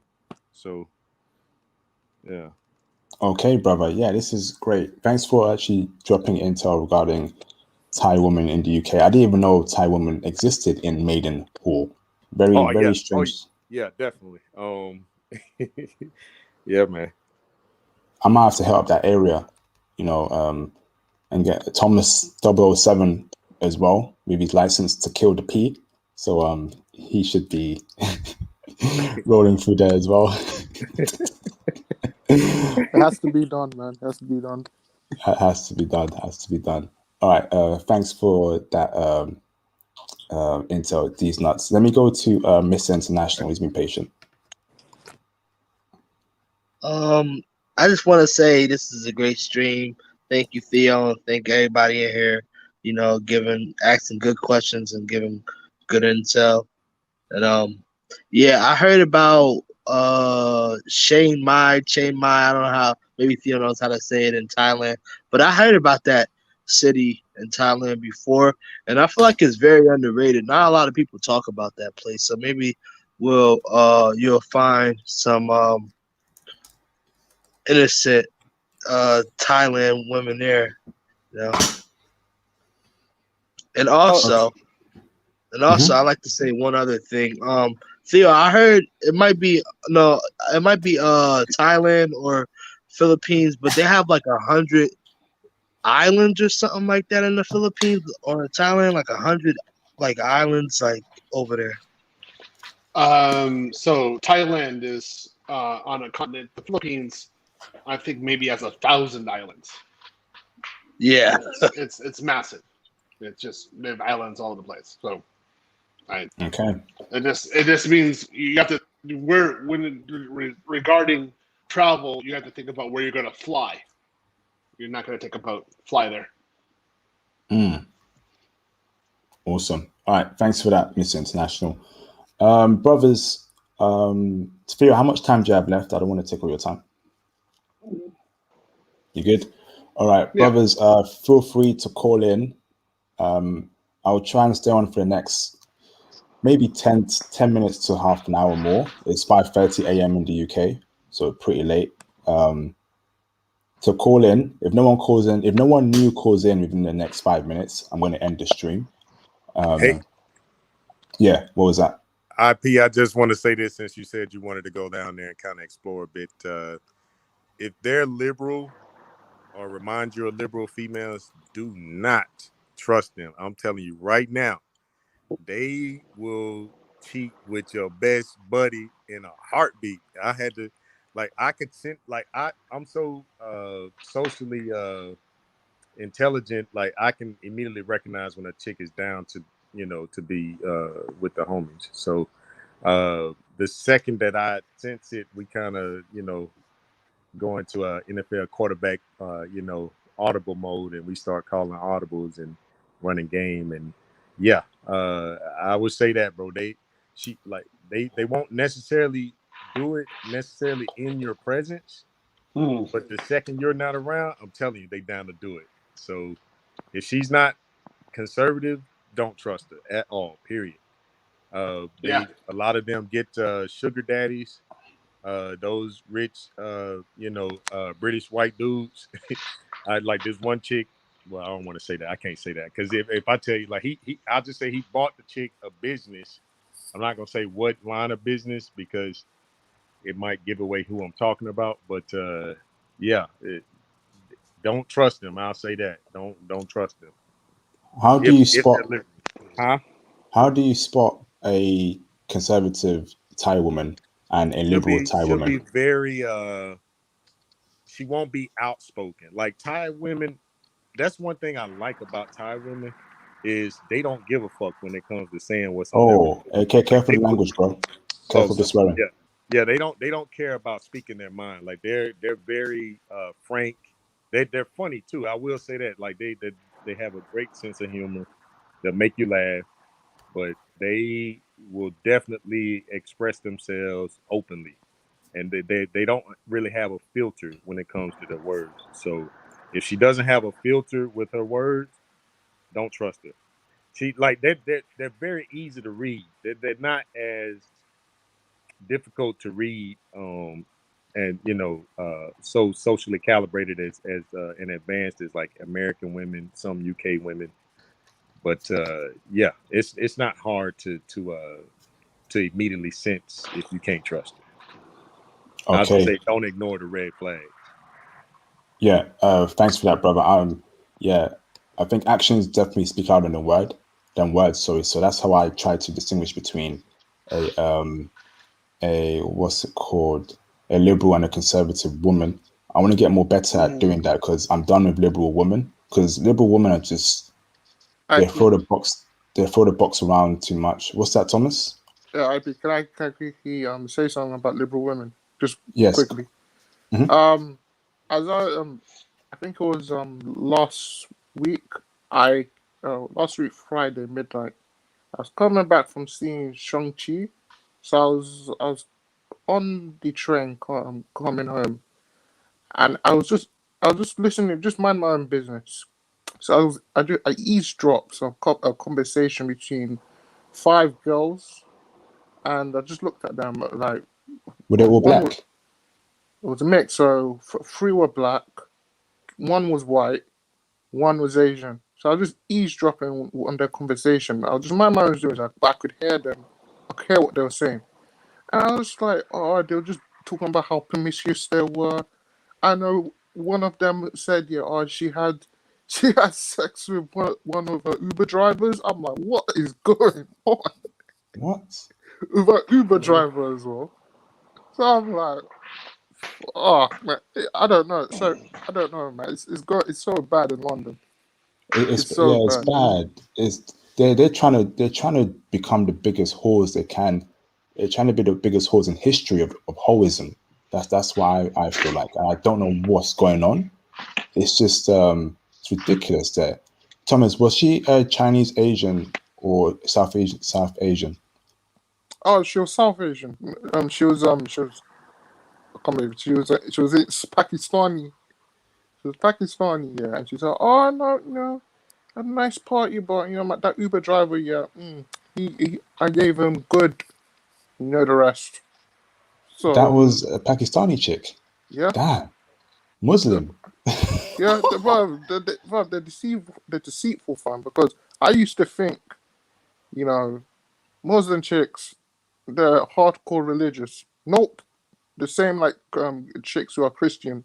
They always say they're religious, but they do the next thing. It's crazy. Correct. That's what I found as well. Yeah, very much so. And so you had to keep your eyes open. So the religion was just a part of it. But a lot of Muslim women are really not observant. And if there's not a conservative environment, they start exploring. And that's like, Yeah, well. yeah. Isn't that halal? It That's is forbidden. halal. That's It forbidden. is forbidden. But this is why I'm telling you, this country just changes people. This country, the culture, even I remember growing up, Muslim chicks were not out there. Christian chicks, yeah, they were being whores, Christian chicks. But the Muslim chicks were very conservative. And nowadays, even Muslim chicks are throwing around their box. Can you believe it? Oh, this is It's crazy, mad. man. Fam, this is the city of Babylon, fam. Sodom and Gomorrah, fam. We need to escape London, fam. We need to escape the UK, brother, man. It's too much. UK, US, Sodom and Gomorrah, the end times, fam. Oh man, my passport's ready renewed. Bruv, and let me tell you this, right? I can't trust what a chick tells me regarding her body count or what she's done in the past. I go on the assumption that every chick in the UK has a body count of over 30. I don't care how that sounds because I know what goes on in the UK, right? Even if she's religious, not religious, I guarantee you she has a body count of over 30, which is why I don't see myself wifing up a chick in the UK. All these women out here are throwing it around very easily, which is why gotta travel. No, you gotta travel. That's it, Thomas. That's it. What I had a mate of mine recommended one of your videos to him. I'm not gonna lie, this guy was ignorant. Pure. He asked me, "Yo, Tom, why am I gonna go to Japan? Yeah, I got all the girl here." But when he said that, fam, I'm like, "Oh my gosh, you are lost, fam." I told him, like, "Bro, why do you want to settle here, fam? Your world is your oyster. Go, bruv, you want black women, yeah? There's multiple black women around the world. Why are you gonna settle for Keisha in London?" He just won't listen, fam. He's like, "Bro, I don't need them, fam.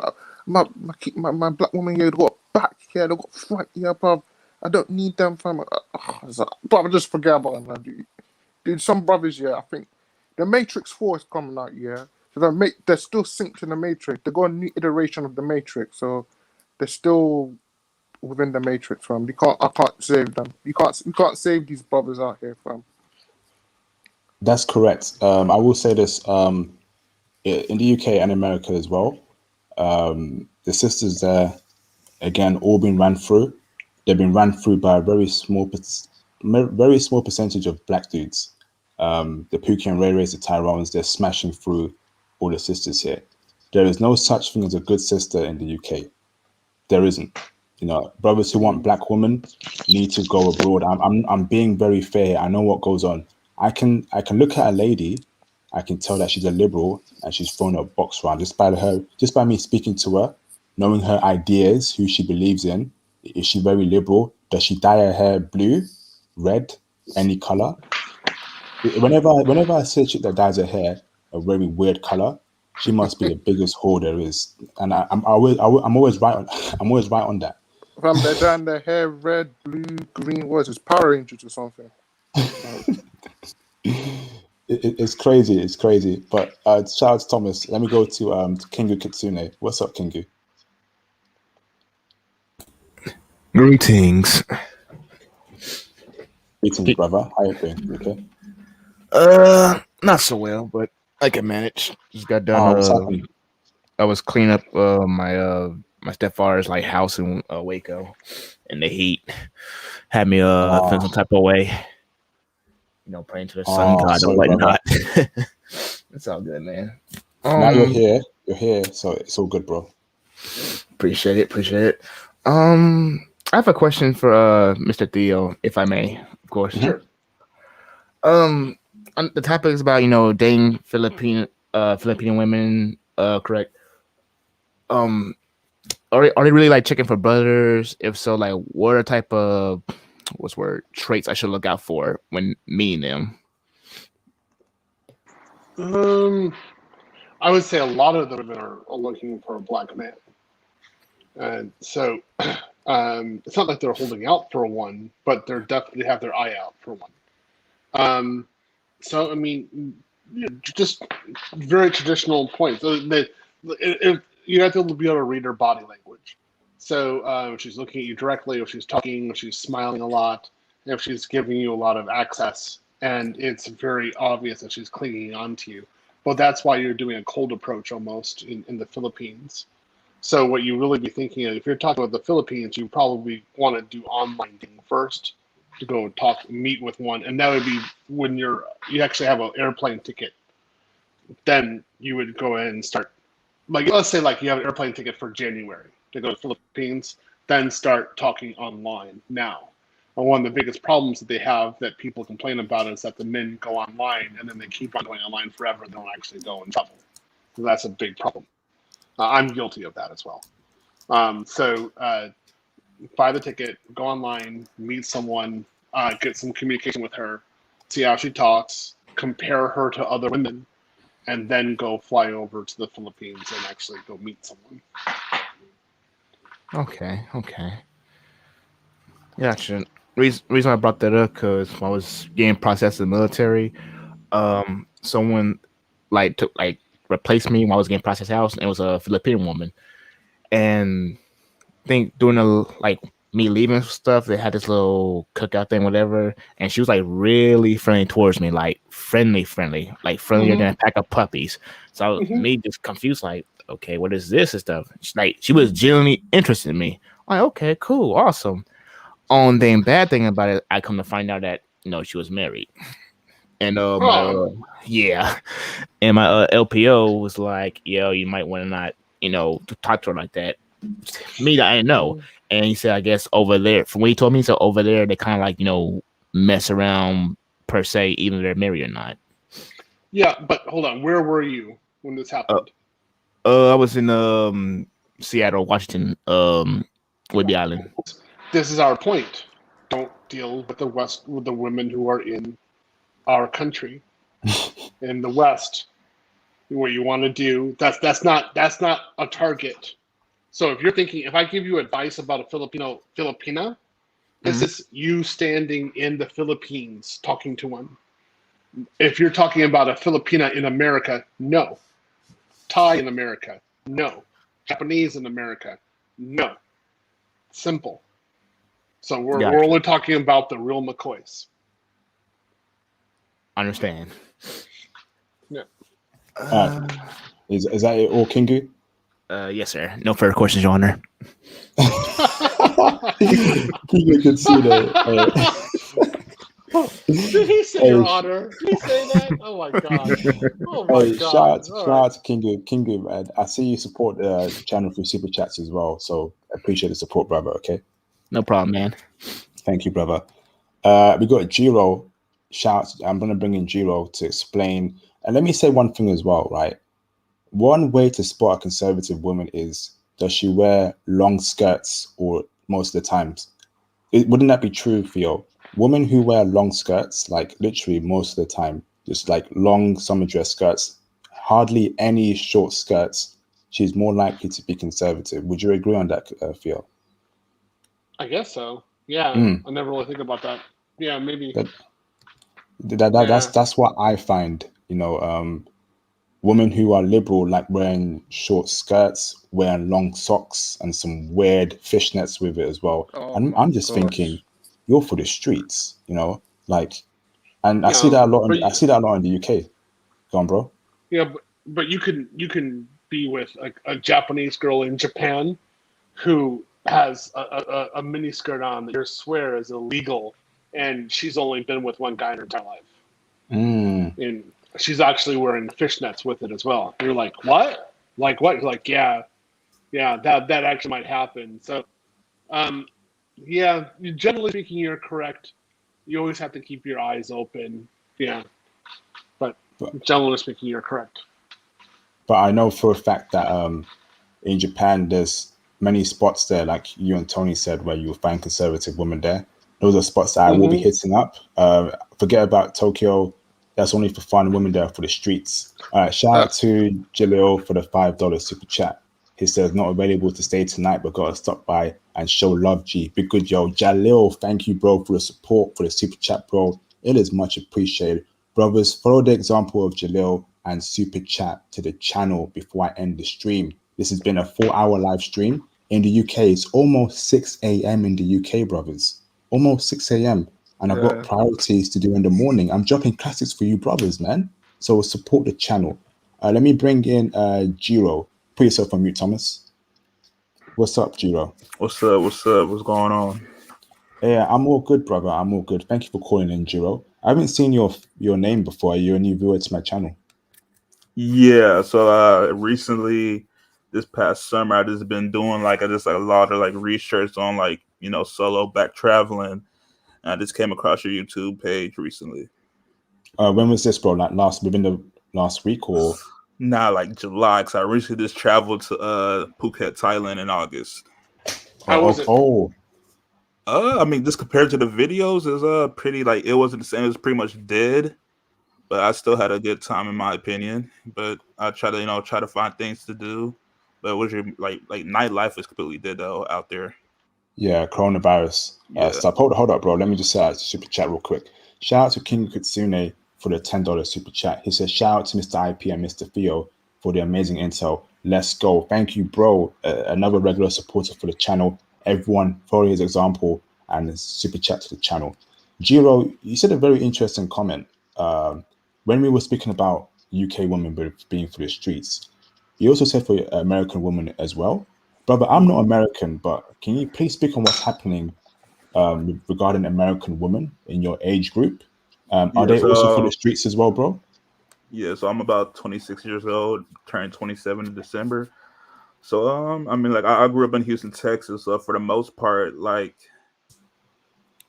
the most part, I feel like I grew up seeing all girls were thoughts, and now they just turned into you see Cardi B, Megan Thee Stallion, female rapper rapping about this shit so normalized now that these girls don't care anymore. And like I said, at least in my friend circle, like a lot of guys I know, like were like growing up fucking on the same girls and shit. So like, No swearing, bro. oh, my cursing, my bad. But all the guys in my friend circle, not not my specific friends, but like like I'm Nigerian, so we all like are really like close knit in Houston, Texas, or just Nigerians in general. So everybody knows everybody's business for the most part.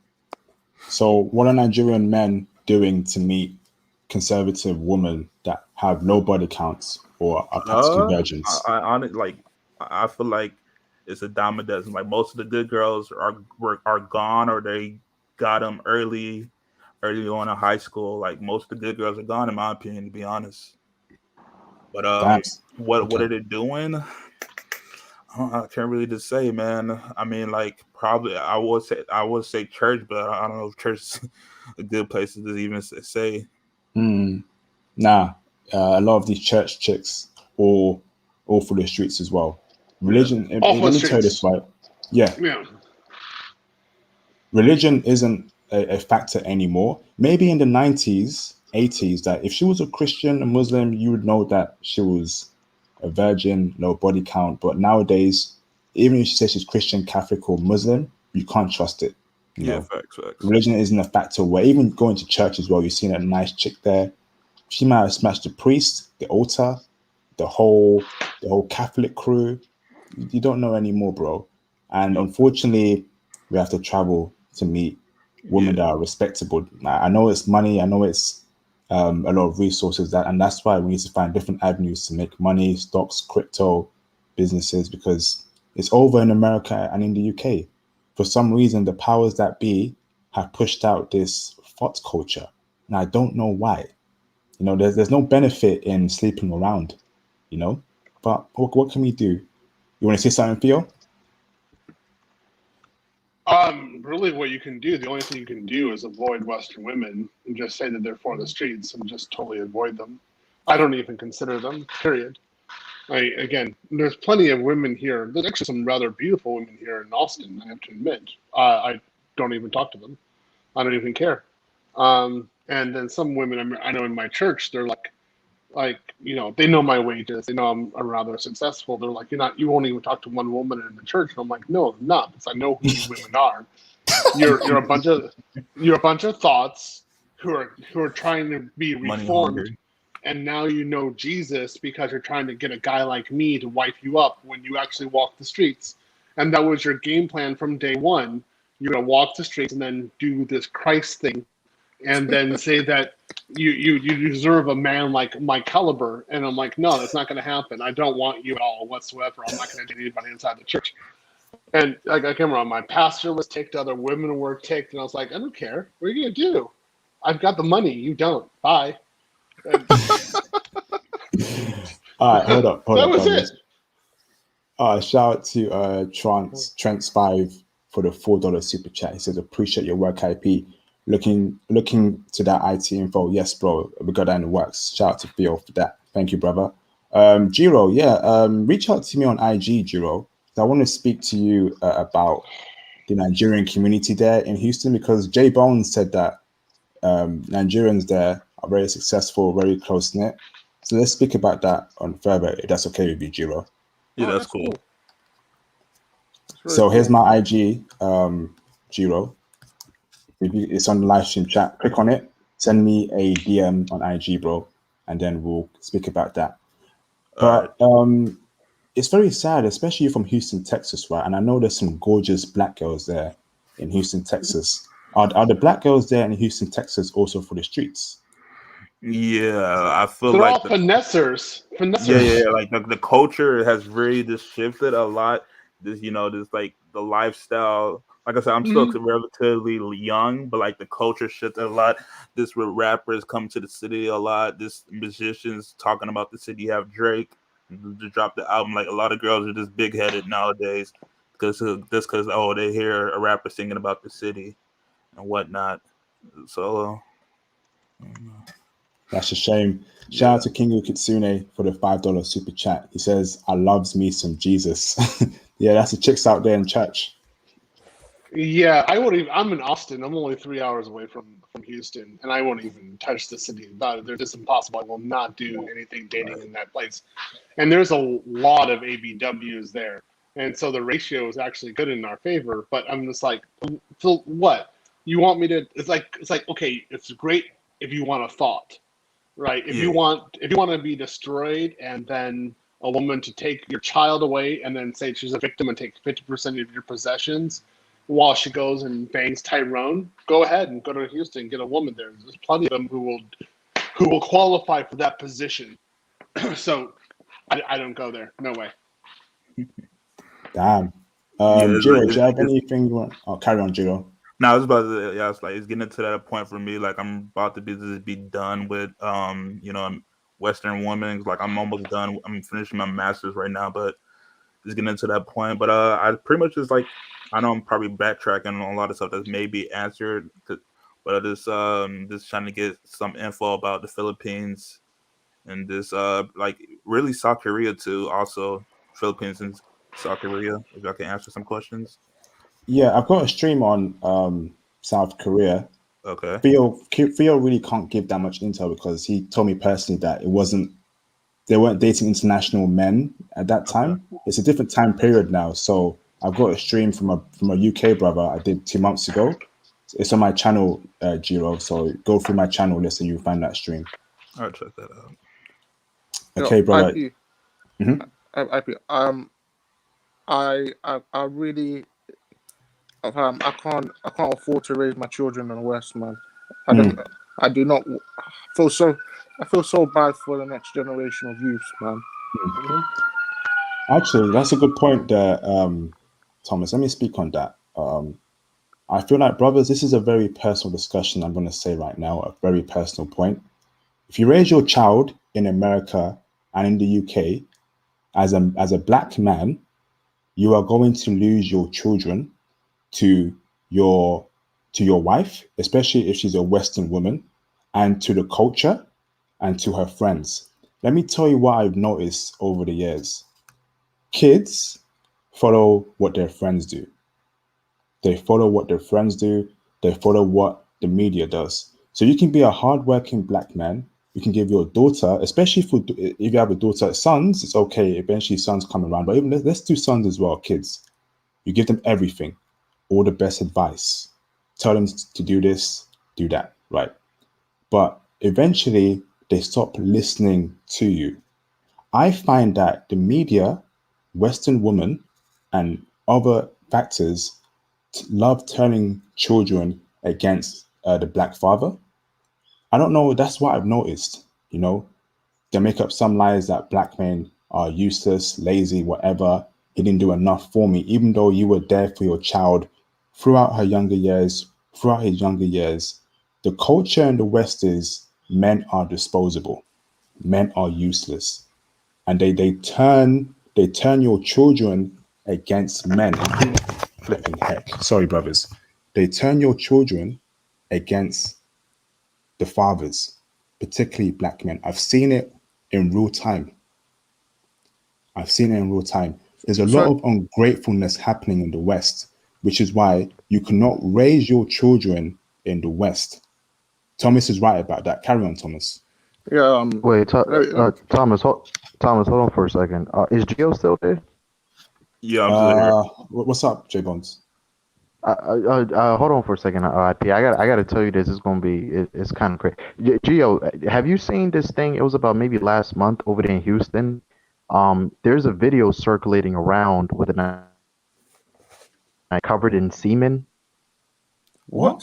You cut out. What did you say? Yeah. We cut out. We didn't hear you, bro. Yeah, there's a picture of a Nigerian girl. This was about, I think it was last month or 2 months ago.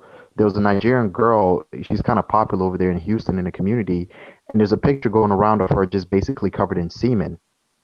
Nah, I probably did not hear it. Oh man, nah, man. Yeah, it's pretty. Houston has just turned into a real it's like a disgusting. There's no difference between Houston and Skid Row, Los Angeles at this point. No, Houston's a very like toxic city. Like It's horrible. bad. It's horrible over there, bro. It is disgustingly horrible, man. Bro, I'm telling you, fam, this is turned into the end time. This is Sodom and Gomorrah, fam. This is Sodom and Gomorrah, fam. Thomas, man, let me tell you, some of the things that be going on around here, bro. You understand what I'm saying? You cannot blame us as black men for looking outside the community because it's just psychotic at this point. It's just demonic. It's demonic right now, Thomas. Bro, in the UK, man. Oh, man, I know there's some big girls right now. Thomas, speak about raising children. Oh yes. So let me add on to that. So even if you're a strong man who wants to do well he wants to hope for the best for his child, yeah. The media wants to emasculate you at all times. They want to. They don't like strong black role models anymore. They always make a mission to destroy the black man identity. So that's why you won't see any. You barely see any strong black role models on TV. Like IP, I know you dislike this guy, but I'm not gonna. You know who I'm talking about, bruv. He who shall not be named. Oh yeah, don't. I'm not gonna bother, fam. But he's just a prime example. Even there's a new Cinderella film. The fairy godmother is a black man in a dress. What does that tell you, fam? They want to destroy the black man identity, emasculate us. I'm like, bruv, this is just Billy Porter. Yeah, don't mention these guys' names on my channel, brothers, because I don't want to listen to these guys in my stream again. But carry on, Thomas. They want to destroy the black man identity. They want to remove our masculinity. That's why I feel so bad if I raise my son in the West. Like, I'm not gonna raise him in the West. I'd rather raise him in Japan because I know that there's just gonna be a strong conservatism. He will learn hard work. He will learn that being a man is great. Bro, I don't want to raise my children in the UK, IP. I don't want to. No, definitely not. UK, America, no. If you raise your son here, they will try to demasculate your son. They will demean him. They'll make him feel bad for being a man. If you raise your daughter here, they will do their best to try and make your daughter into the biggest hole you've ever seen in your entire life. You know, smashing 50 dudes by the time he's 18. That's what's very common here in the UK right now. You know, it's disgusting what's going on. You know, and brothers, we need to actually find a way to leave the countries we're living in. You know, and this is why I'm saying make money in America, but try and establish yourself abroad at all costs. You know, and when you move abroad, get into a strong community. All of us push out our conservative ideologies because the West are coming for everyone.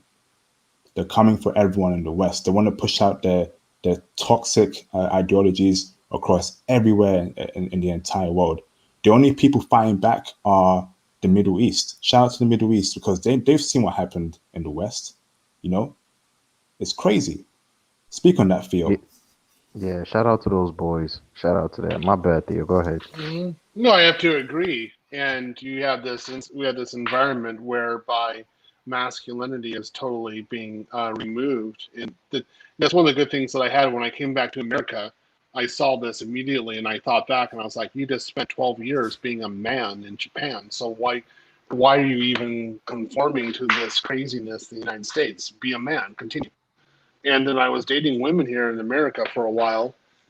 You know, I made bad decisions. So I was dating American women. And they said, you're so masculine. You're just unapologetically masculine. I haven't met a man like you.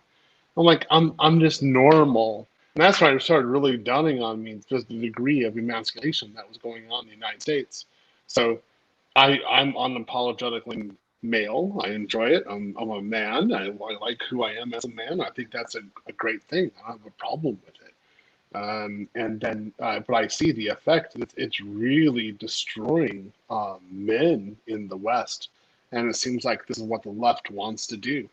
So, it really reminds me of communism, of Marxism, my studies of there. And if you look in those societies, like in Ukraine, Russia, those women want men who act like men, and they don't. They have the same problem there. They have a lot of men who just don't act like men.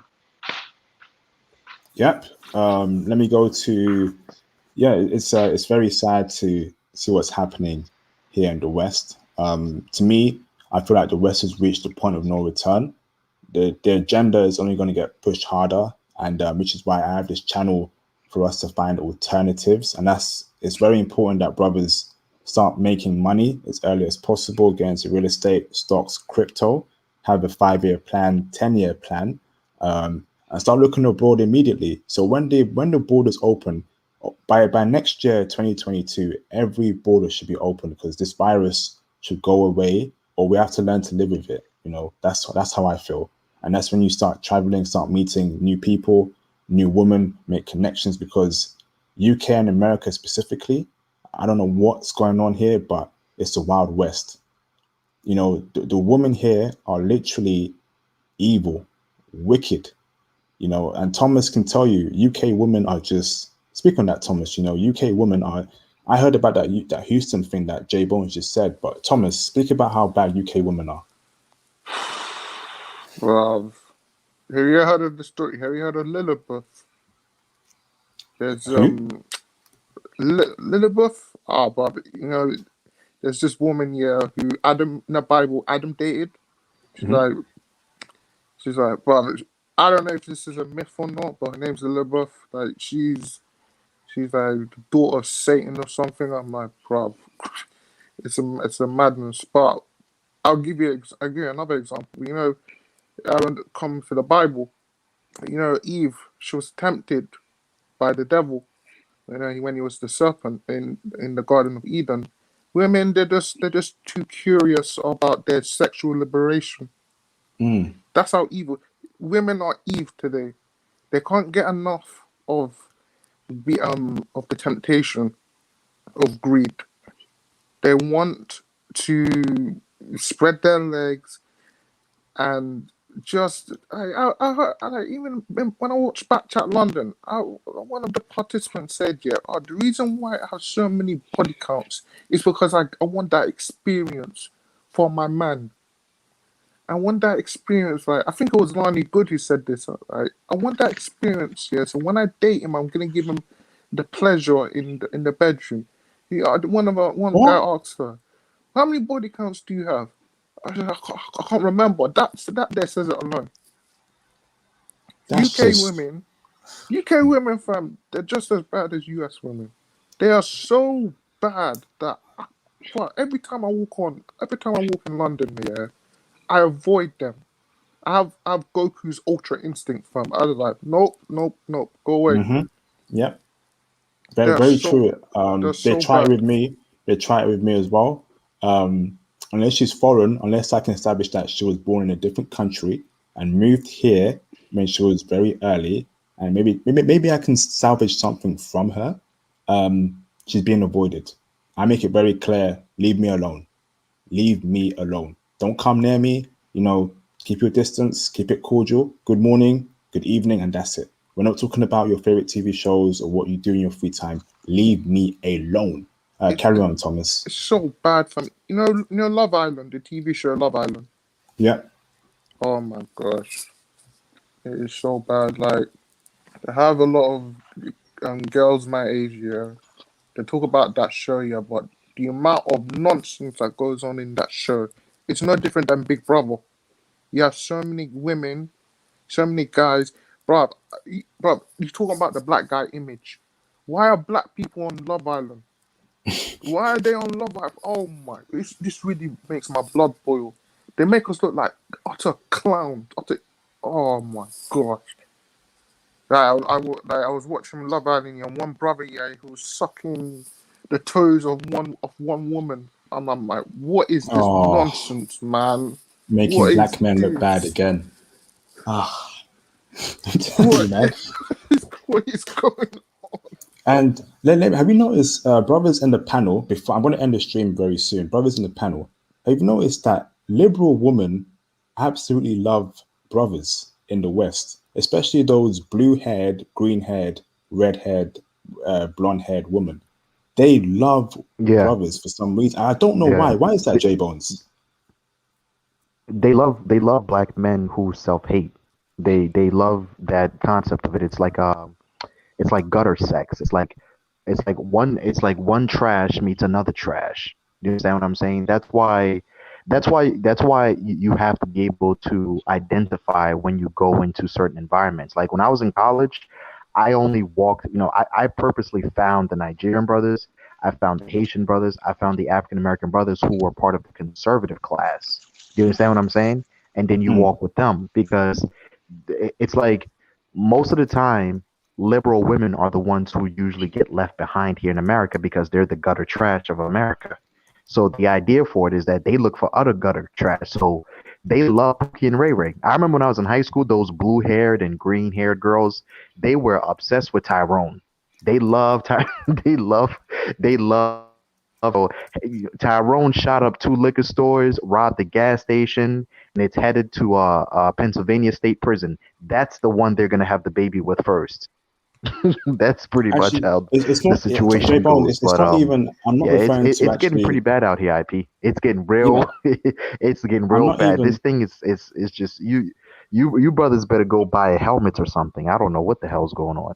I'm not even like talking about the blue-haired, red-haired black woman. I'm speaking about women of all races who actually dye their hair different colors.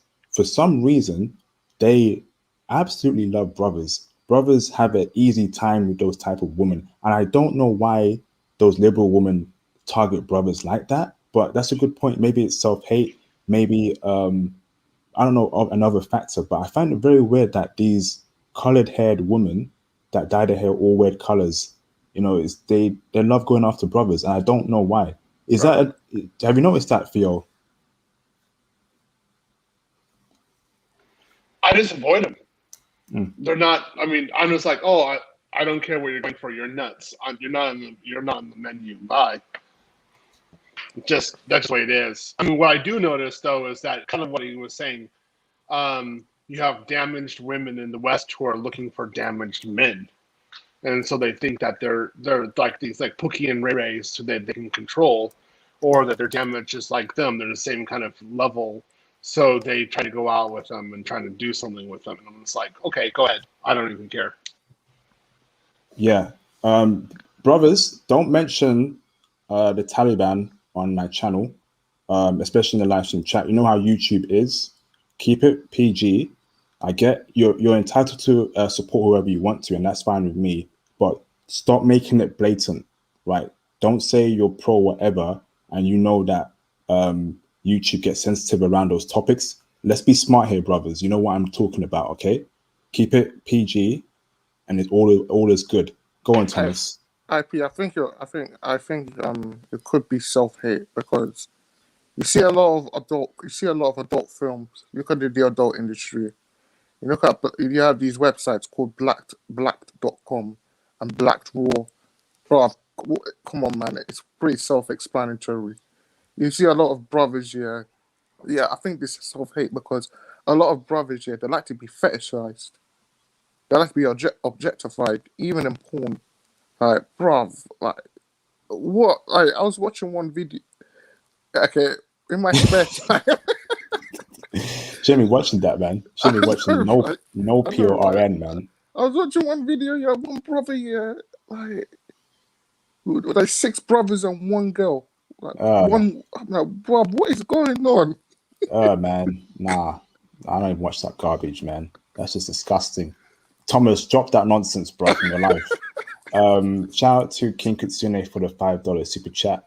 Think of them as Rogue from X-Men. The more people she touches, the more her mind becomes unstable. That is facts, brother. That's 100% facts. Yeah, let me go through everyone for their closing statement. I'm going to end the stream. It's pretty late here, 6:15 a.m. in the UK. J Bones, what's your last statement, bro?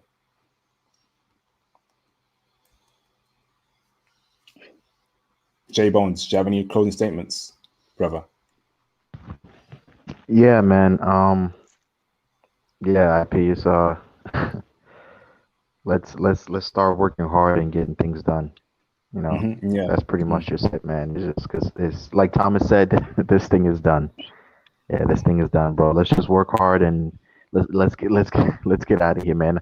I advise our brothers to travel as much as possible. You know, at least take a week off. Every month or something like that, or every 2 months. Drop off in Thailand or drop off in the Philippines. Some of these tickets are really cheap. I mean, if you're leaving from I think Austin, where Theo is, it's $200 to get to Costa Rica. Just hop on a plane. My friends have been to Costa Rica 4 times just in August. Do you understand what I'm saying? So, just let's just get out of here, bro.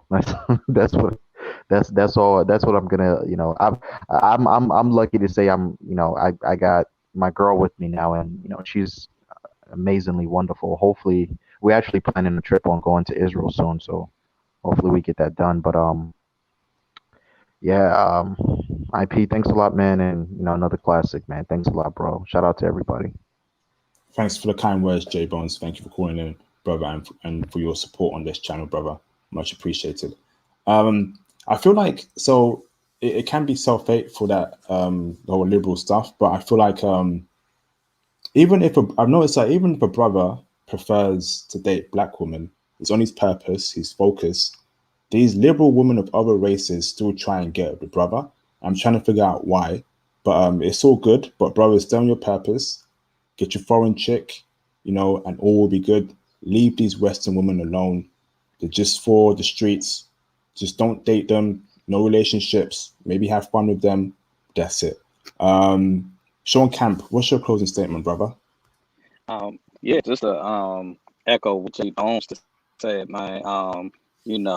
Just listening to this stream, I've been checked out too with Western women, so I'm right there with you, man. Been long gone checked out from them, and just what you guys were just talking about, man. The West is just completely done. I mean, you have some guys still saying, "Hey, we need to save the black community in the U.S." Don't waste your time, man. It's done. There's nothing you can do to save it. It's just steadily going downhill. And then another key factor that what you guys were just talking about are the simps. Like, that's another key factor. The simping not going to get better. That's going to get worse. So you just have no chance for Western women. So if you guys are on the fence about traveling and you heard this, I mean, you just got to get out. You have to get your passport and roll out. Yes, 100% facts. People in the live stream, stop trolling. Keep it. Who is Popeye's chicken sandwich murderer? Bro, come on, man. Come on, bro. Aaron, I'm gonna put you on timeout because you could put yourself on mute. Everyone else, what the flip? All right, let me put him on. Some nonsense going on in that live stream chat. Bunch of immature people, man. Flip. Oh, wrong person. I flipping timed out. Apologies, Soul Shader Trip. Soul Shader Crypto. I accidentally timed you out. I'm so sorry, brother. I'm so sorry. I should have timed out Popeye's chicken sandwich murderer. I'm gonna do it now. I'm sorry, Soul Shader Crypto. Apologies, brother. I'm tired over here, bro. All right. Let me say this, right? There is no black community. What's up, Theo? No, I'm just thinking Popeye's chicken sandwich. What kind of stupidity is that? Like, what kind of planet are you from, man? Like, come on, man. Like, what are you doing, man? Just go watch Oprah. Come on. Okay, you can do your stuff now. Let me just say this, right? There is no black community in the US and UK, and Theo will agree with me as well. When I compare the black community to real communities such as the Indian community, the Chinese community, the Arab community, we don't actually be black communities as black people in the West, which is why stop trying to save the community. There is no community if it can't be saved. Focus on yourself. That's what SYSBM is for. Your career, your finances, your mental health. Put yourself first as according to the SYSBM movement. Stop trying to save the community. The community does not care about you. All right. If you are an educated black man, the community hates you. They uplift the Pookie and the Ray Rays, the rappers, basically people who have bad influences all around the world.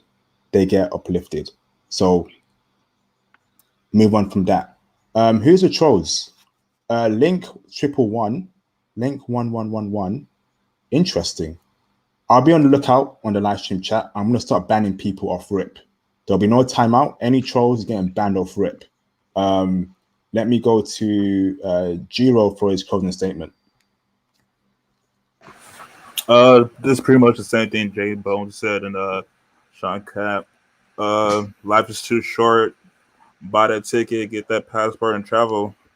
I had the best time of the 2 weeks I spent in Thailand. About to possibly book or just waiting for Japan to get that clearance, but I'm gonna book it probably next year, May, and get that going. But travel, everyone. Or shout out to Jiro. Show the crypto. I apologize, brother. I timed you out by accident. I'm sorry, brother. Russian Supply Seasball, he says, stop marching and start packing. Oh my goodness. It's over in the West. I'm telling you, man. I don't even waste too much energy in the West anymore. Let me go to Marcellus for his closing statement. What's up, brother? Yeah, I just want to say big shout out to IP and Theo for bringing this information to us. And yeah, I definitely think all the brothers need to travel outside of America and the UK because it's definitely garbage over here.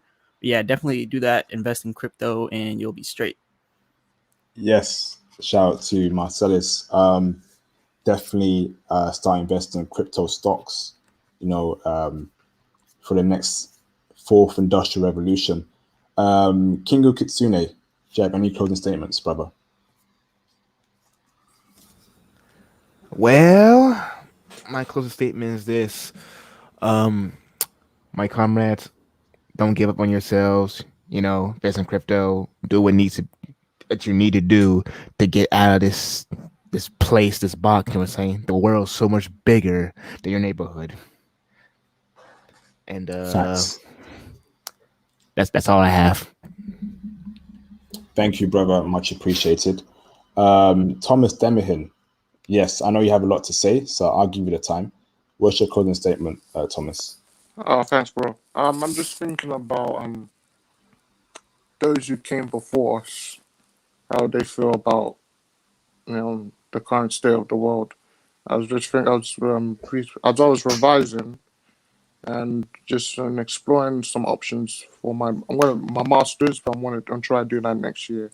I was listening to Muhammad Ali's speech on greatness, and I just think, man, I really love Muhammad Ali. You are my idols because of how philosophical he was. Not only being the the greatest boxer of all time, but how much of a humanitarian he was. And I'm just thinking, our brothers, well, we have greatness within us. Stop selling in the West. Leave the West. It's over. The UK and the US is absolutely over. And just get your passports and leave. Just establish yourself abroad, brothers. I have to say this, Theo, thank you very much for this live stream. It's been very great, and having you again is a real blessing. And IP, brother, another classic, back-to-back classics, fam. Keep up the great work, fam. We're gonna be booming. We're gonna be the international passport move is gonna be booming. These haters, these ops, they can hate all they want. These agents, they can hate all they want, fam. But I'm telling you, God is with us, and we shall succeed. Facts. Thank you for the great closing statement, Thomas Demihin. If you've not liked the video, brothers, get the likes up, please. That'd be great. Let me go to Theo for his last closing statement. Theo, take all the time you need, bro. This was a great stream. I want to say thank you, bro, for taking a time out, almost 5 hours to drop classic intel. So go on, Theo. Guys, it's great being here. I love talking to you about this kind of information. It really reminds me when I was in Japan, I was helping men to get established and to meet Japanese women and giving them the rules of engagement, basically. And a lot of those guys went out and got married and have children, and they're having a great time. So I'm here for you. I'm definitely want to be a resource. Again, I'm sure Tony would be the same way about that. You can be successful, but you have to have two focuses on. First is making sure you have a career whereby you can move to another country, kind of like Thomas has, kind of like I have. Like you can either move to another country for an extended period of time, or you can go there for a while and come back. You have to be able to be flexible in terms of your career and movement physically. You need to be making well over $100,000 a year. And then lastly, you need to focus on the country. So I started my language learning very early. I started Japanese when I was, 6? And then I got really formal on it when I was in university. I started French when I was 12, Russian when I was 16. So I had years of language study, sitting there just doing fundamental work. And so that it really helped me out in my 20s and then my 30s because I could travel different places. I could actually speak languages. And then I had the career as well. So you need to think about it in terms of a long-term strategy. At least 2 or 3 years where you're going to be, what kind of skill set you're going to have, where you're going to get your cash flow, what kind of language capability do you have, and can you really talk to the natives? And that's where you really need to think of it, at least in that manner. For me, it was more like a 5 to 10 year plan. So you can do it. You guys, this is a wonderful time to be a Black man. A wonderful time to be successful. Do not even think about Western women whatsoever. Don't even say hi to them. Just let them be. And go to someplace else where you are appreciated and loved, and where you can make a family and be respected as the father of the house and the husband of the house. Outside of that, you don't even want to talk to a woman. You're just like, no, bye. That's out. Fantastic closing statement, Theo. Thank you very much for the intel you provide. You're right. Don't even. No, let me keep it positive. I need to get back to learning Japanese again. So thanks for reminding me about that, Theo. I need to stay more focused, more structured. So that's on my end, because we all need to find a way out of this nonsense. I'm very serious, whether it's learning Spanish, Portuguese, Japanese, because 5 years from now, you think what we're going through is horrible. 2025, 2026, 2030, it's going to be literally nonsense on earth. I'm being serious.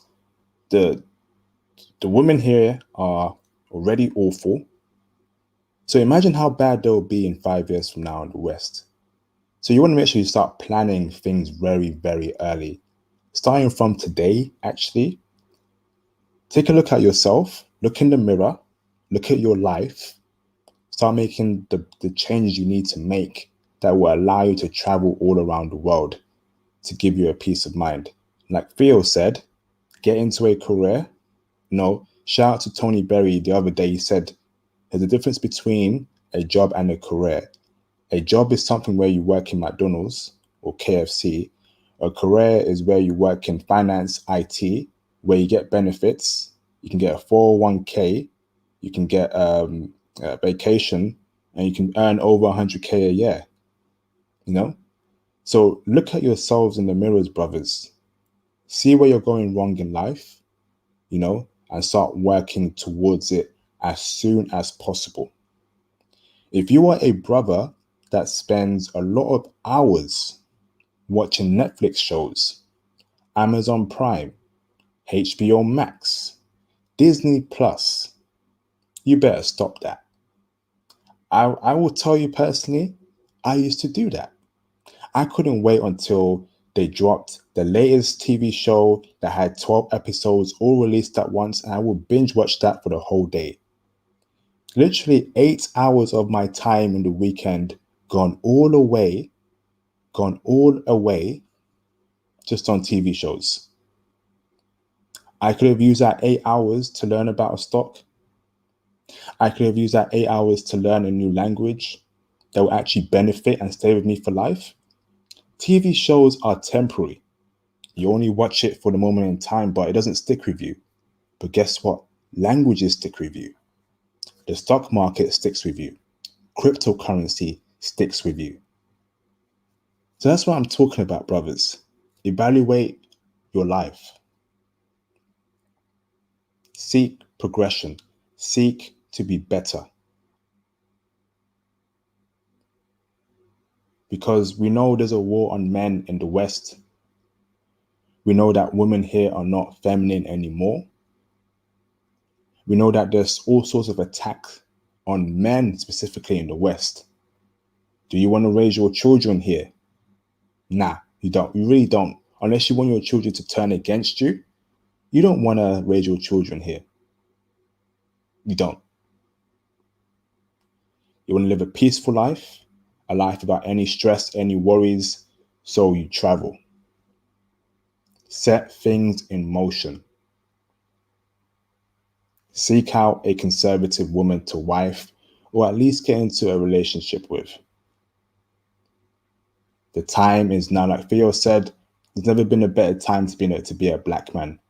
Yes, we're going through a lot in the West, but compare what we're going through to what our ancestors went through decades or centuries ago. There's more avenues for us to make money, to become wealthy, to become successful people. So that's my closing statement for you, brothers. Go out there and be great. This has been a great live stream. I want to say thank you to every single person that called into this panel and gave this and contributed to this classic live stream. 5 hours, almost 5 hours of pure intel. 5 hours. It's 6:30 a.m. over here in the UK. I have been streaming for 5 hours just so, because I want to see brothers do well. I want to see brothers thrive. I want to see brothers become millionaires. I want to see brothers holding hands with a beautiful, feminine, conservative foreign woman. That's why I'm spending these late hours where I'm getting very little sleep, brothers, just so you can get this intel. So all I ask for you, brothers, is when I drop this video on my channel, literally right after it ends, can you all please comment? We got over 70 people watching this live stream. I should see 70 comments by the end of today. That's all I ask for, brothers. 70 comments. Subscribe to the channel if you can. Press the notification bell to always, so you never miss a upload, stream, or post from me. Like the video and like all my videos that you haven't liked. And share your videos to other black men that need this intel. Because a couple years ago, I was going through what brothers in the live stream chat are going through, but I started traveling. If I was a selfish brother, I would never have made this channel. But I realized that many brothers are experiencing the same issues I'm experiencing in terms of how horrible the women are. So let me share my experiences on YouTube so I can reach an audience and help them out. That shows I'm not a selfish brother. I could be having all these foreign women to myself and other brothers, because when I traveled, I met a lot of American brothers who were telling me, international, the chicks out here, these are great women. Hardly anyone knows about these women in Germany, in Morocco, whatever. But I thought other brothers need this intel as well, so I shared it all around. So please support the channel. Hit the super chats. The Cash App is not working at the moment. I'm trying to fix that. But in the meantime, hit the super chats, comments, like, and share the videos to other brothers who need this intel. Link 1111. I've got a stream on Ethiopian women next week, African women. So you should be happy about that. Okay, brother.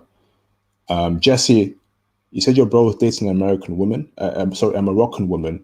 Where? What country? America or Holland? So I will see you brothers next week for the Colombian stream.